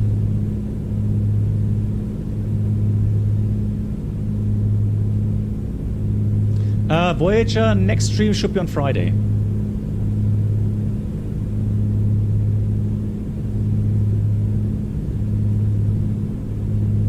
Did you grow up bilingual? Yeah, so Max, hey, how are you doing? I actually lived in the UK for 5 years when I was a teenager. So I never did a German Abitur. I actually have English A-levels. So I guess some of that has stuck with me. Although, I mean, it's a long time ago. We talk about 1980. Yeah, it was 1982 until almost 1988. Yeah, that was a long time ago. But again, some things have stuck with me. Good night. Voyager, mach's gut. Vielen Dank fürs Zuschauen. Bis bald.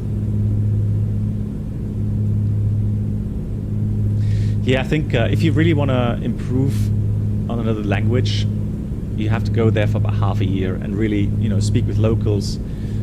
Maybe go to a local school, do some, I don't know, some language courses or something there. That's really how you can improve really quickly regarding, vocabulary and also slang, so accent. Right, I'm going to watch the tip tanks. That looks good. Okay. So we have information hotel. So let's do some little maths. So we're doing about 2.5 miles a minute. So if we want to call 5 to 10 minutes prior to entering the control zone, then we have to call Bremen about 15-20 miles prior. 15 minutes would be, yeah, 15 actually 10 minutes. No, this is about 10, this is about 25 miles. Yeah, so about 20 miles, 20 to 15 miles prior to November, I should give them a call. So what I found, this actually has a nice feature here as well. It is a bit finicky though, but what you can do, just gonna zoom in a bit. So here's November, there's Gitma. So if I go, hang on. There you go. Look, you can actually do that. So I can measure the distance between Gitma and November, and that is 6.6 miles. So 10 miles. Wow, so I really have to go and call. Let me have a look here. So that's Weser. That is 15 miles. So really I have to call them passing Weser beacon.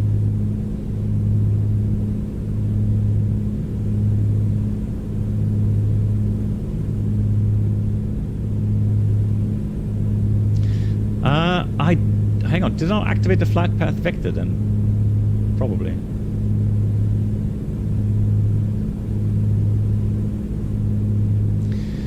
Let me dial in the beacon. That's 378 for the beacon.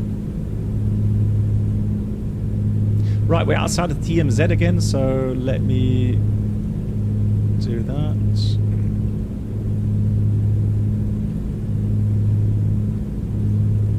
2.8.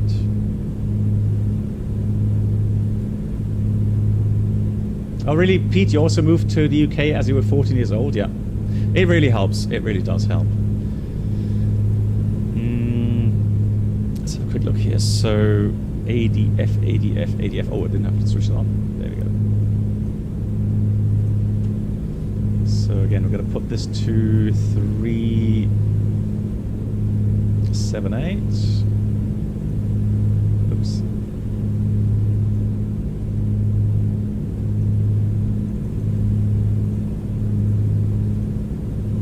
Transfer. And there's the beacon. Just look for that. So here's the beacon now. 350 degrees. I mean, you don't really have to do that, but I'm just old school. You know, like if I have an ADF beacon on board, why not use it?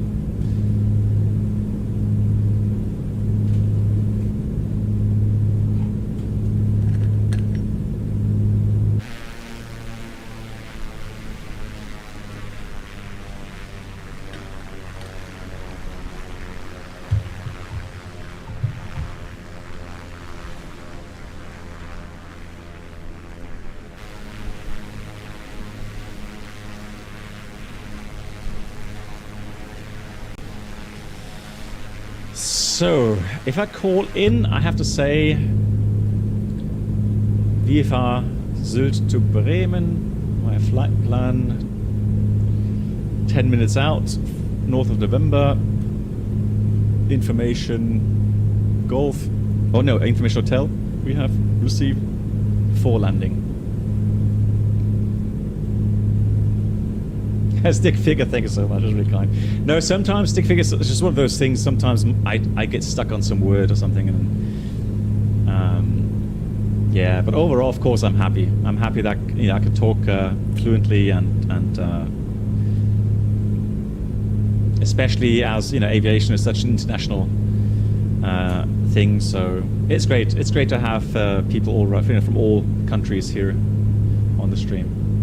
Ja, natürlich, Lars. Go ahead. So autopilot, fuel pump on, fuel selector. Oh, hang on. Do I still have a fuel pump on? No, it's off. Fantastic. Right. I'm still watching that gauge. I don't want to land on the tip tanks.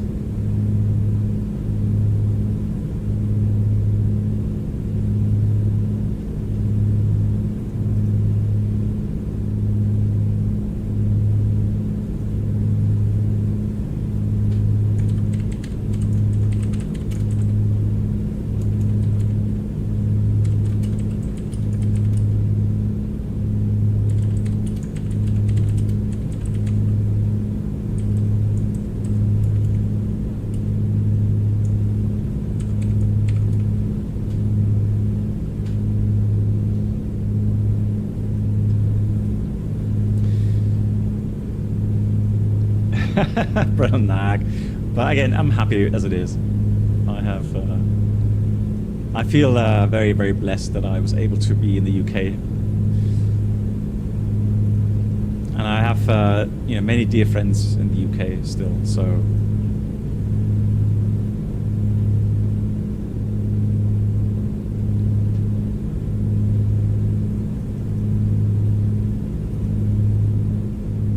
oh, it's not India.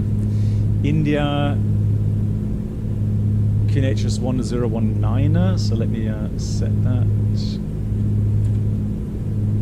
09er.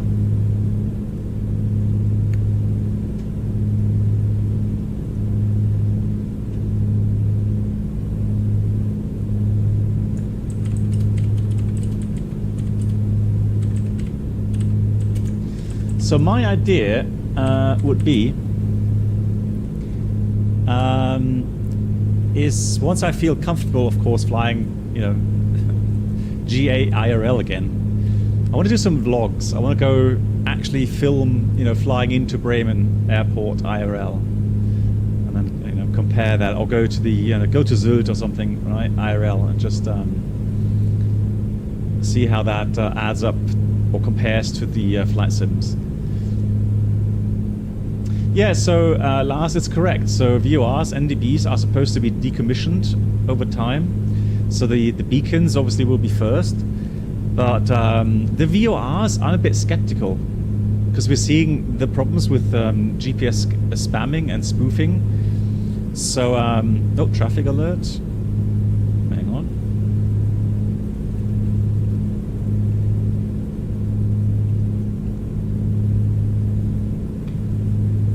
Not showing me. Oh, there. Oh, wow, that's really cool. Look at that.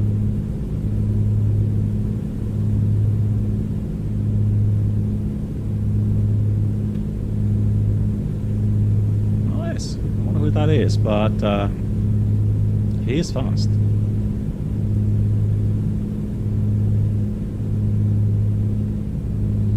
So let's have a look. We are estimating. Currently, we are about 5 minutes out. That's him there, I guess. Delta Hotel Victor Delta, gerade über Weser NDB. Bitte Einflug in Kontrollzone über November zur Landung. Information im Yeah, so Lars, I'm not really happy about the thought of getting getting all the VORs removed. Hang on. On Bremen Tower, moin, die Delta Echo Delta Alpha Juliet. Delta Echo Delta Alpha Juliet, Bremen Tower, korrigiere Bremen Tomado. Ja, Bremen Tom, und wir sind 5 Minuten nördlich von November mit Information India. Würden gern über November in die Kontrollzone einfliegen und das Ganze zur Landung.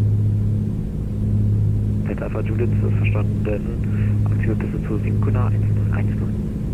Piste 27 Kuna 1019, die Delta Alpha Juliet.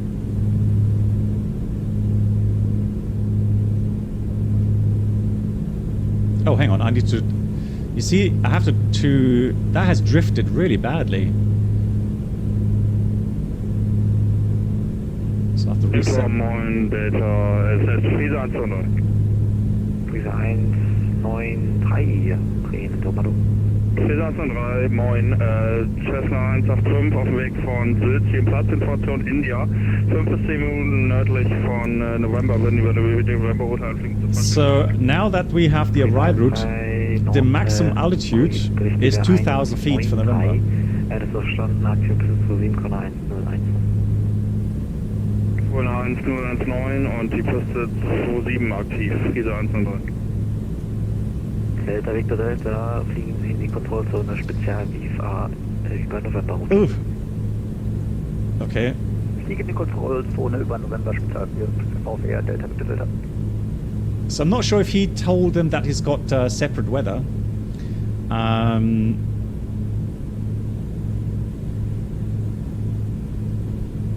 Or manual weather, because he just got clearance special VFR. And I mean, the weather is so bad that with real world weather that that I doubt with even with special VFR. Let me just check. We have broken 800, broken 400. I mean, that's such a low ceiling. Yeah, Brennelt, thank you. Vielen Dank, Brennelt. Yeah, vielen Dank. That's a good point. Yeah. Oh. Switching back to.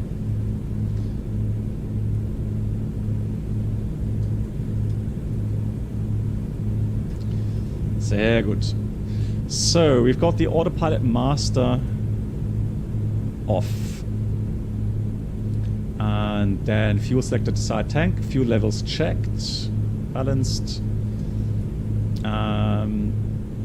Mixture rich.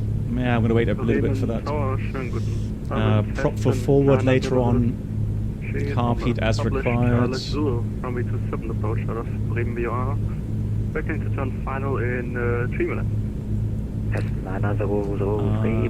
Yeah, gear down and so on. Alright. Cool. Oh, the scroll button, really, loader. Ah, brilliant. Verkehr, ein VFR, eine Bravo Echo 35 auf 3,6 Meilen, gleiche Richtung, 1800 Fuß, wenn Sie ihn sehen. Okay, ich habe Verkehr 11 Uhr, gleiche Höhe in Sicht, die Alpha Juliet. Der Alpha Juliet ist korrekt. Okay, so he's just told me that I have to watch out for traffic, same direction, same altitude. So I asked him, you mean that one at 11 o'clock, or I have a visual contact 11 o'clock? And he said, yeah, that's the one. Right, so I've got to find now, visually, again, the November entry point. So here's the River Weser. There's lots of industry or industrial complexes there. Delta Juliet, fliegen Sie in die Kontrollzone Sonder-VFR über November-Route. Fliege über November VFR-Route in die Kontrollzone ein. Vielen Dank, die Delta Juliet. Delta Juliet, bestätigen Sie Sonder-VFR.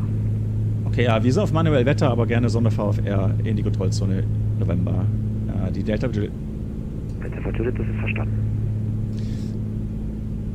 So, just to slow down. Just. Yeah, so again, he has, so November, I have to report November once I'm there. And the November is, there's kind of a,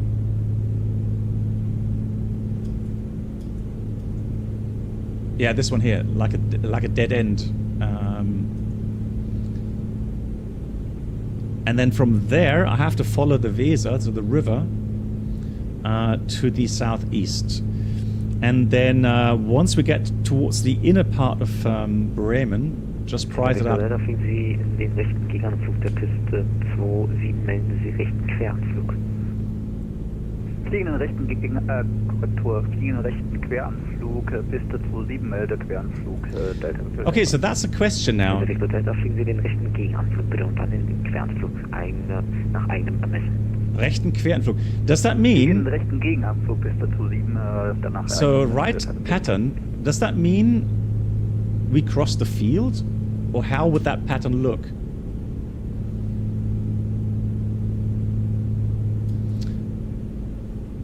Oh no, disregard. This is 27. Disregard. No, that's all good.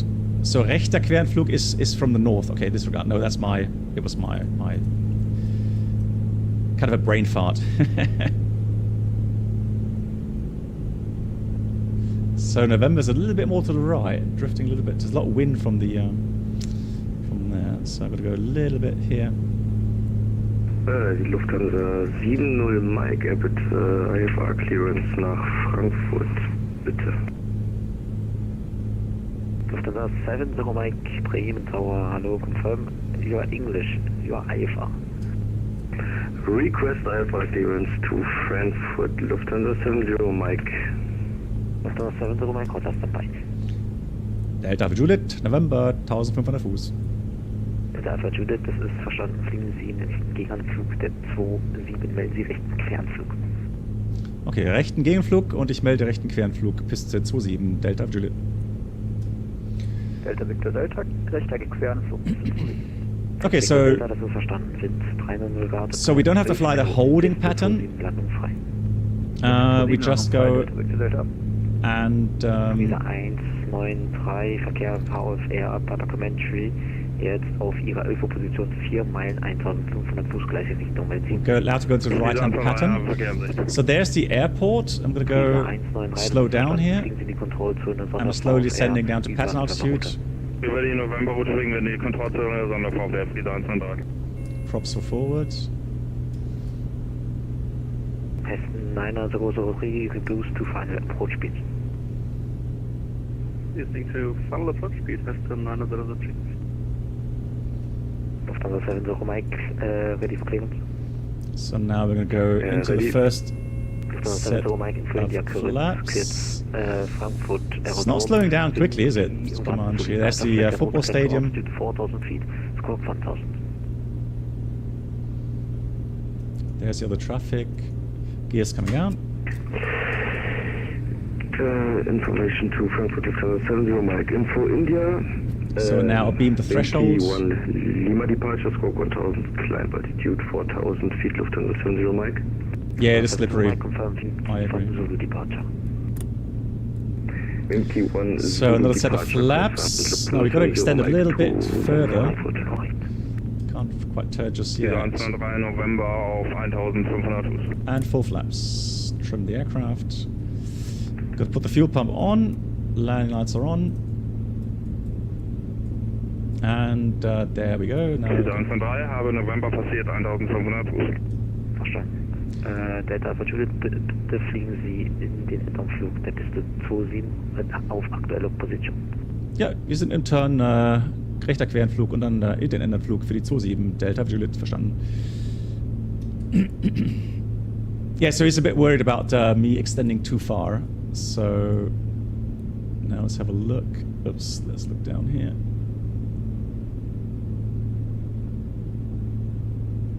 And we're on path, that's fine. We just try not to overshoot too much.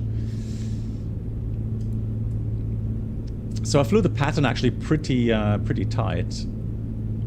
Because I want to stay south of that, of the river Weser. Delta Foxtrot Kilo und Romeo. Delta Foxtrot Kilo Romeo zum Abschleppplatz der allgemeinen Luftfahrt, Delta Victor Delta. Delta Alpha Juliet, beschleunigen Sie abrollen, Wind 300 Grad, 11 Knoten, Piste 27, Landung frei. Piste 27, Landung frei, ich beschleunige das Abrollen. Delta Juliet. Love the wordings. So he said I have to expedite the leaving the runway. So I have to go. Hessen 9003 expect correction one arrival expect late landing clearance. Oh, I have to hurry up. That's cockpit. So I'm going to try to go keep the speed up just a tad.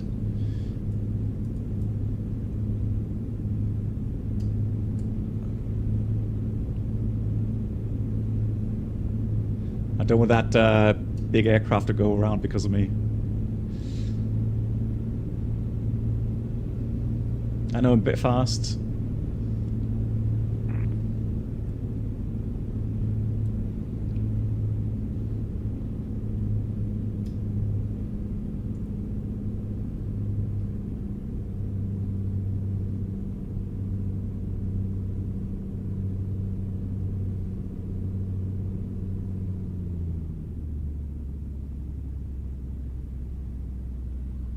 Bit cross-controlled here, come on. Nice. Alright, so I'm going to take the next taxiway, careful here.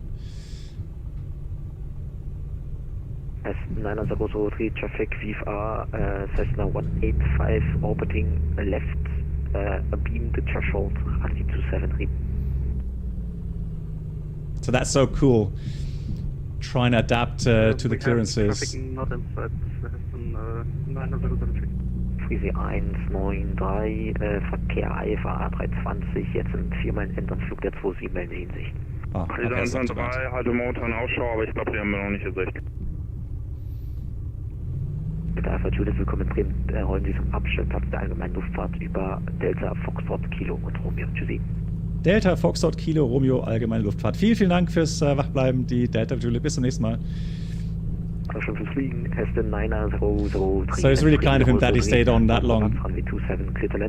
But nice, that is such a cool feeling. Honestly, it's kind of a sense of achievement. Via Alpha and orbiting the application outside, so Aston 903. Das ist 123, wir haben auch gute Nachrichten, wir haben den Verkehr im Endanflug der 27 in Sicht. Friese 193, November verstanden, fliegen Sie den What? Gegenanflug. A350? Richtiger, fliegen Sie den rechten Gegenanflug. Low. 27, verlängern Sie rechten Gegenanflug, warten Sie. Well, yeah, sometimes I feel like a VIP. And again, I appreciate that so much from these controllers. I mean, you know, they're spending their free time to give us, you know, this excellent controlling here. And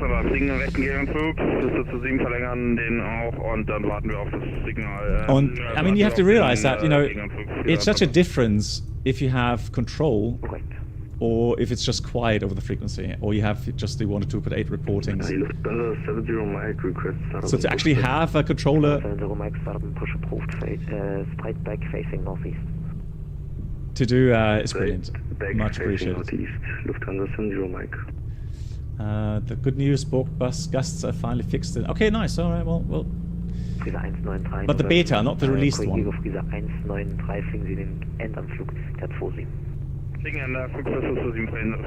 Lovely. That beach bonanza, I recognize from Sylt.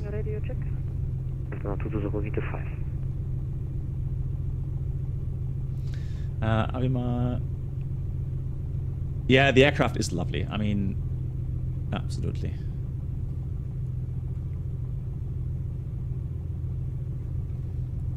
Gonna stop here. Get the park brake set.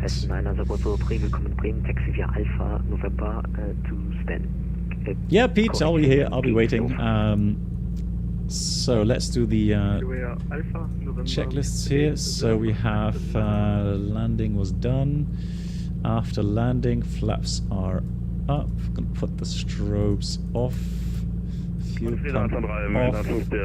Mix Shalene as required. We've done a bit of leaning inbound. And then shutdown, park brake set, radios off.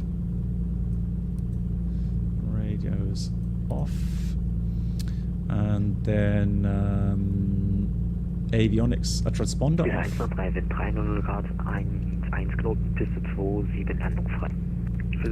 So that's standby.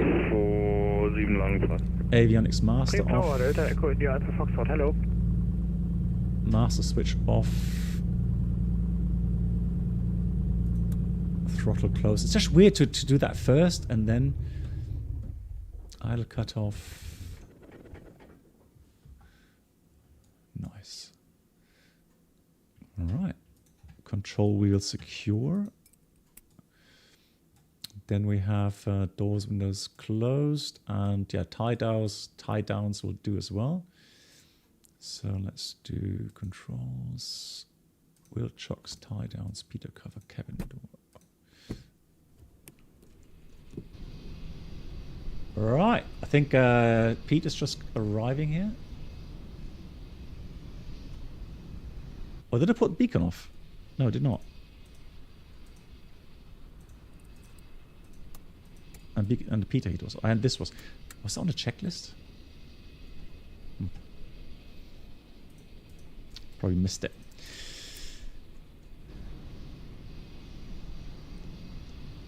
Yeah, Bruno, I think so. Normally, so for example, for the Cessnas as well, they have kind of a little pulley. So kind of a metal contraption that they put on a nose wheel, and then you can pull the aircraft. Oh, Pete, oh, that's, hang on, what's that? Is that a helicopter? No, Pete.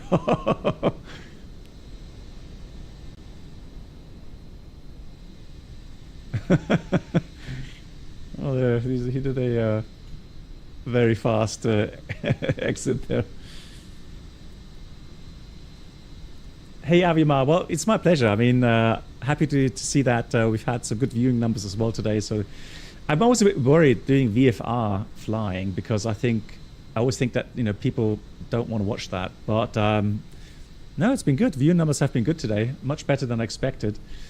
And I can honestly say, guys, so, I mean, maybe, you know, some of you are already feeling a little bit bored sometimes flying the big airliners, right?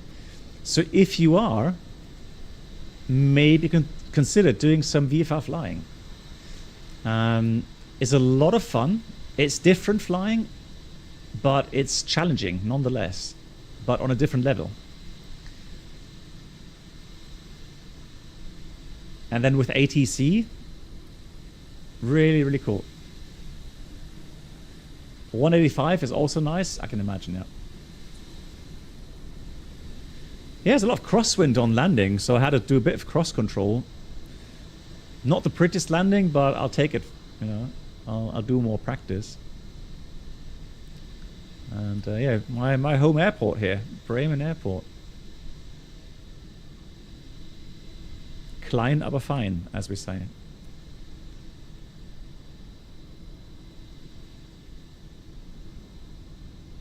Yeah, guys, and for those that were flying along today, a big thank you. You know, it's just a lot more fun having friends around and not flying on your own. So again, big thank you to everyone that joined. And maybe next time some more will join. Who knows? Is there a good payware GA already for Microsoft Flight Sim? Senshai, the Comanche, apparently has its own. I feel it has its own flight model, yeah. So the A2A Comanche, Piper 24. I will join next time again when my simulator want to start. Oh no, okay. So buddy, thanks for the offer nonetheless. So that if this controller would have logged off, you would have taken over. That's very kind of you. And also thanks. Yeah, also thanks so much for all the information this afternoon that you given me. Really cool. When you want to train, simply call me, then we can something make like in Rostock, for example. Let you make some traffic pattern. Yeah, nice. Rostock is good. Yeah, yeah, we're going to try that sometime. Excellent. Okay, Peter, thank you so much. And we open the tower for you or the approach even. Nice. Yeah. Really cool. Yeah, again, you know, the more I practice, the more confident I will get. So, very nice. And I don't know if does anybody know, does a Comanche already work in 2024? I think so, right? They say theoretically yes, but still unstable. Okay. So it's unofficial. Okay. Yeah, Pete, also, it was lovely to see you flying along, Pete. Always brilliant. Thank you so much. Nice. Okay, guys, and the next stream will be on Friday. As usual, Friday evening. And I'm sure we're going to find something fun to do on Friday. And maybe, well, I don't know, we'll maybe do another, we're going to do an IFA flight for sure, an airliner flight, but the second flight, maybe a group flight, or, but definitely VFR, I think, yeah. And maybe I'll do that in X-plane. See how that works there. Amundos, okay, thanks. Amundo says the A2A Comanche works in 2024. Not official, I guess, but it works. Cool. Thank you so much, everyone. Thanks for all the support. Thanks for all the resubs. Thank you, everyone, for watching. Stay safe, and my dear moderators, as always, thank you so much for all the help. Have a great rest of your week, and I'll see you again on Friday. Good night. Good night, Black Box.